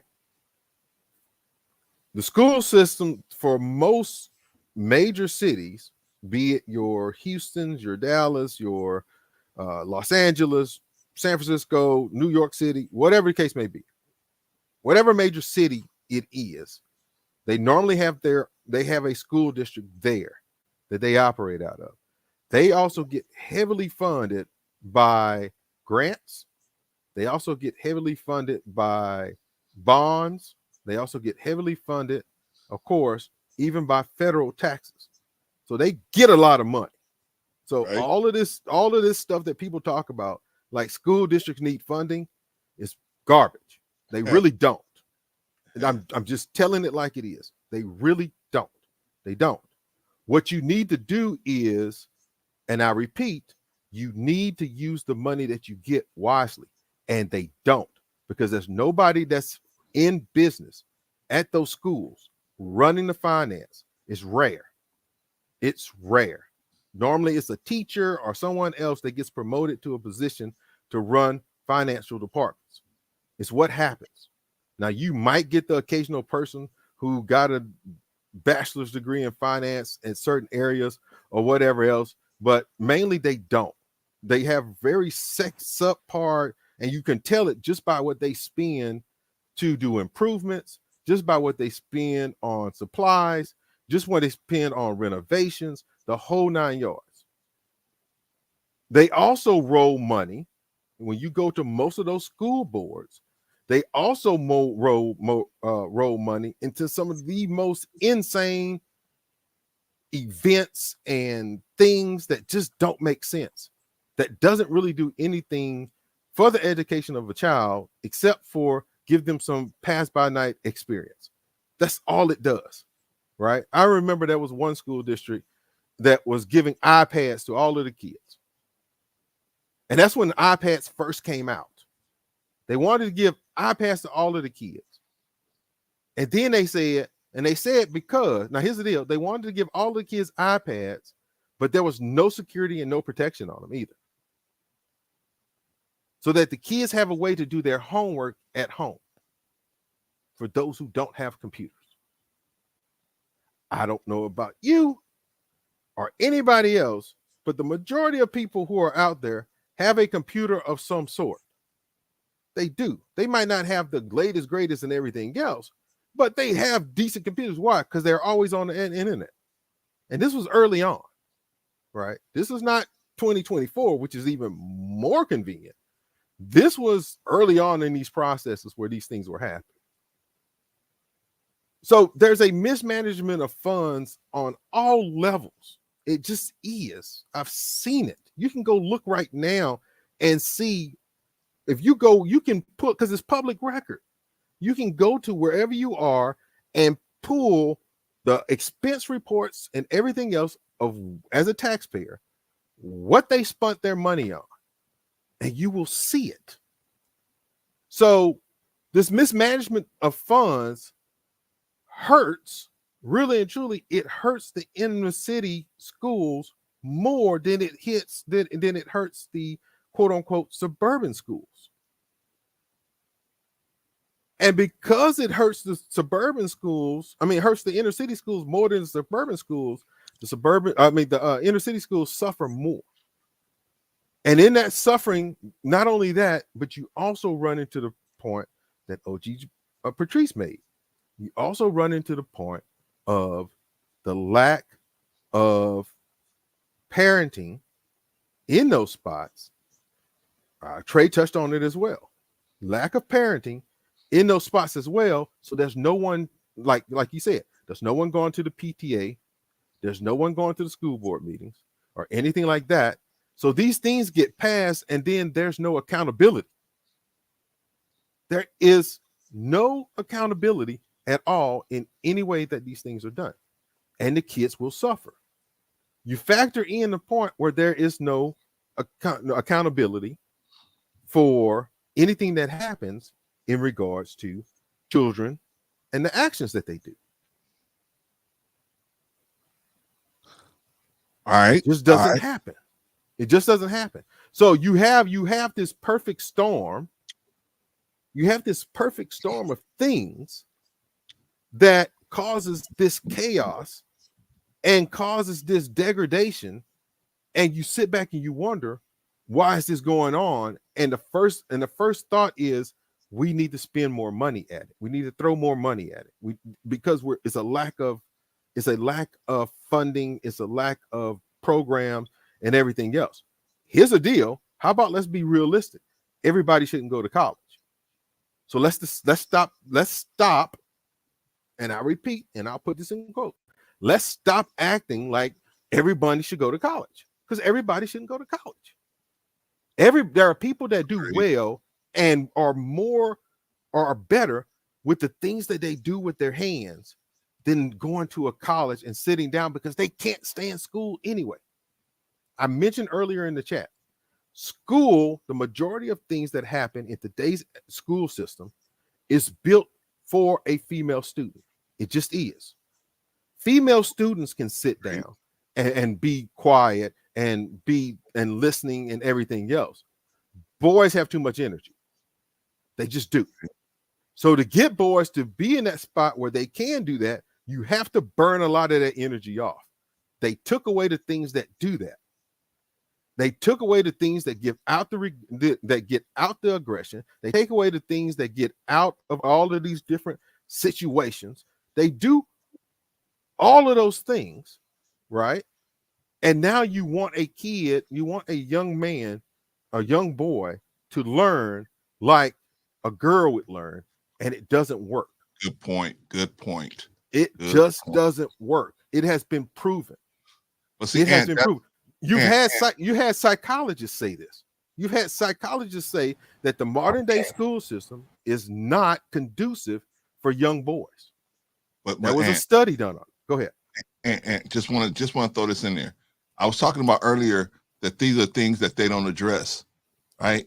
They just keep telling a lie that all students are the same. So yes. I'm glad you pointed that out, brother. Okay. Yes. Go ahead. So that's another part that goes through it. And so when you look at what was done prior to, notice that before things started changing and going down this route, right? We see this route where they started doing this probably about mid-90s and everything else. You also see that the graduation rate fluctuated too. You also see now you got all of this stuff with people leaving at coming out of there with the 4th grade reading level and all of these other things, right? It used to be you stayed into a grade until you were able to understand and pass the information that was given. That's what happened, because that was the crux of you learning, was to be able to master the things that you were learning, right? But in a lot of but to me personally, I even go back this route. I say bring back the apprenticeship programs. Yeah. You really want to go real with it. Let's bring back the apprenticeship programs. Basically get everyone, if you want to say, yes, you have to finish high school and do these things, it's fine. The majority of most Americans will not use what they have learned past an 8th grade education. They won't. Agreed. The majority of them will not. However, there are some that will, but even they will not go to a college or don't want to go to college. So if you have an apprenticeship type program, if you have a trade school type program, if you bring those things back, then the kids who were the quote unquote hate the classroom schedule, they have something to do with their hands, but busy with their hands. They love it. They embrace it. They work in it. They succeed. And when they leave out, they're able to make a living on their own without wondering, well, I didn't go to college. I didn't go to college. I didn't go to college. I'm a failure because I didn't go to college. No, you just weren't built to be a college person. You just weren't. How do you know that? Because you sucked in school.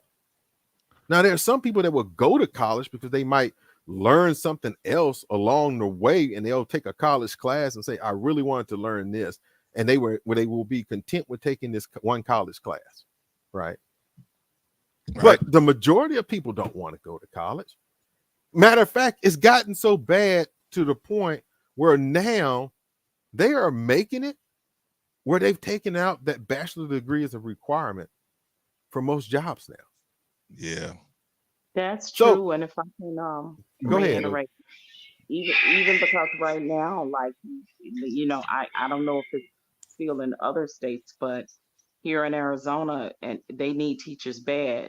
and you don't even have to have a college degree anymore. All you have to do is pass the certification. If you could pass the certification, you could be a teacher. Yep. And that's just Do y'all how know what they're doing? and that's just how it's gotten because of the lack of no one. A lot of teachers don't want to go into the profession anymore because they are definitely underpaid and overworked. The classrooms are overcrowded, where there's one teacher to every 30 to 35 students in a classroom, and a teacher But just doesn't have that kind of bandwidth, capacity, patience, or discipline themselves to even pay attention, like you said, to that one or two child or children that may be problematic within the school. do y'all know why they're doing that though? Yeah, I know why they're doing it. 35 children to one teacher is nothing new. That's been going on for the last 20 years in public education. Here's the problem with a lot of the inner city public schools. And if you want to learn about social services and the dynamics of how it plays into education, go to Chicago. It's the world hub. People come from Germany, France, England, wherever there's students, they go there to study the social service system. Now, one, in inner city, you don't have collective bargaining. Most of those inner city schools don't own houses. So they're not paying taxes, so you'd have no collective bargaining. That's why, like the brother mentioned, there's always a school district in charge of the schools in the neighborhoods. When you go to the suburbs, they pay taxes, so they can dictate what goes on inside those schools. They are going to say, if we want sex education, they're going to bring sex education teacher, someone who teaches sex education. In the inner city, there's no collective bargaining. And when they bring these topics up for the last 20 years, black folk didn't show up. Okay, They good telling point. you Good weeks point. ahead of time. And this is the crazy part. It ain't all about the women, because even us fathers, when it comes to our child's education, most fathers are hands off. Learn that shit yourself. My father came to see me in school one time because I was acting up. That was the last time he ever had to come to the school. But that was a different time. That was a different time. I didn't have all of these distractions. Right. And now kids got too many distractions. And listen, I used to say this, and this is when I used to talk to principals. You have to invite the parents in to provide some type of resource for the parent. You have more than half of public schools, most of those children on welfare, low income, making less than $20,000 a year. A lot of these children are nomads. They go to a school one year, mama can't pay rent here, so she moves around. Kid got to go with her. Right. And what used to help me, oh my God, I used to help parent workshops. And we're not just talking about what you're not doing, because you're doing a great job. You trying. But let me give you other information that you can tap into in the community to alleviate some of that extra stress that you're trying to take on. Mm-hmm. Not everybody's going to do that. And what I've noticed, what I've learned in a lot of these, and while a lot of these issues are growing in the community, because the government and the state, I'll say the state, instead of giving those money for programs for you clients, guess what they give them to? They give them to your churches. They give them to your pastors. But again, the pastor ain't helping nobody that ain't helping him. No. Look. This is what they're doing, especially in Los Angeles. What they're doing is they are giving churches real estate loans to build housing developments. That's what they did. They just across the street from me right now, where they gave this church all this money, a couple $1 million to build, and because they had this huge parking lot, and so, but they had this initiative to work with the churches to build all of this housing. So I'm just verifying what you're saying here in Kentucky. Yeah, and see, in I know in Kentucky, I'm not living it, but I found this out because I know people that do work in government. A lot of the community centers, they gave them to the churches. So in order for you to do anything, you had to go through the church. And we know ain't no pastor, ain't nobody in the church go give Brother Clarence if he ain't going to that church. Exactly. If you ain't helping them, and that's where our problem lies. And that's where the problem lies. As long as they go through the church, we'll never see change. It's going to get worse. Because guess who's in the church? Mostly women. Guess who have most of the children? Mostly women. But are they sending them children to the programs? No. Because they're not going to show up. They got too much stuff to do based off their own desires to put that child in a position to be successful. It's just the way it is. Is it right? No. Well, to your point, but see, that's what I was saying earlier about the mismanagement of funds, right? This is what the whole this is why I'm saying this is my sticking point. I'm gonna ask you a question, Trey, and be as honest as you feel like you need to be. How much money did you get? How much money did you get from the state for your program? Well, it was through the school, based off the school. It was $50,000 per school. I was in 4 schools. So you got $50,000 per school. Per school. Okay, cool. Was that enough? Oh yeah, it was enough because it was enough. It was enough because I would do and this is how I did it because I didn't have to spend anything unless I was bringing in maybe a guest speaker from the community or I was doing a major activity because I also provided each school with college tours. And of course, it only became, $5,000-$10,000 when I was taking like 80 students on a college tour where we went West Virginia through Ohio, a couple of schools, the HBCUs up through that area, and we took about 80 students. So okay, so now take what you just said. You just said that you got $50,000 per school. You were in 4 schools. Mm-hmm. That's $200,000 that they gave you. Mm-hmm. Right? You just said that you only spent out of all of that around 10. No, out of all the 4 schools, I spent about 30, 35 because, like I said, I was providing. Do you see my point? Mm-hmm. Do you see my point? You spent $35,000. They allotted you $200,000. Once they allotted you that $200,000, that was on the books as a budget for your program, $200,000, not $30,000. Well, each school, it was only on each school's budget, $50,000. That was it. I understand, but my point is that you spent $35,000. You were allowed it. Here's the deal. Even though you were allotted $50,000 per school, that still comes under the purview of the school district. It does. Right. So that school district basically allotted you $200,000, of which you only spent $35,000 because you were responsible. Or you were a responsible human being. Yes, and that's including food, meals, exactly. For everybody, parents, everybody. Everybody was getting a piece of that. Yes.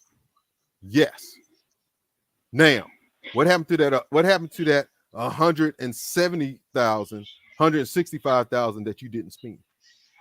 Well, 100 of that was my salary. Like 104 was my salary. Based off the numbers. They had your salary tied into that program? Yeah, my salary was tied into the budget of each school. Of all schools. Okay.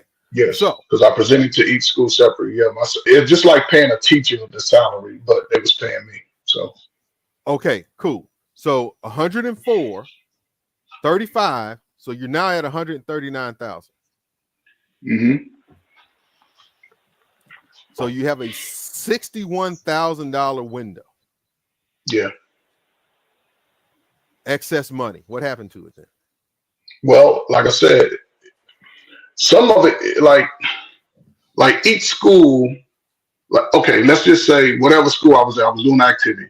I just didn't cover the activity just for the group of students that I was connected to. Let's say each school I had about a total of about 40 to 60 students every year. And here's another thing. Each year I would give back about 20,000. So, but then if I'm in a school, they got an event coming up, I would support that. I would, divvy out funds to help the school with whatever the school was doing. Like, if they was going on certain events. If my students were going, then I ensured that the group outside of my students could benefit from it. Maybe provide foods on trips. Or like some of the top students were in each school, and I'm talking high school, were going. This is when Obama was in office. We're going to DC and stuff like that. I would put up 5, 10, whatever was needed. So it came out. We usually had about it. I would say at the end of the school year, probably had about 10 to 15,000, and that would just go back. That would just go back into the budget to be reallocated. And I did that for about, I say, what was that? 3.5 years total. I did for about 3.5 years total. Okay. But even the point Yes. my point is hey. the stuff that you did, even with the stuff that you did, that was you I'm funding on things this, that were outside the program, but for the benefit of the students that were in your program. Mm-hmm. You Correct. just used the funds to do that. That was Yes. you see what I mean? That was your purview to do that. Yes. Yes. Right? That wasn't Yes. part of the overall program. Now, my question is this: knowing that what you did was successful, how come this was not made into a district-wide or even an inner city-wide program using the thing and the platform that you set up, which became a proven program? How come that was not set up to go across all of those? Because I wouldn't sell it to the school district. See, I wouldn't sell it to them because you didn't have. My deal is you didn't have to sell it to them. My thing is, if they would have put you in charge of it, let you keep. But that's what schools. But see, you're right. That's the thing. In order for it to go to the capacity that you wanted, they wanted to put somebody else in that position to do it, and I wouldn't do it. I wouldn't do it. And I was like, no, because I didn't want it to turn into this political caveat in a sense, because I had a good successful rate, and when I say good successful rate, it was probably about I say out of total, let me see, if I had about, I'll just give each school 40 students. So if I had 120 students total, out of that 120, about between 75 and 80 actually all graduated high school. And about 25 to 30% of those went to college. Like you said, a lot of, and this is some of the things, three things I used to cover: enroll. This means enroll in college, enroll in trade school, enroll in any type of advanced schooling. Enlistment, you would mean go to any other branches, including the Coast Guard or whatever. And then employment. So students were based off where they were. I would target those three things. And towards the end, this new thing that everybody's on now is entrepreneurship, but that was towards the very last end. And I always inform the students, it's great if you want to go into entrepreneurship, but you have to have a business plan. You have to be able to present to me what it is you're trying to sell. And if you're not good at speaking to people, you're not going to sell products. If you're not good with controlling your emotions and having positive anger, having accountability, showing up on time, integrity, doing the right thing just because, having respect, then you're not going to get the results that you wanted. So, I felt good. A lot of my students are successful young men and women. A lot of them are married. They're doing what they need to do. And, and that just, it retired me. I'm telling you, it retired me. I retired 2 years ago. And man, I don't know, man. I think it was a little luck, a lot of blessings, because I understood my mission to the youth. And I used to go in these rooms with y'all, like guys like y'all, and man, they question you, like, man, look, you see the results on paper, because we have to document everything, and the results were on Yes. paper. And So that deal. For me personally, I wanted you to say exactly what you said, and I wanted you to get that information out there. And the reason why I wanted you to get that information out there is to go back to the point that I was making about the mismanagement. That's mismanagement. mhm, That is this right. mismanagement for the extreme. Because what they should have done is they should have put you in an executive position. You handle the 4 schools that you were handling, where you already have an inroads.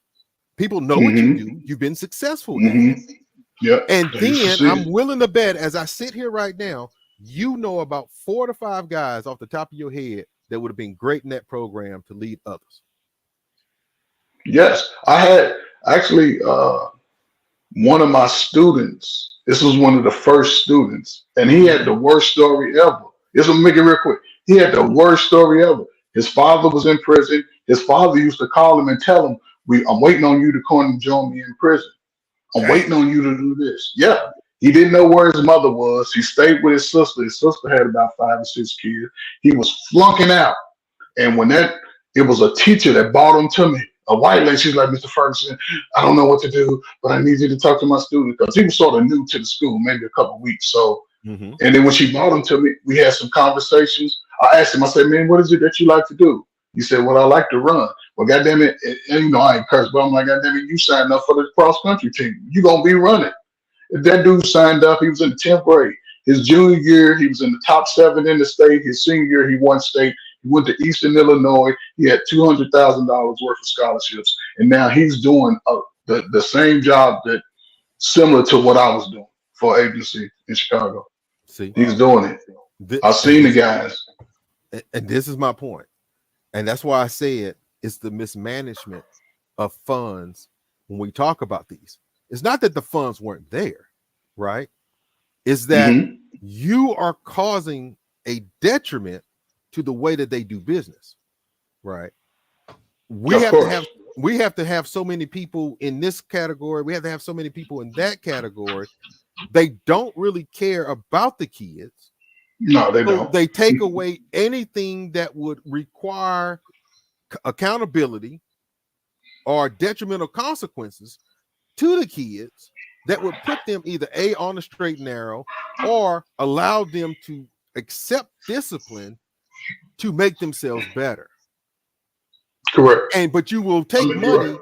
you will take money and fund after school programs with drag queen story hours type stuff, right? This Yeah. is what you throw money into, right? But you won't throw money into things that are valid. And this is what I'm saying across the board. When you look at this whole situation and you see this stuff happen, as much as we have people that can do, and here's the deal. Trust me, like I said, I was in a school district, not as big as Chicago, but I have conversed with people all across the US about the things that go on within schools, who work in school districts, and they all have the same story. They all have the same thing. They see the same thing that I've seen, right? Mm-hmm. Teachers are so underpaid. Why are teachers so underpaid when you have this plethora of cash? Well, the reason why is because of exactly what we talk about. It's the mismanagement of funds. It's not really about the best education. A lot of teachers who teach in the inner city will go to the suburban areas because they get paid more. Yeah, that's They true. won't stay in the inner city area, because even if they got into the inner city areas, and even if you were giving them a matching amount of money as you would have in the suburbs, it is too much of a headache. It is too much of headaches and safety issues and all kinds of different things that go down with this. And you wonder, and you know, people want to throw their hands up. Well, we need to have more what do you call those things? Where they check for weapons and everything else. What, security, security. What is that? Security. What is it? I don't know. See, Weapon, it's I on don't know. the tip of my tongue. That metal detectors and all that. Yeah, well, we need more than metal detectors. We need more police on campus. But listen to what you're saying. We need more police on campus. We need more metal detectors. This is supposed to be a place of learning. Why is this a thing? Well, it's a thing because of exactly what I was saying before. It is, you are correct about the lack of money. That's because here's the deal: the money that's get collected by the people in that specific school districts for the major cities, right? They do not really and truly pour all of the funds that's needed into those areas because they write them off. They don't. They put it in other areas around that are the areas of schools that some of them might have a good athletic program, and some of them do.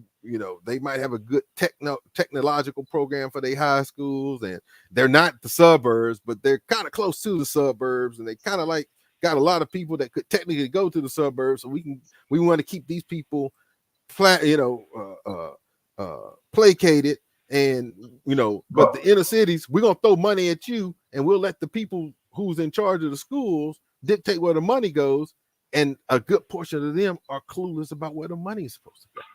Not all of them. Let me jump in real quick. A lot of schools that were in Chicago that got like red flagged and in trouble. Don't you know that they were spending? They were spending because they these fuckers were spending $25,000 a year on fucking food. Yes. Buying fucking food for staff. You ain't implemented no program. Come on, man. Easy, Trey. The language, man. I'm sorry, man.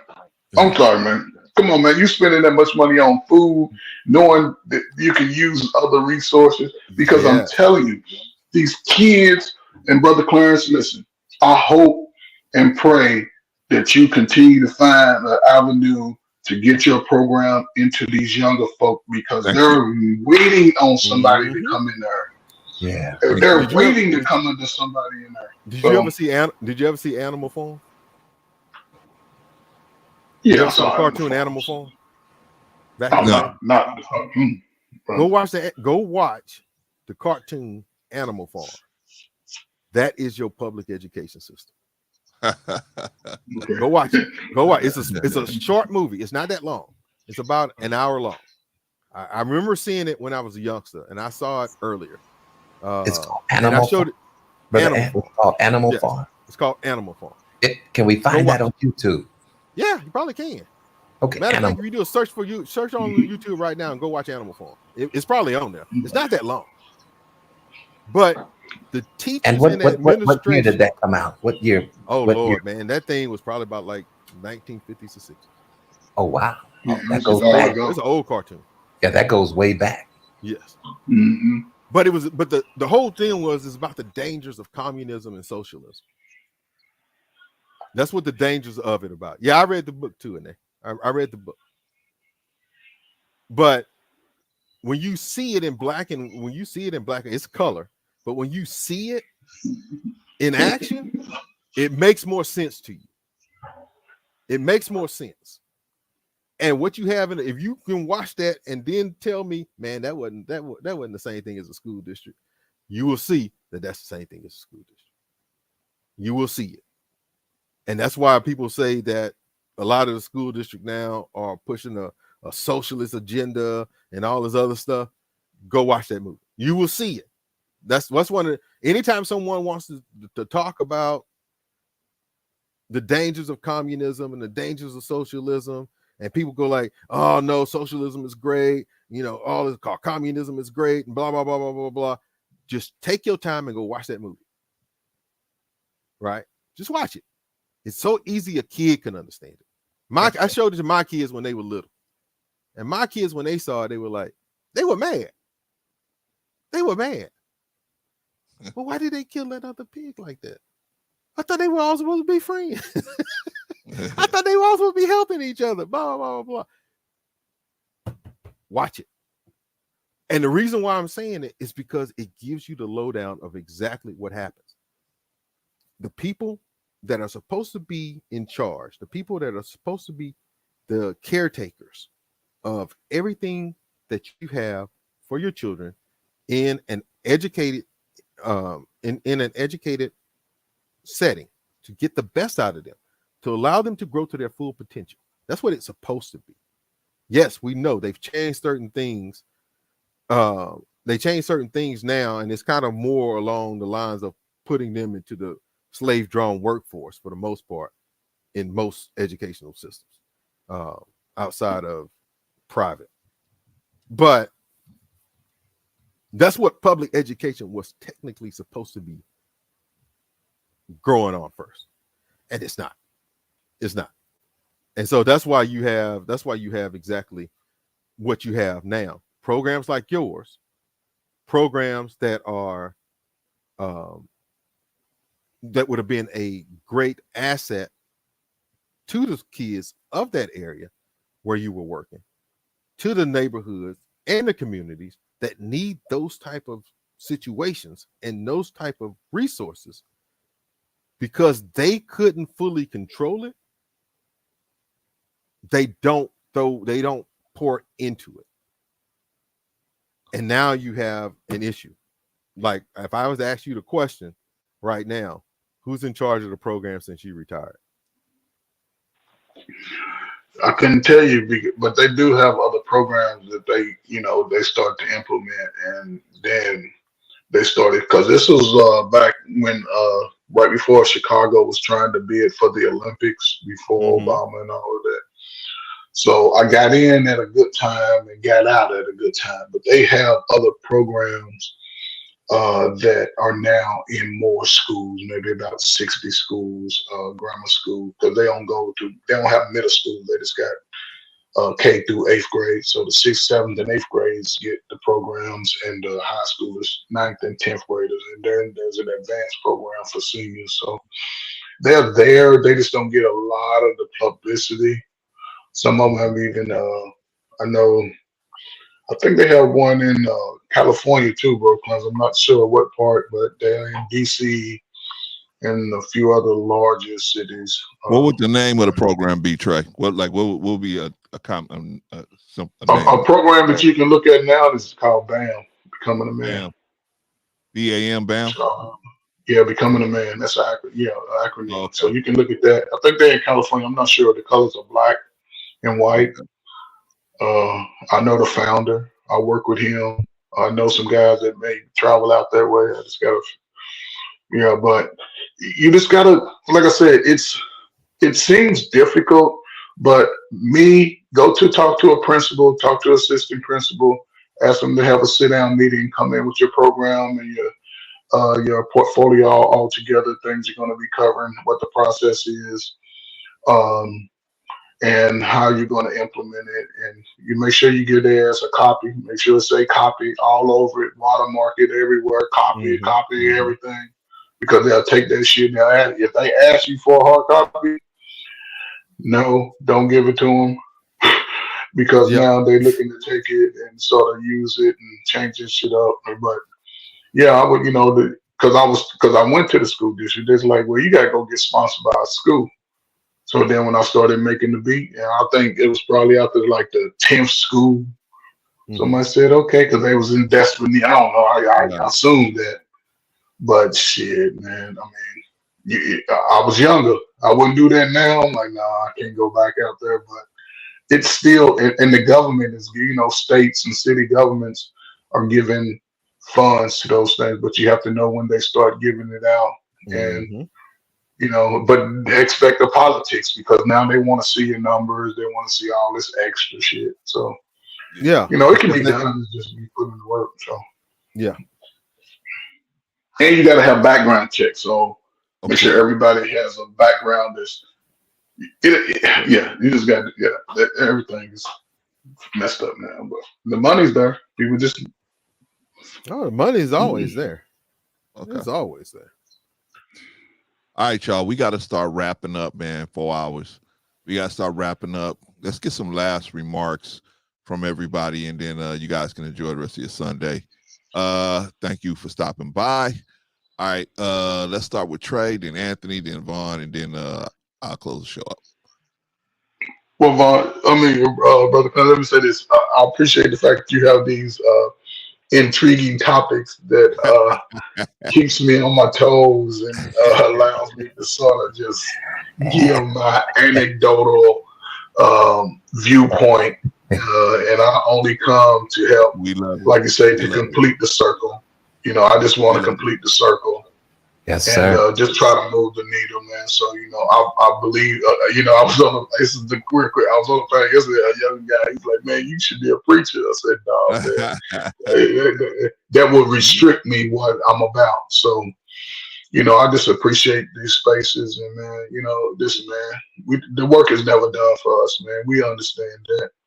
Yeah. But I challenge everybody this week. Find 2 young men, whether it's in your family or not, and treat them like a military. You give them the information, and then you see if they'll practice it, and always check in and see what the results are in 6 weeks. You'll be amazed. Yeah. So that's all I got, man. Peace and love to everybody, man. I'm gonna enjoy the rest of the day with my cousin Jesus. And I'm gonna walk in the sun. Right on. Hey, man, thank you for your service, and thank you for your other service to the kids of the community, man. We appreciate you, brother. Thank you for coming up, man. You too, man. Good luck, bro. All right, thank you, brother. Appreciate you. All right, we're gonna get it done. Trey. They're gonna make it. I mean, nothing's easy. So you ain't just walk in and they say, come on in, Clarence, we got all this money waiting for you. Come on in. I know it's not gonna be like that. But we're gonna take our time. We're gonna just follow the spirit of the Lord, and whatever's gonna happen, it's gonna happen. All right, man. Brother Anthony T. Biz, man. Spunt. Southern drawl. I never conjugated that verb. I seen him trolling you in the chat. Yeah, I saw him. But you know what?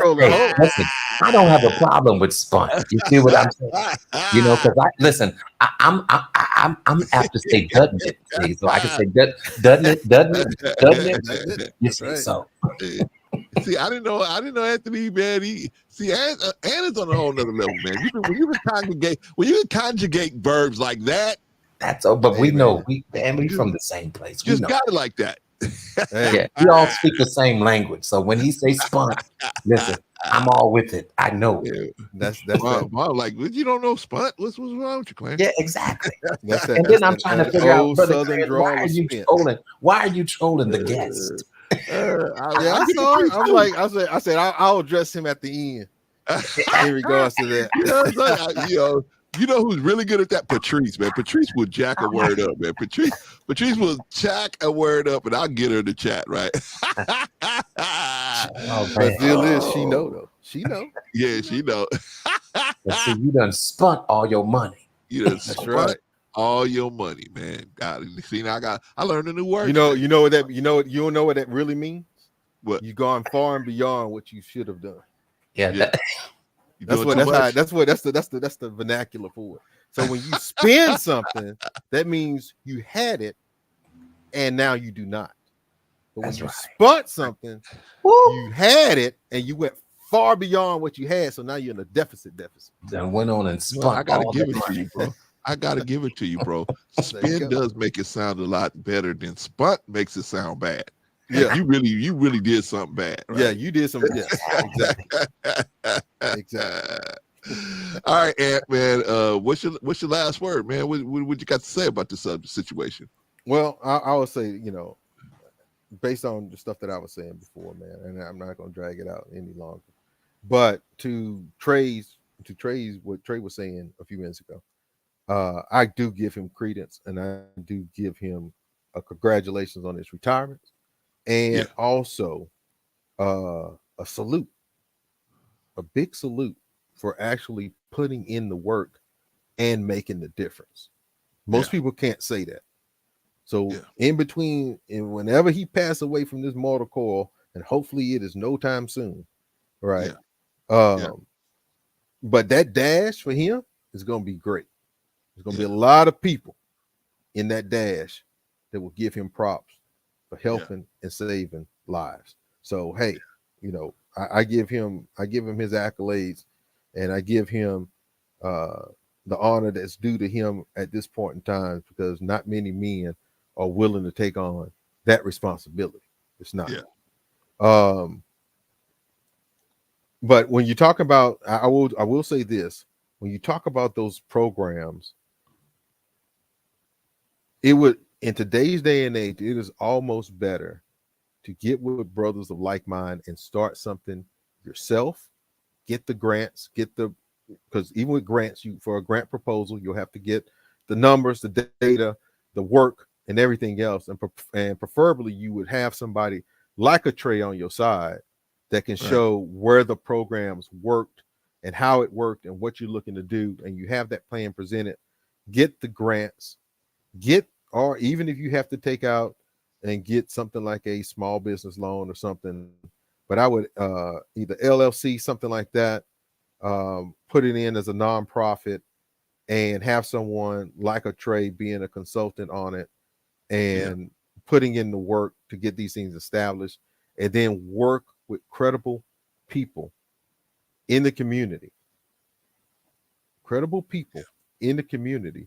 to do this on a vast, a bigger scale, right? So that when you go and you look into doing things in regards to the specific schools and stuff like that, then the schools can either, and he says the schools have the data, but then the schools should be able to correlate what you say. You just won't be part of the school. You would be more of a separate entity that the school could bring on, right? And you can now have education money to do X, Y, and Z as well, to help facilitate those things. Based on what he says, the actual operating cost of this should not be that great. It just shouldn't, right?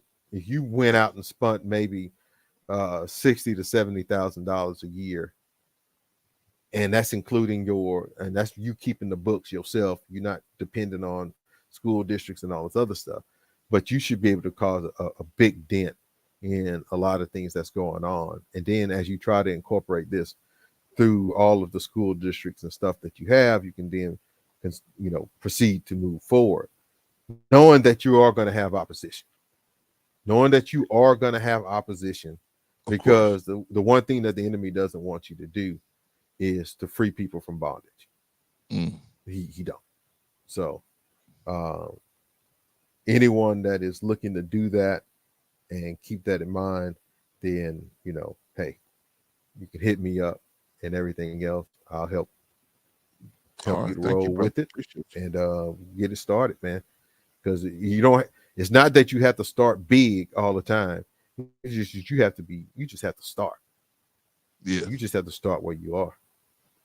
And then he hit the nail on the head with, you know, people operating in their fear. Scripture tells you all the time. There's many places in the scripture it tells you, do not fear, be strong and courageous. So that's what we need to do. So, but I appreciate you guys, Brother C, for the platform. Vaughn, salute to you as well, man. Salute to Trey. Salute to OG Patrice that came through. Salute to Vagoda that came through, and of course, you know, salute to my boy Bolo. It's always good when you have people of like mind to come to talk about issues like this, and not only talk about the issues but also to seek solutions. Thank you, brother. Appreciate you coming through. You know, you always got a seat here. This is your home too, and you know, we see you over in the village.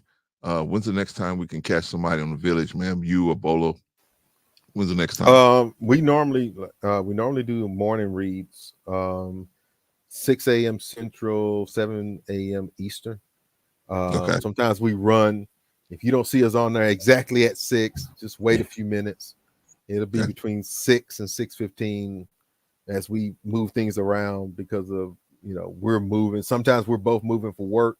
Sometimes something happens and one of us can't be, and we're alternating and stuff like that. So, but by all means, you know, we meet every Monday. Excuse me, every day of the week, Monday through Friday. Yes, Monday through Friday. So you miss one, you can always catch it on the replay, or you can always catch it live during the week.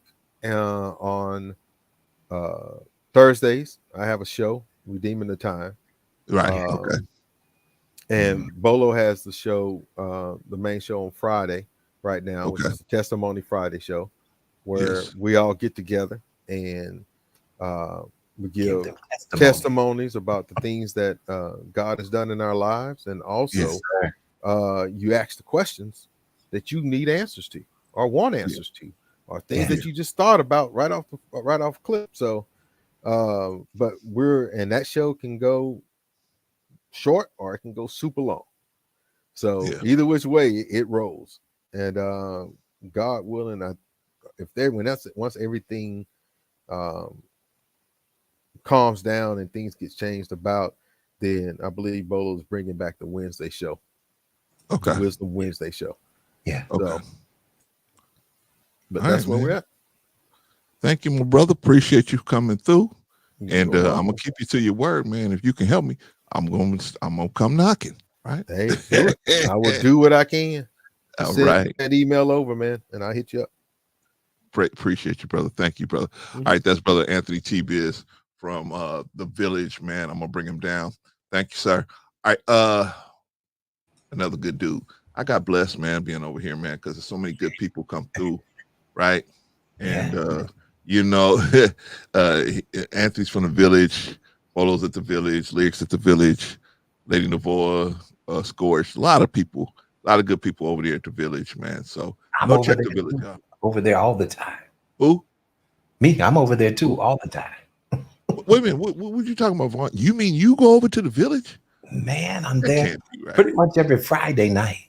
That can't be right. I try to be in the chat on Thursday. I thought you was in the script club on Friday night, Vaughn. No, man.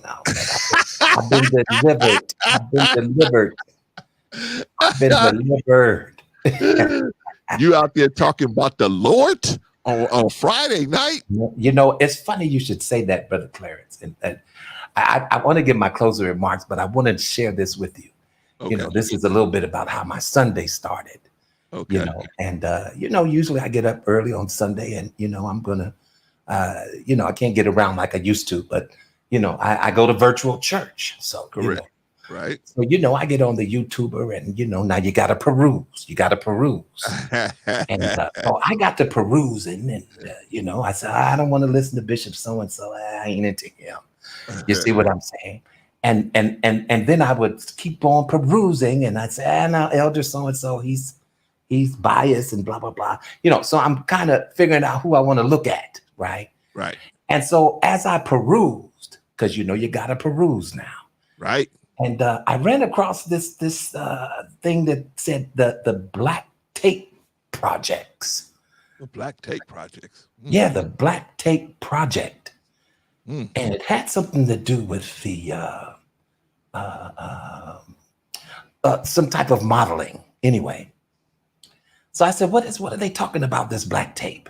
You know, and it was a part of LA Fashion Week, you know, and when I looked at the thumbnail, you know, it was two women that were, you know, very cadly dressed, just hardly had anything on, you know. And so basically I clicked on it. So when I clicked on it, you know, they were walking down the runway. Okay, now go with allegedly for educational purposes. Yeah, ladies and gentlemen, just go with me. You know, and so when I clicked on it, you know, they were going down the runway, and basically, this is supposed to be fashion now. You know, they just you know that black electrical tape, Brother Clarence. Yes, sir. You know, they used it. They put a strip across the nipple. They designed it across this and that. They did some on the leg and the thigh. They made it kind of look like it was a bathing suit that you would wear if you went to the beach. But it was done from the black electrical tape. Holy smokes! Wow. Now these women, now mind you, see, I was happily on my way to Visual Church, right? Of course. Watch out now. Minding your own business, right? Minding my own business. See what I'm saying? And so I looked at that for a minute and I said, what is this? I said, is this what they call fashion? Is this what they call, what's going on, you know? And I watched it for a while until the Spirit gave me a tug, you know, and now I'm talking about the Holy Spirit now. Right. He said, you need to continue on your journey to church, right? Vaughn. You're supposed to be going to church, Vaughn. Exactly. So watch out, watch, listen. So I left that and I continued to peruse and finally fell upon the church that I wanted to watch before my church actually came on. And listen, this was the topic of the message that the preacher was giving. Okay. His topic was, put your clothes back on. Back on. Put your clothes back on. Put your clothes back on, you know. And he was talking about that passage where Peter was in prison and you know, the angel was speaking to him and told him to stand up. And when he stood up, the shackles fell off and you know, the angel began to tell him, hey, now put on your garments and your sandals and blah, blah, blah. You know, he did a very good message about it. Right. But man, Brother Clarence, I laughed at that for a minute, man. I said, you know, see, now listen, sometimes you just need to go straight to church, ladies and gentlemen. That's God telling you. See, you can't be looking to the right and to the left on your way to church. Vaughn, stop whether perusing, virtual Vaughn. church or regular, you know. Vaughn, stop perusing, Vaughn. Vaughn, go straight to church. This is the Holy Spirit, Oh, Vaughn. man. Go straight to church, Vaughn. Wow. But listen, Brother Clarence, what an excellent topic today. I'm glad that you were able to, expound on it the way that you did. And everybody that was on the panel was excellent. Great job. You know, especially Trey Ferg. And, you know, I didn't know. I learned a little bit more about the brother, you know, as far as his involvement with education, you know, Brother Ant, you know, and man, you know, they really gave us an insight as to what's going on in these areas and why our young people are acting out the way that they are, you know. And my question still is, how could we get these things in place, man? How could we get these things implemented? Like, listen, you know, you have the Urban Warrior Academy. Yes. This is a great thing that you're starting. You know, you're starting it from the foundation. Yeah. You see what I'm saying? Because it has to be built first on a solid foundation. Yes. You see what I'm saying? The Urban Warrior Academy. Yes. See, this is a tool that we can use and put in place to help our young Black men. You see, and we just need more people like you that are willing to put their time and effort into these things. You know, I can't do it without you. I can't do it without Risa, Annie, Patrice, Rico, Olo. I mean, and these two brothers, Trey and you know, Anthony. I mean, I can't do it by myself. You know, God have to bring these people. I have to recognize God has brought these people in my life, and I need y'all just as much as, you know, y'all. You know, the kids need our the whole team. So yeah, bro. But I appreciate you, man. I appreciate you for just being you, man. You know what I mean? Knowing that I can pick up the phone and call Bob Bryant, and I can get an encouraging word. I can get, you know, some good feedback, and I could get, you know, 10 grand cash. Oh, you heard that? You heard that one? We working on that one. I hadn't fell asleep, Brother Clarence. I heard the 10 grand. Brother Clarence, that one might take a while, right? But you know what, the Lord, but hey, listen, you never know how the Lord will bless a person. You're right about that, brother. But don't put nothing past God now.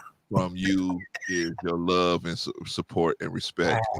Yeah, I'm just glad to be back, man. I miss being up here with you all.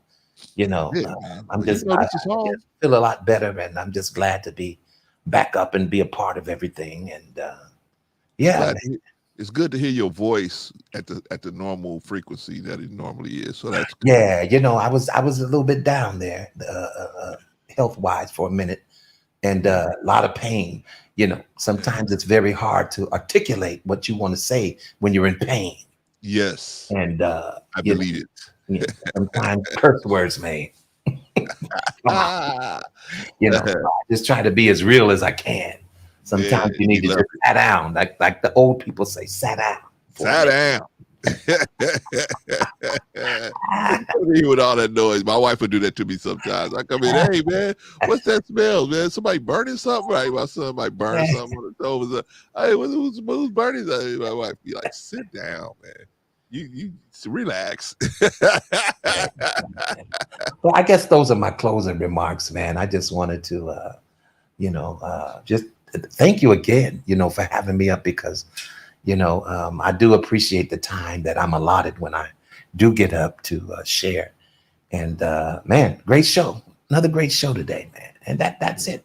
God bless you, everybody that was on the panel. And I look forward to getting together again real soon. Yeah, of course. Obviously, man. Thank you, brother, for coming up. Appreciate you. I'm gonna bring Vaughn down.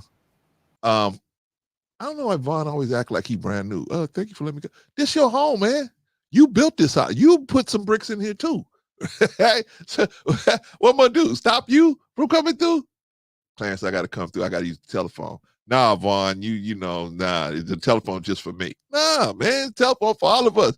Vaughn got bricks in this building. Annie got bricks in this building.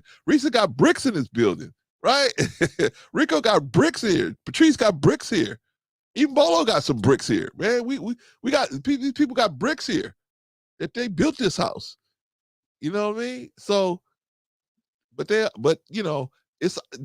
know why they're doing it because they're very respectful people, man, and they always try to show Bro C, respect. But this your house. I'm gonna keep telling y'all, this your house. Yeah, Bolo does have a brick everywhere, Great Pill. You're right about that. Bolo has built many channels, right? Shout out to brother Bolo. He has built many channels, man. Many channels have pulled themselves up off of Bolo, right? But what y'all think about today's show, man? We talking about how we can save black boys, so we can save the black community, so these young girls can have decent young men to choose from if they want to have a family, right? They have men that they can select from. Well, damn, how they gonna get men that they can select from when the men are crazy? We trying to fix the community by fixing one young man at a time. That's what the Urban Warrior Academy is about, man. We just trying to give them the tools they can use to fix. Now, are they going to use? Are they going to use the tools? Hopefully, they will. But if not, they're not. But they can't say nobody taught me, nobody came to me, nobody. They can't say that because we're offering the program. We're gonna offer the program to them, right? We're gonna put it out there for them. So that's our answer to this situation. Because, like I said, man, black boys, they get burned out early. They get burned out early, man. These teachers, man, these feminist teachers, they don't realize that they're killing this young man. By the time he's in the second or third grade, and they just keep humiliating these young men because they haven't studied the work, and they ain't studying the work because they don't want to. They don't feel like they can compete with the other students, and so they just stop, and then they start acting out in the classroom. And then and plus they got other issues, right? Trey brought up the issue of some ain't got no place to stay, some ain't got no place to eat, some of them ain't got a lot of stuff going. They got a lot of stuff going on, man. Violence, drugs in their own home, right? In their own home. So they got all these issues, and they go to school to act out, and the teachers don't think about the fact. Some of them, I don't say all the teachers. I think mostly it's the feminist teachers that they look at the acting out in the classroom as a challenge for power. And as the young men are simply acting out based on the anxiety that they have for all of the different variable factors in their lives that they have no control over, they're just gonna have to deal with. One of them is the injection of testosterone that they got going on at an early age. Some of these teachers just don't understand that, man. And they attack these young men, these little boys. They attack them because they look at them as trying to grab the scepter from their hands. So the teacher, these feminist teachers, use public humiliation to control these young black boys.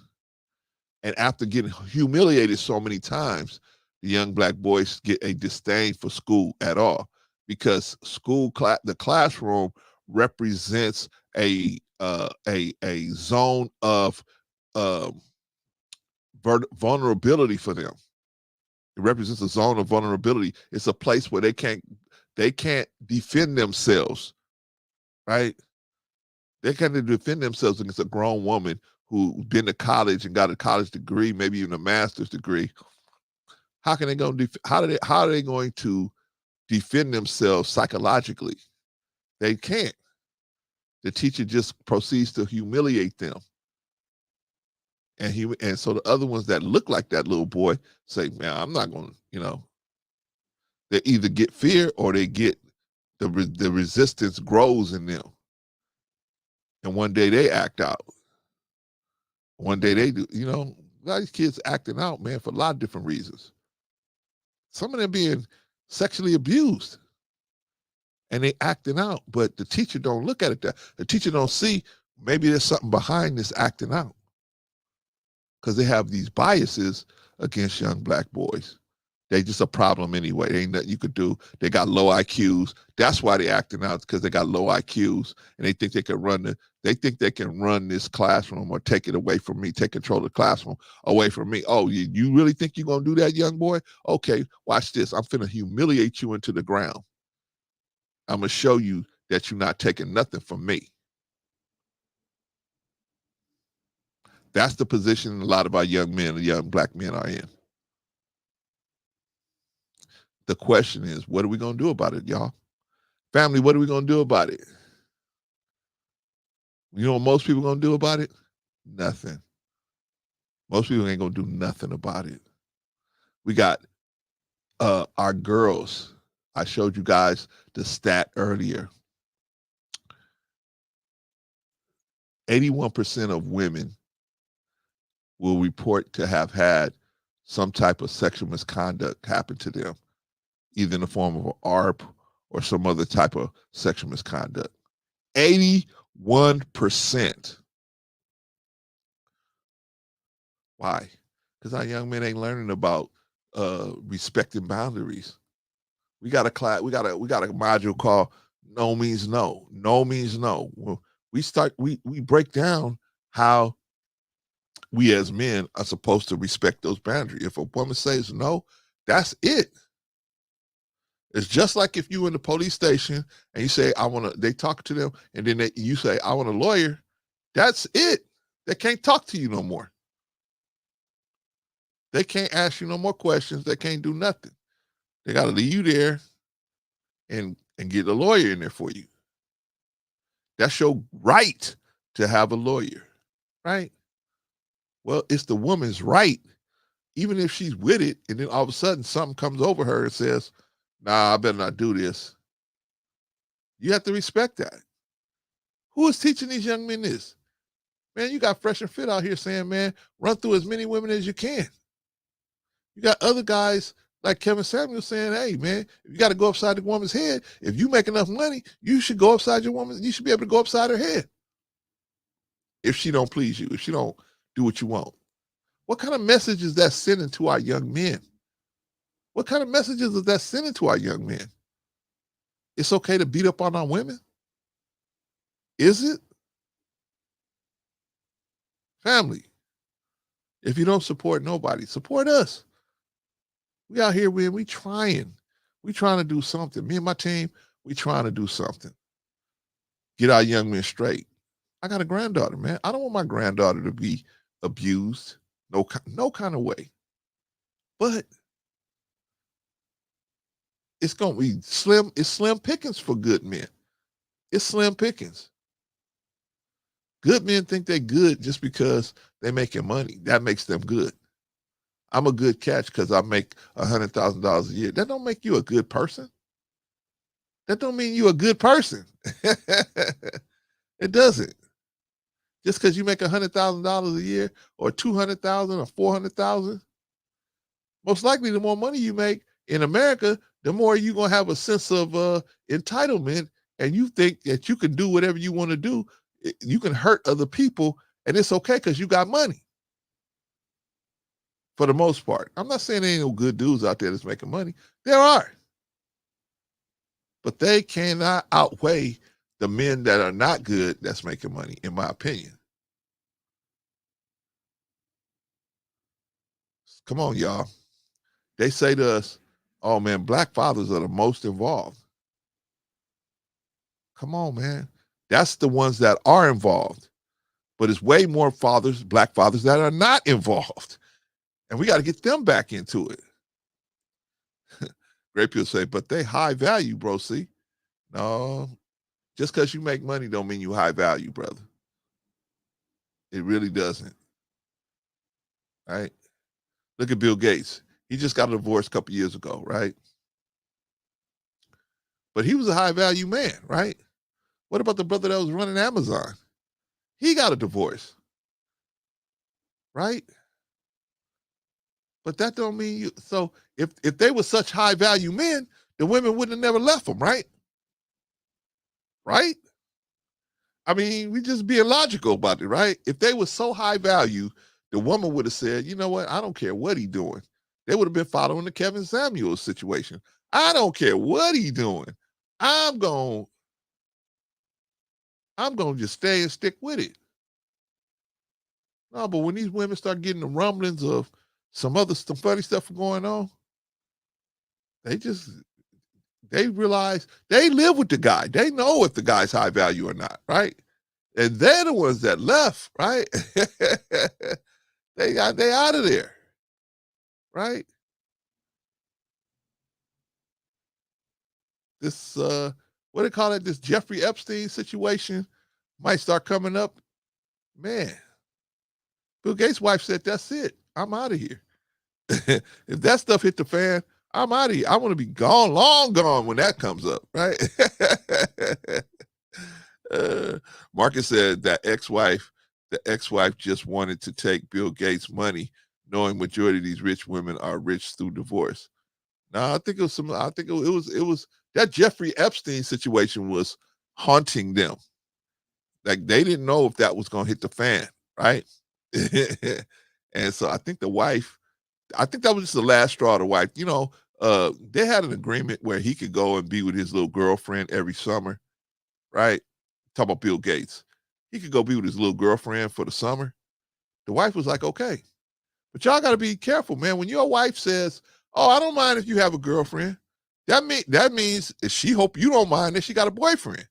So if you okay with her having a boyfriend, then that's good. See, ain't no woman gonna tell you, hey, I'm okay with you having well, let me take that back.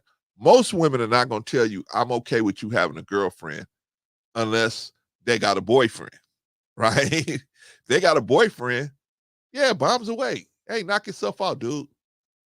I'm getting my head beat up on this headboard here. What do I care if you had a girlfriend? You ain't doing nothing to me, no way. The pool boy is coming through there just knocking it out, right? And we paying him an extra $5,000 for cleaning the pool, right? Allegedly, right? Hey man, I know y'all want to simplify it, Marcus, man, but man, when people get divorced, there's a lot more behind the scenes than just like, the woman just want to get money. There's usually a lot more behind it, especially if they got like double-digit years into the situation. There's usually a lot more behind the scenes. So stop listening to these dudes on the internet. The girl just wanted to divorce because she wanted to get money. Stop listening to them dudes, man. Stop. Most of them dudes, they don't tell you the bad stuff they was doing in the situation before they got divorced. They ain't telling you all that. They try to make it sound like they were saints in the situation, and the woman just had this, gold digger thing where they just try to run them apart. That's typically not how most divorces go. Most divorces go because the one of the people proves that they can't be trusted anymore, and faced with the thought of not being able to trust this person, they just leave, or there's no more benefit to it, right? The situation the situation that Bill Gates' wife had, she like, if I divorce the dude, I can live the way I want, I can still maintain this lifestyle. Plus, we ain't having sex. He's having sex with his little girlfriend, and I'm doing my thing, right? Why stay together and be connected to him when he gets connected to Jeffrey Epstein, right? That was the big issue on the table at the time. Marcus said, but we hear these ladies on the radio brag and boast about it after they get away with it. But that number is so small. That number is really so small. Most women that get divorces don't get nothing, right? They really don't get. They really. It's really not a cash grab.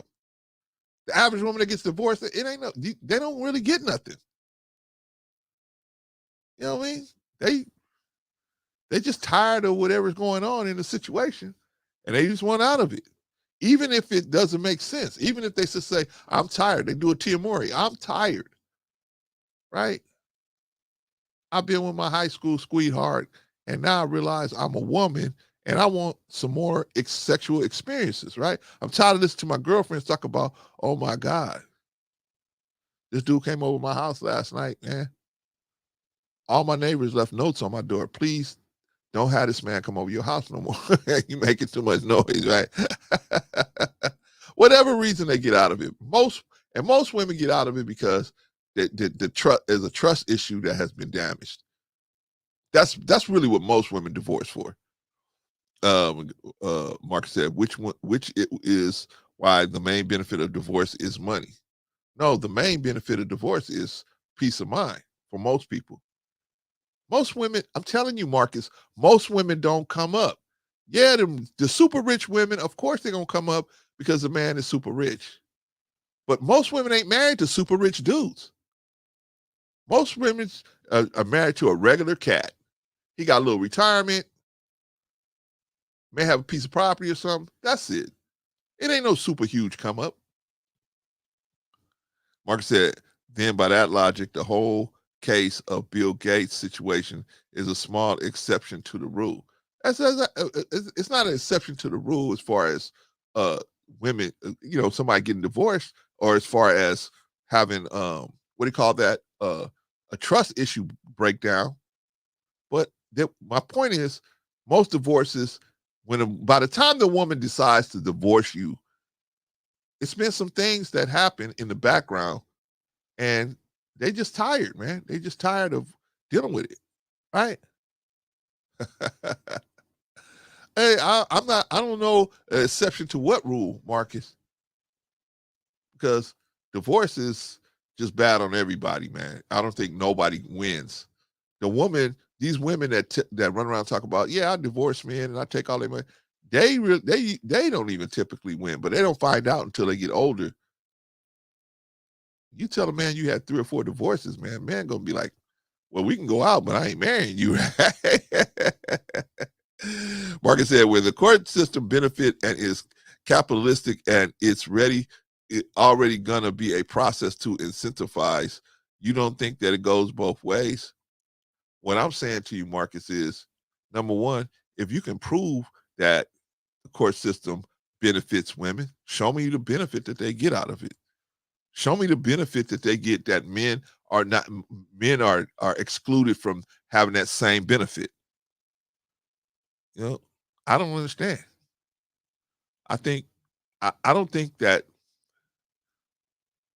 the courts benefit.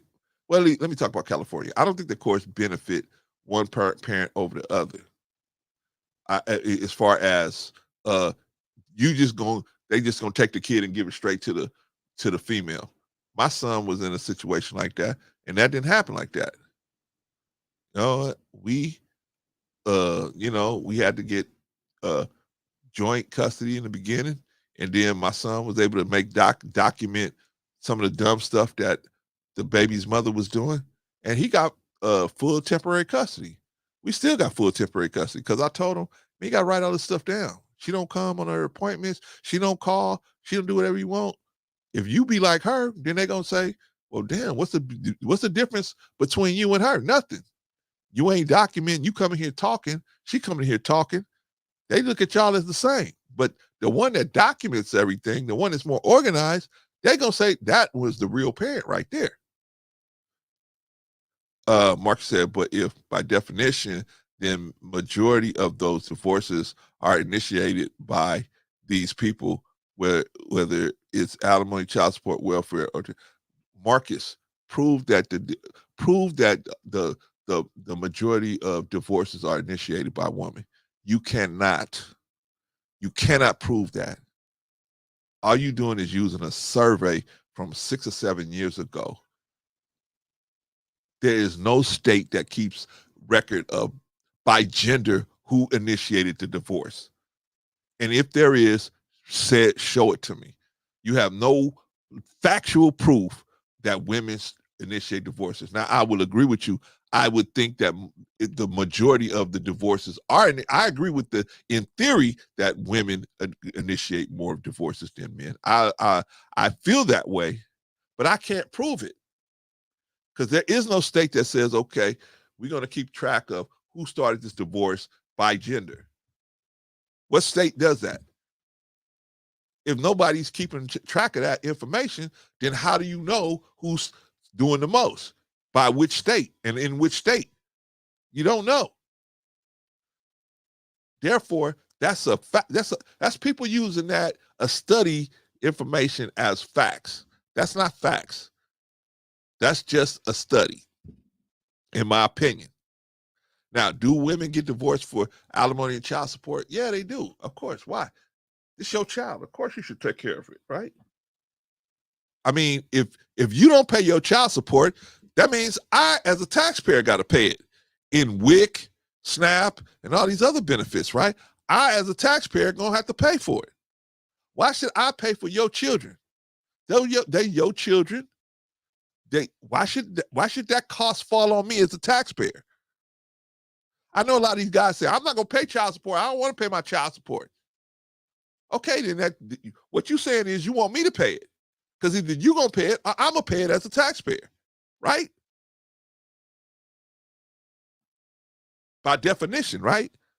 Because if you're not paying your child support, you make the woman eligible for SNAP, WIC, and all these other government programs, right? That I have to pay for with my tax money. Why should I have to take my tax money to pay for you and your sexual exploits, right? Marcus said, I think you forgot about the part of my history, regardless of what you feel in my history, working along the system, what I have seen in these court systems in Cali from my resume and history. I don't know what you're talking about, Marcus. I don't know. You're talking about your particular experience, right? I could say my particular experience, right? I've been to court many, many times with my son, at least 6 or 7 times with my son, right? Family court, divorce court, not divorce, excuse me, family court, child support court, right? I've been there. I've seen dudes in there. I've seen women in there. It's mostly women. I mean, when I went in there, most of the time it's women. Most of the time the dudes don't come, right? They just avoid it. But if you're going to divorce, you have to pay. I mean, that's the way it is, right? If you have a business partner and your business partner wants out of the business, your business partner gonna say, okay, you got to pay me. I'm not gonna pay you. Okay, then I'm gonna take you to court and make you pay me. I mean, same thing with marriage. If you pick the wrong person, they're gonna take you to court and clean you out. That's why vetting is so important. But I guess that's something that people always leave out, right? Here, you pick this person that got you in to court. My son said, man, I can't believe she took me. We had to go to court. She didn't take us. We had to take her to court. I can't believe we had to take her to court. I said, you picked this girl. You picked her. You're the one that picked her. That's why we here. Because of the job you did picking, right? Marcus said half or most of these women, Marcus. Marcus said half or most of these women will use it as a crutch and leverage or a weapon to be fair. I don't know, Marcus. I don't know that. I think some of these women just trying to survive. There's some that's playing a game. I will give you that. But why are we picking women that's going to drag us to the court? How about that? Why don't we why don't we put the horse in front of the cart? Why are we picking women that's going to get us there? And how do we stop picking women that's going to put us in that situation? Oh, I'm just not going to get married. The woman is still cleaning you out. The woman is, man, if you pick a bad woman, she going to get you from whatever kind of angle she can get you from. So I ain't marry her. So you didn't marry her. She going to clean your clock some kind of way. That's why the vetting is so important. But that's the vetting is the issue that most people, they don't want to look at. Clarence, I don't care if I vet a bad person. They're not supposed to they shouldn't take me to court. Shoulda, coulda, woulda, shoulda. Right? If, shoulda, and coulda, and woulda. But it don't work that way, right? What's that old saying? If my aunt had testicles, she'd be my uncle. But she, if is whatever. But now we got to understand that, man, sexual selecting is very important. It's very important. If you sexually select the wrong woman, man, it can cost you a lot. Not just money, but wasted time, wasted years. A bad woman can turn your kids against you, turn your family against you. They can put you at odds with your family.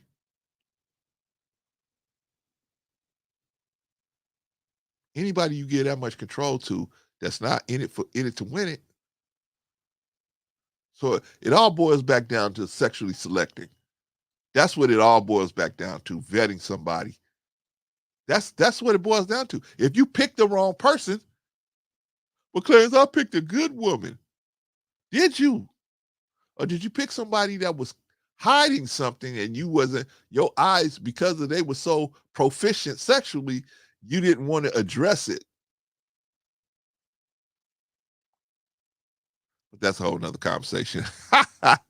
Marcus said, true. I've heard people on both sides say that. Yeah, man. I mean, I'm not saying that, court is fair. Sometimes they favor one person over the other as soon as you walk in. Who knows? But one thing they can't do is the person that's documenting everything, that's always the person they're going to go with. But two people walking there screaming and hollering at each other, the judge got to make a decision. But I told my son, I said, document everything. Write down the time she came, the time she was supposed to come, the time she didn't come. Write down everything. Have a whole, man. Walked in there, man. We was in there. We did more waiting outside the courtroom than actually being in there. They gave us temporary custody just like that. Because my son listened to me. I told him, I said, write it all down, bro. You document everything. She's going to come in there huffing and puffing. Well, I just, I don't think that, right? And he wouldn't, all the judge had to do was he looked over that paperwork for about 2 seconds. He saw how organized it was, dates, times. He said, that's where she's going. You want to get her back? Okay. Now we on that track, right? Where they're giving her all this space to get the baby back, right? Okay. It's the game we got to play. But we got her. She got to come see us if she want to see the baby. And we in California, right? You guys see my video. I was outside downtown Hill Street at the court building, right? Great Pill Podcast says, my experience leans with Marcus Point. Yeah, I know. Funny how that works out, Great Pill. The Great Pill said, when I went, I seen dudes. Yeah. I mean, you're going to see dudes. You're going to see all kind of people over there. That don't mean the dudes ain't getting their kids, because my son got his. My son got his daughter. Right? Because I told him, you got to separate yourself. You can't go in there just two people hollering and screaming, well, she did me wrong. Well, he did me wrong. The judge is going to see y'all as the same person. You have to separate yourself from this other person by showing the judge you're the more rational and reasonable person. I says, write everything down, son. That way, when you go in there, you ain't got to talk. You just hand it to the judge. That's what we did. We just handed it to the clerk. Clerk took it back to the judge's office. I don't even think the judge came out. Our lawyer said, hey, this is what we want. They took that paper in there, showed it to the judge, showed him what the lawyer wanted. Clark came out and said, judge said he's gonna sign off on everything. Just hang tight. It's not what you want, it's what you willing to do to get it. That's all. And a lot of these dudes, they so emotional when they go into court. They're not rational. They don't write stuff down. And the woman, women are able to control their emotions a lot better. And so, especially when they really want something, they can control. They're able to control. So they walk into the courtroom smelling like a rose. Most of the men come in there. Oh, yeah, I can't believe this. She took all my money, and then she doing this. You screaming and hollering, or are you giving the judge a bunch of excuses? Oh, I can't do this because I can't. Right? I saw them get this dude so many chances to pay alimony. So many chances. They wrote off like $7,000 of his alimony. Because his lawyer said, hey, if you let him start fresh here, he can do it. But what you trying to get him to do, he ain't gonna be able to do it. Done. Most dudes sign over their parental rights not to deal with their women. See, there you go. Now, y'all talking about all these men, how it's biased against men, right? But here you said out your own mouth, they signing off their parental rights. You signing your own parental rights away. How's it biased? you signing your own rights. You think you're going to go into a court and not have to fight for your child? You have to fight and show these people that you're the better parent, right? But instead of doing that, instead of attacking it the smart way, they signing off their parental rights, and then they say, oh, the court system is so jaded against men. What? A lot of them, and I know, Great Pill, a lot of them are doing that. I already knew that. A lot of them are doing that. They don't want to be bothered with the woman. But what about the child that wants to know their father? What about that? See, we ain't got no men of integrity no more. Not a lot, right? I should say that. Not a lot. How could you sleep at night knowing you signed your parental rights away to your own child? What kind of man would do that? You telling me a good man would sign away his children without fighting for them? I don't care if I get up off the ground with a bloody nose, a spear in my back. I'm fighting for my children until I can't take another breath. I got a granddaughter now, man. I'm fighting for my granddaughter until I can't take another breath. How you gonna say, man? See, that's the thing, man. We ain't thinking about what's actually going on out here. A lot of these cats just signing away their parental rights. Then they turn around, come on YouTube and say, yeah, these courts, they bias against the men. They're gonna make everybody fight for this kid. They're gonna make everybody fight for him. Their job is not to be biased to the mother or biased to the father. Their job is to, as a judge, to try to put the kid in the best environment, whether it's with the mother or the father. But if you the father, you come in there hollering and screaming, they're gonna be like, oh, can't put the kid with him. He losing his mind already. He in front of me where he should at least be pretending like he got some kind of sense. He can't even do that. The woman is sitting there calm and collected, right?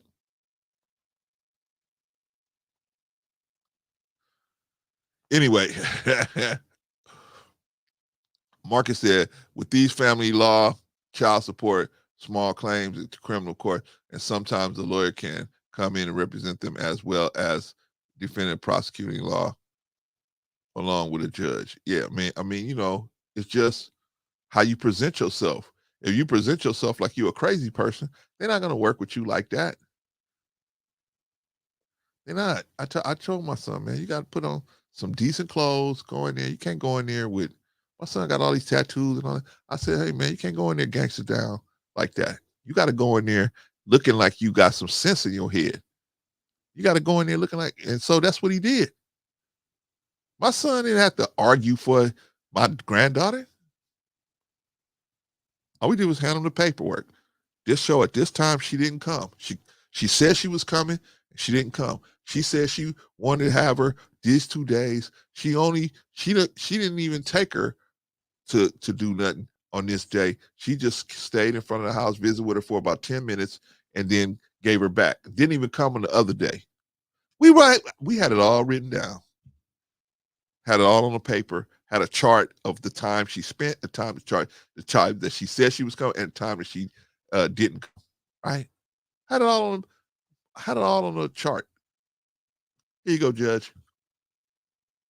It was it. We was in and out of there. Her and her mama was like,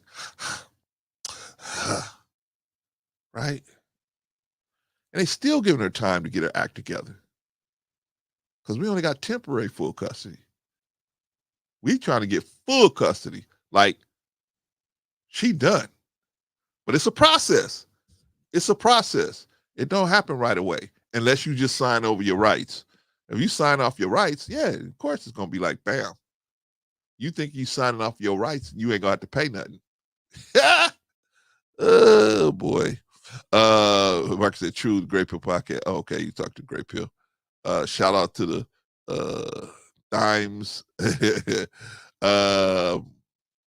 Marcus said, for sure, I can get with that, bro. See, the wrong person you let into your circle can be like a hurricane disaster star. That's all I'm saying, Marcus. We all make mistakes, man. And none of us, and you can't catch even if you vet somebody, you can't catch everything. You're not going to ever catch everything because, like I said, man, with a lot of these women, a lot of us as people, period, we have hidden desires. We have desires that we know about at the surface level, at our conscious level of thinking. And then we have desires that we don't even know that we have. And those desires won't they won't awaken in our head until they meet a certain situation in the atmosphere. And that's when we gonna come into the knowledge that, I really wanted a threesome, right? But something in the atmosphere is gonna crack us, and that atom is gonna crack, and then that's when we gonna find that out, right? Shout out to Rush. Shout out to Rush, man. Rush says they off for the streets. Rush. Rush said, gotta stay sucker free out here. Don't love you. These suckers don't. These so-and-sos don't love you. I say most of them, man. You gotta be you right about that, Rush. You gotta check the person that you got around you very carefully, man. If you don't, man, you're gonna be done. Like Shogun. Great Pill says, sadly, that tactic doesn't work for all. It depends on the matter. Hey, man, I can't say there's a surefire, Great Pill, there's a surefire way to do everything. I can't do it. All I know is if you present yourself as the more better parent, they're going to look at you as the better parent. If you present yourself as the one that can yell the loudest, that's what they're going to see. Great Pill said, you need a lot to prove her being unfit. No, you don't. No, you don't. We didn't have nothing. We didn't have to prove, even though we knew she was using drugs, we didn't have to prove that. We never even brought that in. We knew she had some mental issues. We didn't have to bring that in. All we had to do was just come in there and present that she wasn't spending time with the kid. She wasn't doing that. And that was it. We didn't have to do a lot. All we had to do, we just, every time she was on the phone and she started acting crazy, or she wouldn't use the app that you're supposed to use to connect, when you doing visitation, there's an app you have to use. She won't use that app. She'll call my son directly, right? And I kept telling my son, don't let her call you directly. Block her, right? Because she calling you directly because because that app records everything that's said. She don't want to do that. She don't want to be, so she want to talk, try to game her way into doing everything. No, bruh. You got to stick to the script. I don't know why you saying you got to prove a lot. What do you, I disagree with that. The only thing you need to prove her being unfit, a lot to prove her unfit, is if you have been deemed less fit than her. Now you got to prove a lot. Now you got to do a lot to prove that she's unfit. You come in there screaming and hollering or with no paperwork. That's another thing we got to teach men how to do, how to deal with the legal system. The legal system is a system of paperwork. These people want to see paperwork, man. They don't want to listen to you talking. That's all they do all day. This judge sit there all day, 8 hours, listening to people fussing and fighting at each other. The less you say, the better. The more documentation you got, the better. Well, I don't know. What do I know? I got my granddaughter. What do I know? What do I know? I got my granddaughter. I've been to court 6, 7 times. This lady done tried to take this baby multiple times. But I always told my son, write it down. Document everything. The last time we went in there, we had a whole printout with the chart, pie charts and all that. She looked like a goddamn idiot. Excuse my language. She looked like an idiot compared to that. She didn't have nothing to say. Just said, man, we ain't even got to talk to you. ain't nothing to say. What is there to say? When I look at this and I see you asking for more time, you ain't even spending time with her at the time you got. What's happening? Anyway, let me see. Yep, yes, you have to document, write down audio, video recordings, help better your odds to not be compromised. Yeah, that's all, Marcus. See, people want to say, well, Clarence, you saying it's a foolproof? I'm not saying it's foolproof. I'm just saying this will help your odds. It may not work. It may not, but it helps your odds. It just helps your odds. What's wrong with helping your odds? I don't know no surefire way of you go every time you as a man gonna walk into court. You want, man, most of these men don't want these kids. They just don't want to pay no child support. They don't want these kids. These kids gonna get in the way of them and they sexual exploits. Most of these guys don't want these kids. They act like they make it sound like these do. Most of the guys want they don't want their kids. Great Pill even proved it, right? A lot of them going in there, they just signing over their parental rights, thinking that they ain't gonna have to pay for the kid. And then they get hit with the one-hitter quitter. Oh no, you still gotta pay. Why I gotta pay? Because it's your kid. If you don't pay, Clarence out there and the rest of them taxpayers gotta pay for your kid. Why should Clarence and the rest of them taxpayers pay for your kid? Because you don't want to pay child support. You see, I see them on the internet now. Yeah, I ain't paying no child support. She didn't put me on child support. Oh, dumb. Who's paying for your kid then? Me. Me and the rest of the taxpayers out here. We paying for your kid. A lot of these dudes don't get that. I don't care as long as I ain't paying.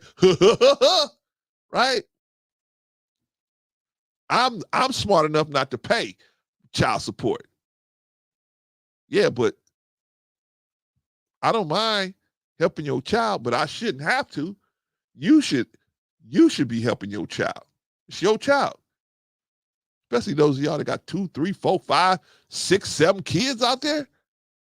And you ain't paying no child support to none of them.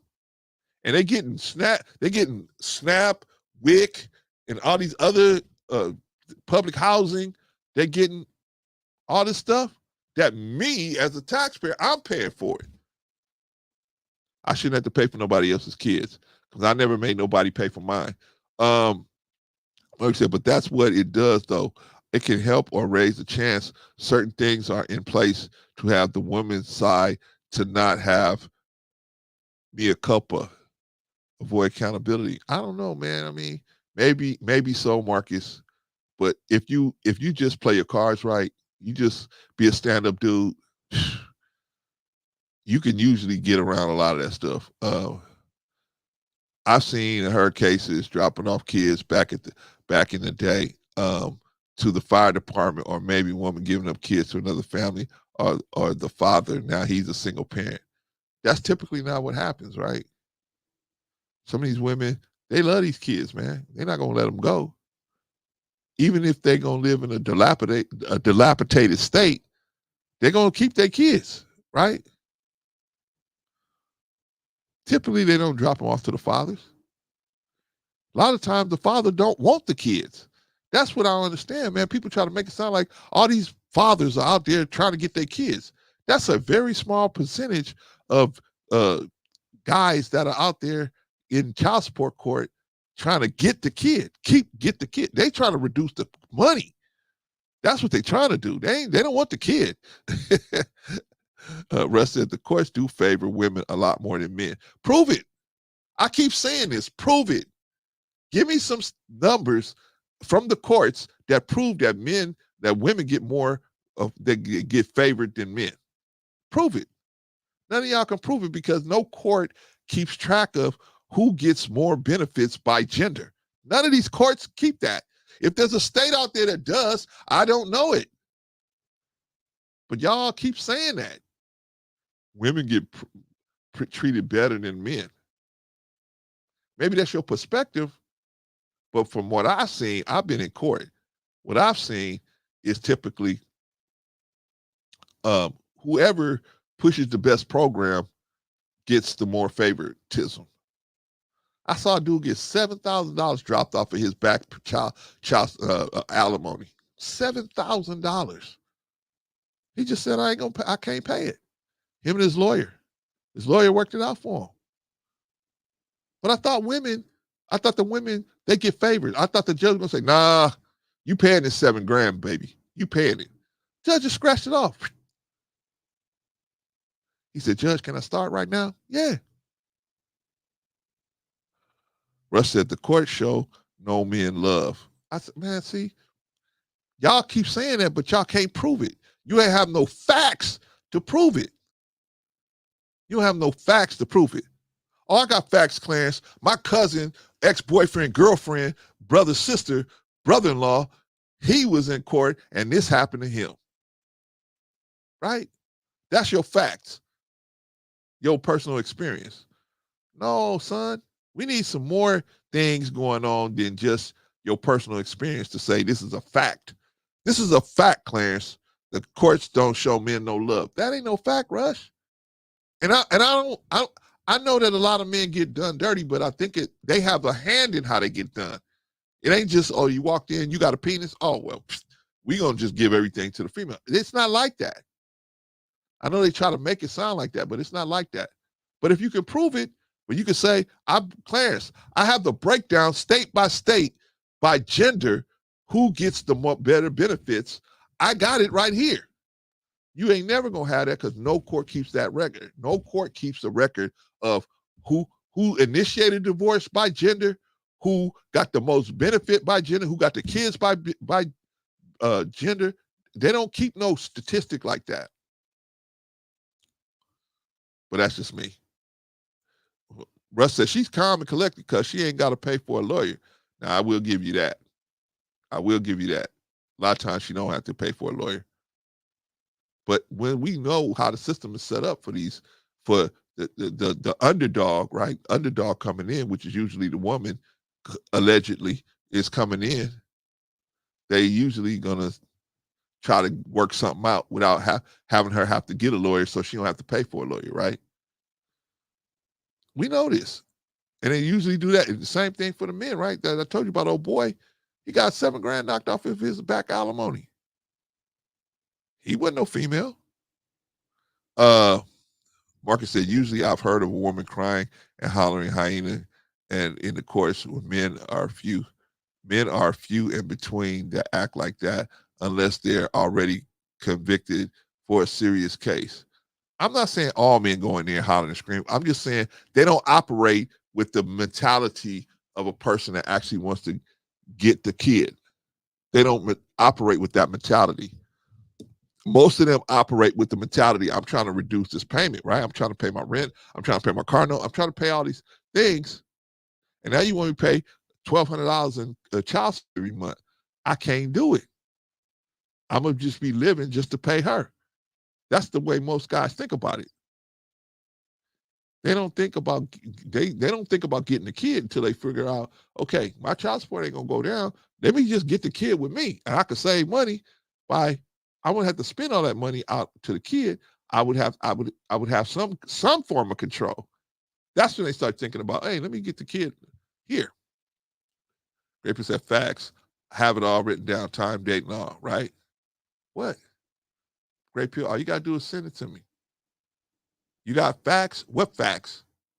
You got the facts that women are dealt with better than men, and women initiate more divorces.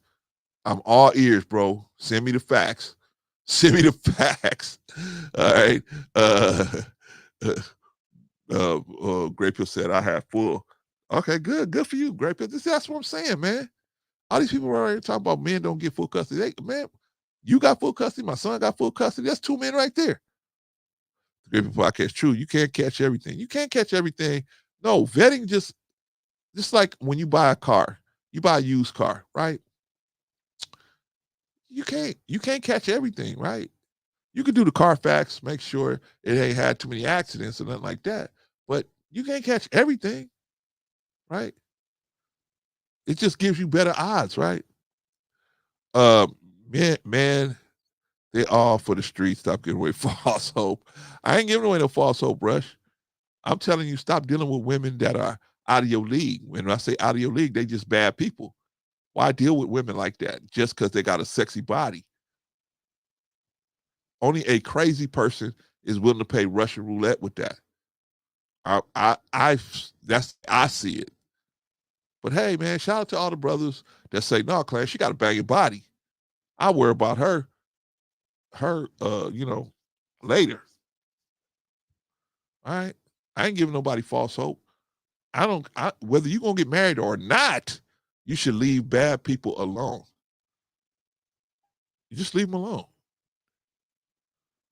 Yeah, Russ said they off for the streets, no one's safe.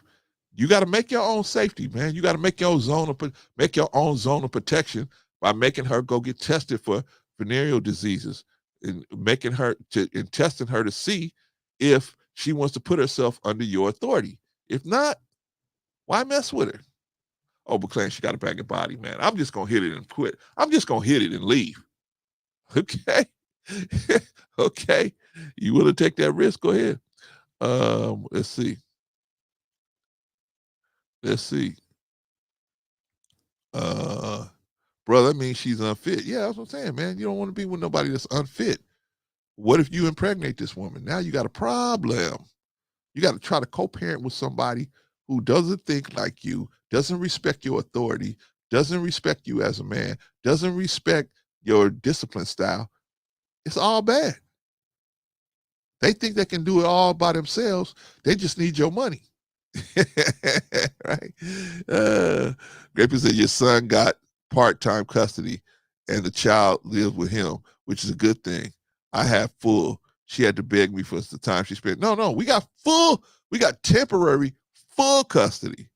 We've had that for about 3 years. Temporary full custody. But I don't know what state you're in, Great Pill, but in California, there's a bigger process. There's a process you got to go through. It ain't just they say, bam, okay, you didn't do what you're supposed to do. Bam, the other person get full custody. No, there's a process you got to go through. And so we're going through the process of getting full custody. But we got temporary full for the last couple of years. Well, see, that's why I always say you don't have to involve the courts or the magistrate out of the family's affairs. Impossible. You can marry without involving a paper document. Maybe you can, but a bad woman is going to tear your life up whether you're married or not. A bad woman is going to rip your life apart whether you married or not, especially if you impregnate her. A bad woman is going to just make your life miserable, man. Oh, man. Oh, man. Single parent supporter. Shout out to single parent supporter. Great pimp out there. Thank you for your services, I guess. Single parent supporter said 100%. Brown said, but break, well, bro, see, according to YouTube, black fathers can't do anything wrong. They're fulfilling the purpose and lives of their children. What are you talking about? Well, I'm saying, Vaughn, the black fathers that are involved, right? So we can't take that away from the black fathers that are involved. The problem is it's more black fathers that are not involved. That's the issue. That's the problem.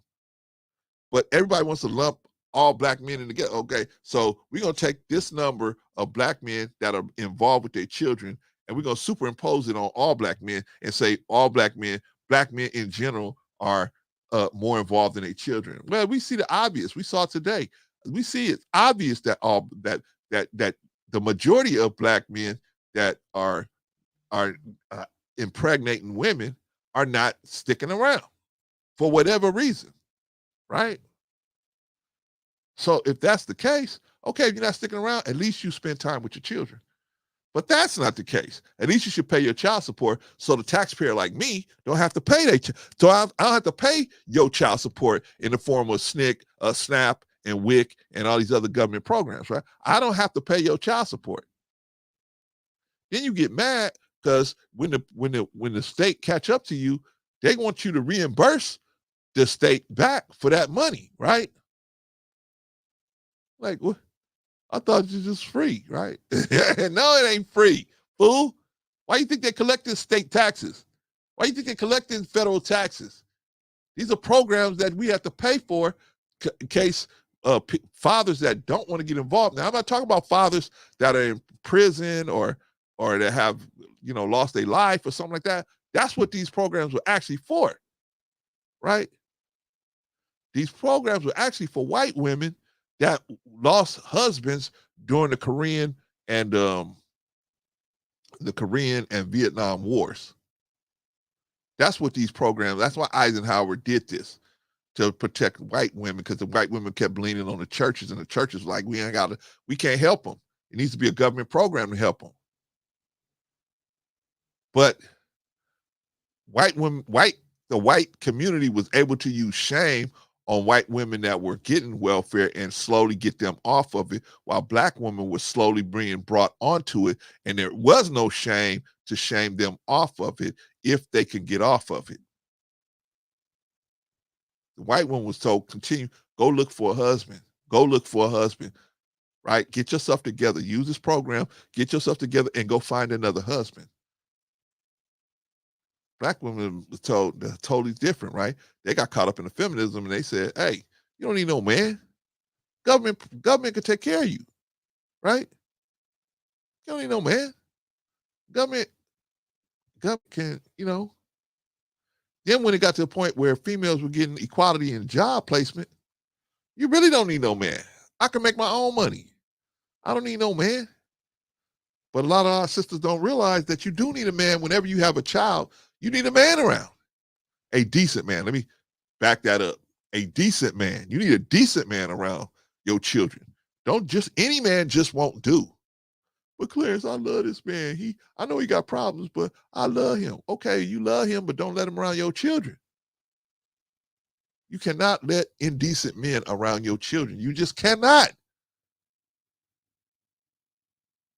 That's just crazy, man. Russ said, you will see the horror stories and tangle evidence these men get played by the courts. I'm sure. Rush, there's men doing stuff to women, there's women doing stuff to men, I'm sure. But when we let it get to the point where the courts got to get involved, somebody is going to have to be the bad guy. And if you let yourself be painted as the bad guy, of course you're not going to get what you want. Right? people just have a thought process of women being the what they call them, the softer gender, right? But if you let this woman paint you as a villain, that's all they're gonna see, right? Hey, you paint them. If you paint somebody as a villain, that's how the other people gonna see you, through her eyes. So you got to have documentation.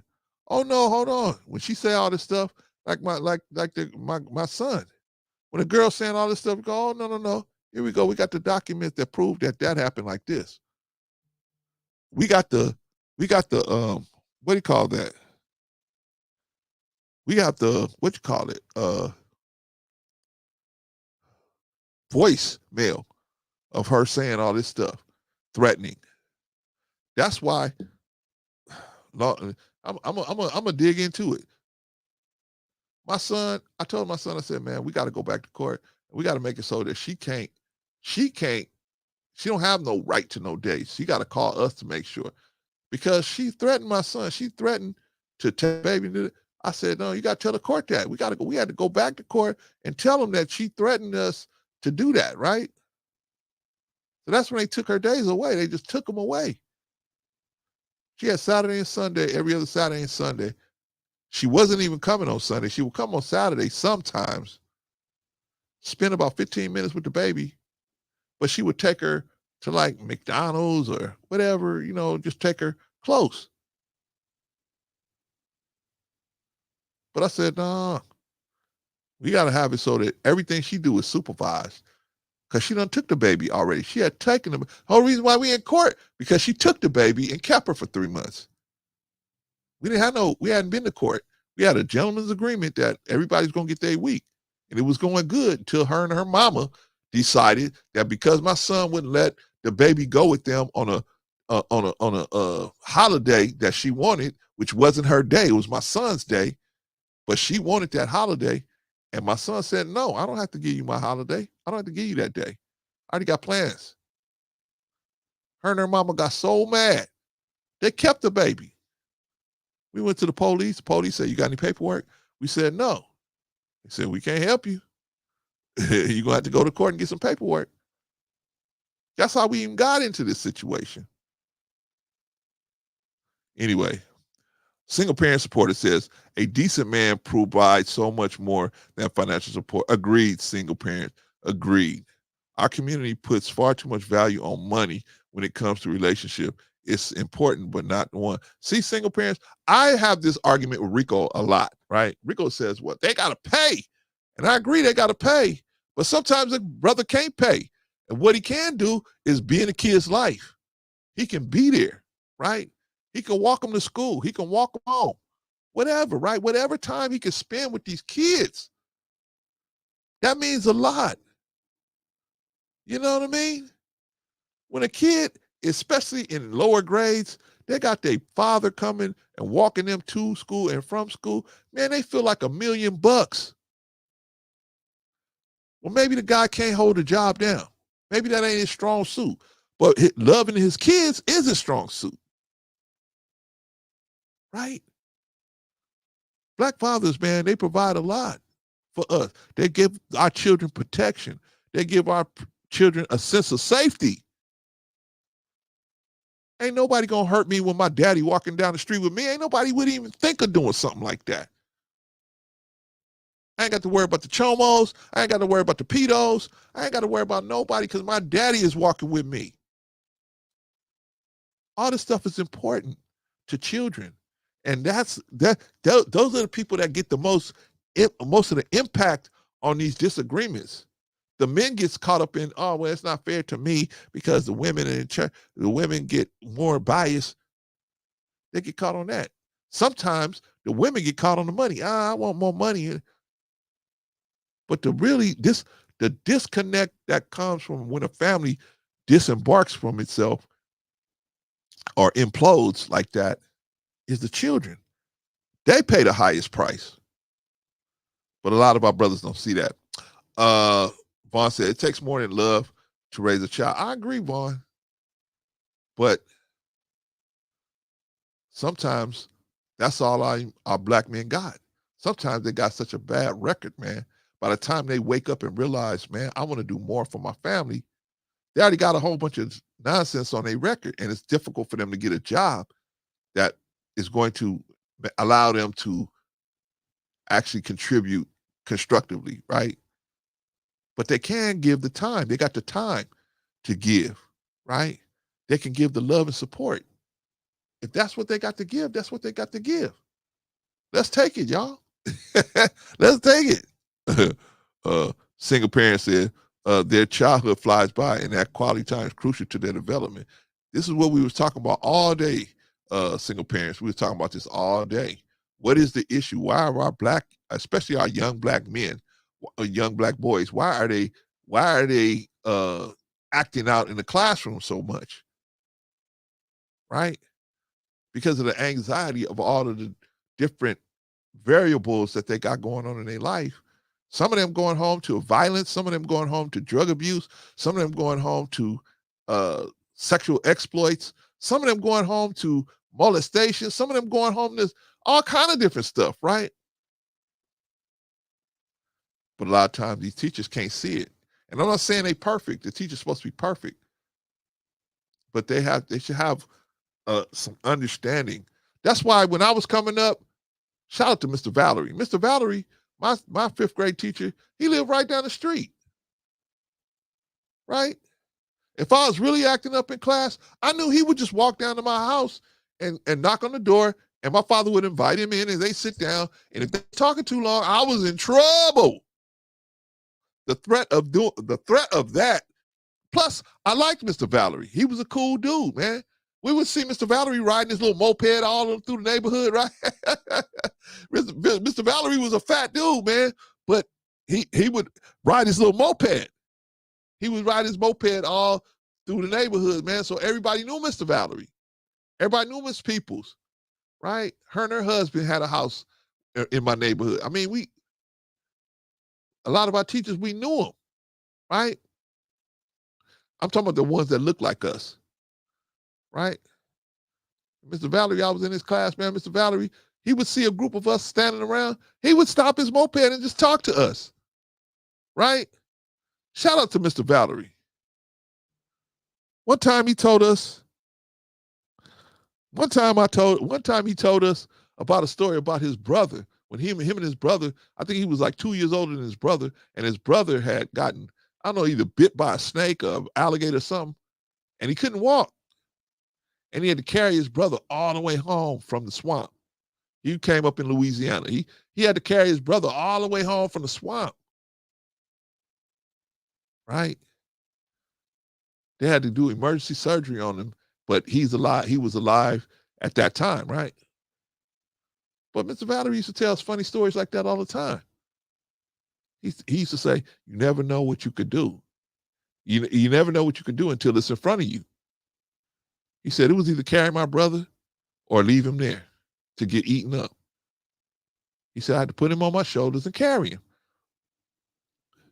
But I'm saying we knew our teachers. We knew them. We could, you know what I'm saying?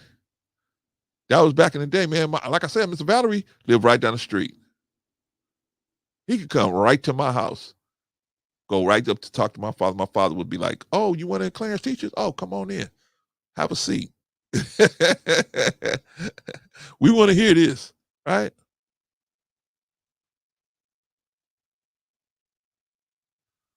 Family, we got to think of ways that we can help support these young boys, especially the boys. The girls too, but the boys need a little extra help, man. They get attacked in these classrooms by these feminist teachers, and their will gets drained from them.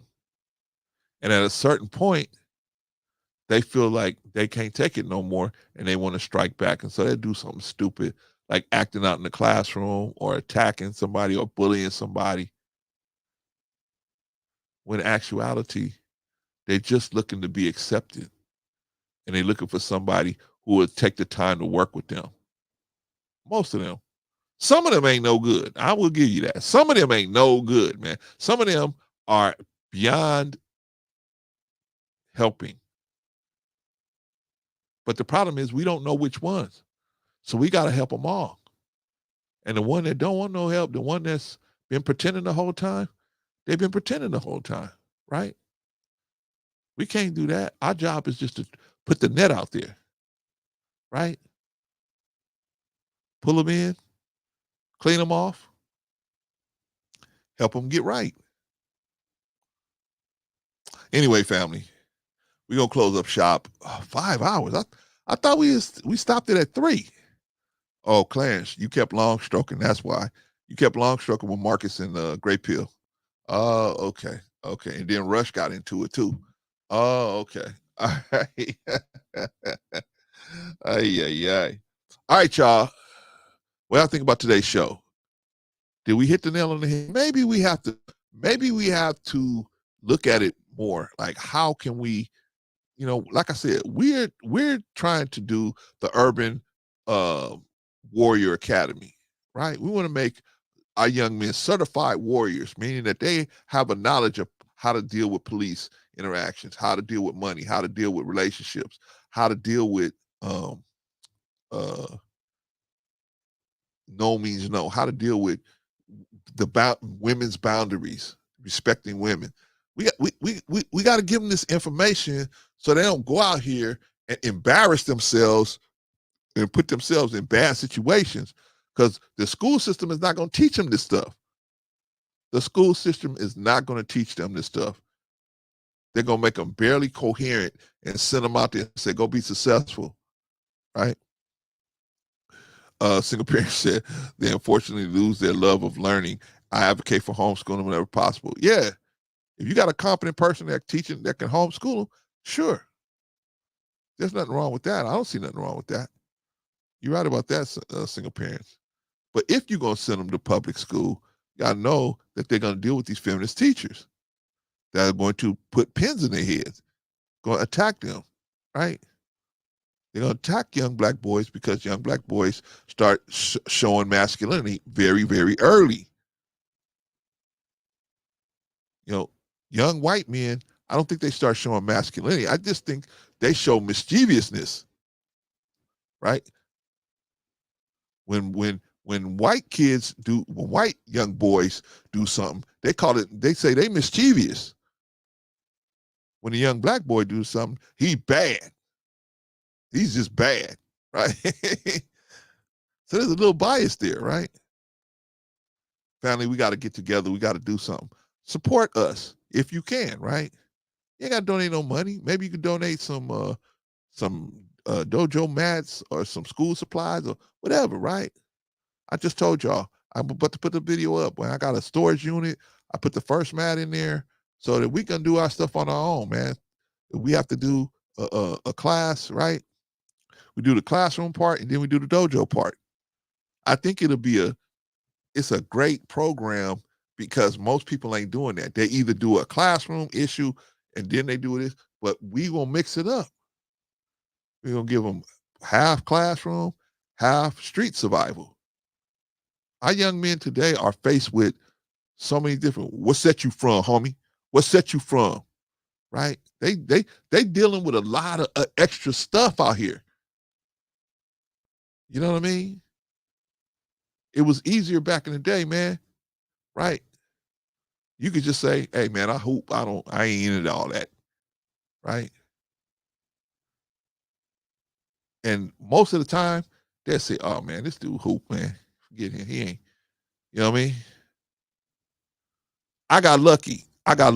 What I used to do is I used to play so much basketball.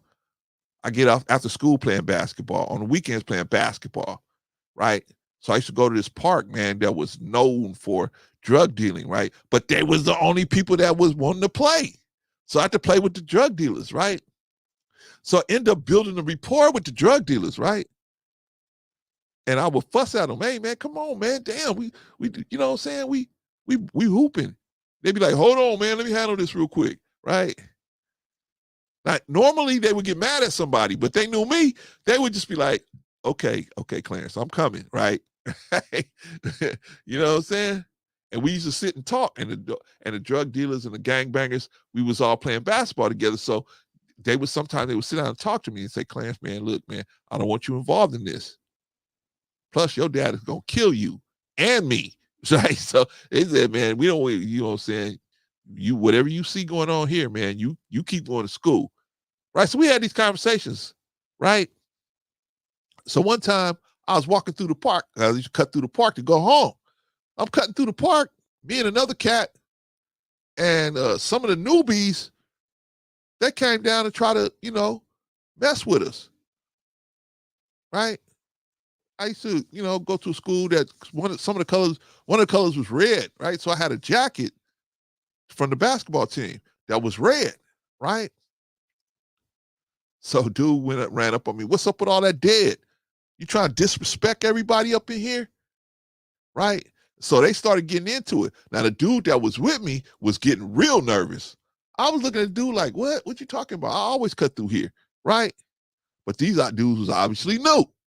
So the dudes were starting to close in on us, right? So I'm looking at dude, and I'm looking at dude, and I'm looking at dude. Dude wasn't gonna put his hands up. I knew he wasn't, man. He was just like, oh my God, man. What did I do? Why did I even come here with you, Clarence? So he never went nowhere with me after that. But anyway, so the new dudes, the new gangbangers was closing in on us, right? So all of a sudden, we heard this, hey, what y'all doing down there? And the one of the new dudes was like, hey, we finna F this dude up, man, because we finna F these two dudes up, man. They coming through here with all these dead colors on these, flying these dead flags. We getting ready to get them. And we talking about what, 86, 85, 84, somewhere in there, right? I was still in high school. I was coming from high school, as a matter of fact. And so dude came down off that hill. One of the OGs came down off that hill. He said, you messing with him? He pointing to me. He said, you messing with him? And dude was like, well, yeah, because look what he got on. He said, man, don't you ever touch him. He said, leave him alone. Don't you ever touch him. Or nobody he with. Don't touch him. Or I'm gonna F you up. Dude and the other two dudes was like, right? He's like, but he got all this dead on. He said, I don't care what he got. I don't care if he come up in here naked. Don't touch him, ever. And I said, thanks, Brent. He said, don't worry about it. He said, you get out of here now because I got to handle this situation. But you know what it is. I said, okay, yes, sir. Got you. I grabbed the boy. I said, come on, let's go. I never saw them three dudes again, man. Never saw them again, right? And I used to go back. I went to the park, right? And me and old boy would laugh about that, right? I said, whatever happened to them? He said, don't worry, you ain't going to have to worry about them again.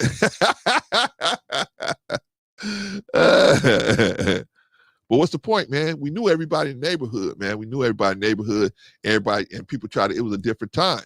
Now, man, you don't know your teacher. You don't know your teacher, who your teacher is. Teacher don't live in your neighborhood. Uh-oh, I've been took too long to close out the shop.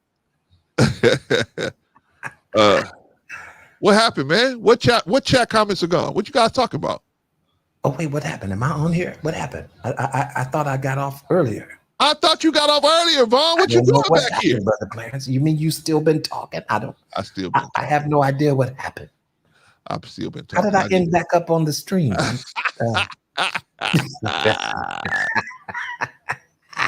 I would say it for myself, Vaughn. I've been long stroking. You've been stroking. That's what you've been doing. This is some TLA long stroking right here. I ain't even getting no money. To the east and to the west. I ain't even getting no money. At least TLA long strokes.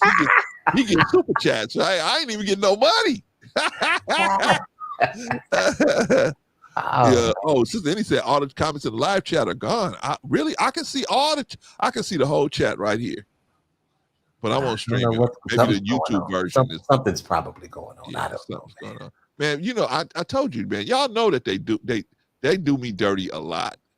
Like they used to when we did a show, Vaughn, they would put our show in the algorithm. We don't show up in the algorithm no more when we doing a live show. No more. What? People got to either know where we at. No, we don't show up in the live algorithm no more. Listen, I was trying to invite Ine and some of the others to come up so we can do an intervention, you know. try to just help you a little bit because sometimes we just have to hope you a little bit. And, I'm looking at Vaughn. I'm looking at Vaughn, Annie, Risa, Patrice, all of them, Rico, all of them with my good eye. Bolo, all of them with my good eye, y'all. All of them with my good eye. All right. I get it, Vaughn. Yes, sir. I will come down momentarily. That's all right, brother. We love you. You know we love you. Of course I do. It's all in love, man. Yes, I understand that, brother. Sometimes you're right. Hey, Vaughn, I need you, man. Because sometimes I get carried away up here. I get carried away. Right? I'm just gonna close the show out, and then next thing I know, it's 2 hours later, man. I'm like, what the hell? What was I talking about? All right. It's easy to do. It's easy to do. I'm gonna shut it down right now. All right, bro. Anything else to add, Vaughn? No. All right, brother. Godspeed, man. All right, man. Love you, bro. All right, man. Let me pull Vaughn down. See the kind of family I got, y'all? My family will come and get me, right? Sister Annie would be like, this is infinity stroking. Excuse me. This is infinity stroking. All right, Sister Annie, you're right. It is infinity stroking. All right. I ain't even like TL. I ain't even getting paid. He breaking it down so he can get away. Sister Annie said, oh, I could start off. I could start the intervention off by saying, my name is Brother Clarence, and I don't own the clock. See, I'm telling y'all, man, y'all think I'm up here and I just do what I want. No. I get held accountable, man. I get held accountable. All right, y'all, we're going to close up shop. Thank you all for coming in. Thank you, guys. If you didn't get a chance to see our beloved Sister Annie on Critically Drinking this morning, go over there and check her out, man. I think she did an awesome job. I watched it for as long as I could, but she did an awesome job over there. Go check her out. Go check Rico out on the Dominican route. Go check him out over there. Go check Bolo and T-Biz over on the Bolo TV, The Village. Just go check everybody out, man. We got to support each other. Maybe we don't agree with each other, but we can support each other, right? We can just support each other, right? Okay, y'all, we out of here. Maybe we have a show on Thursday. Maybe. So I'm getting a little less tired. Oh, thank you for coming through. Also, single parents. Thank you. Appreciate you.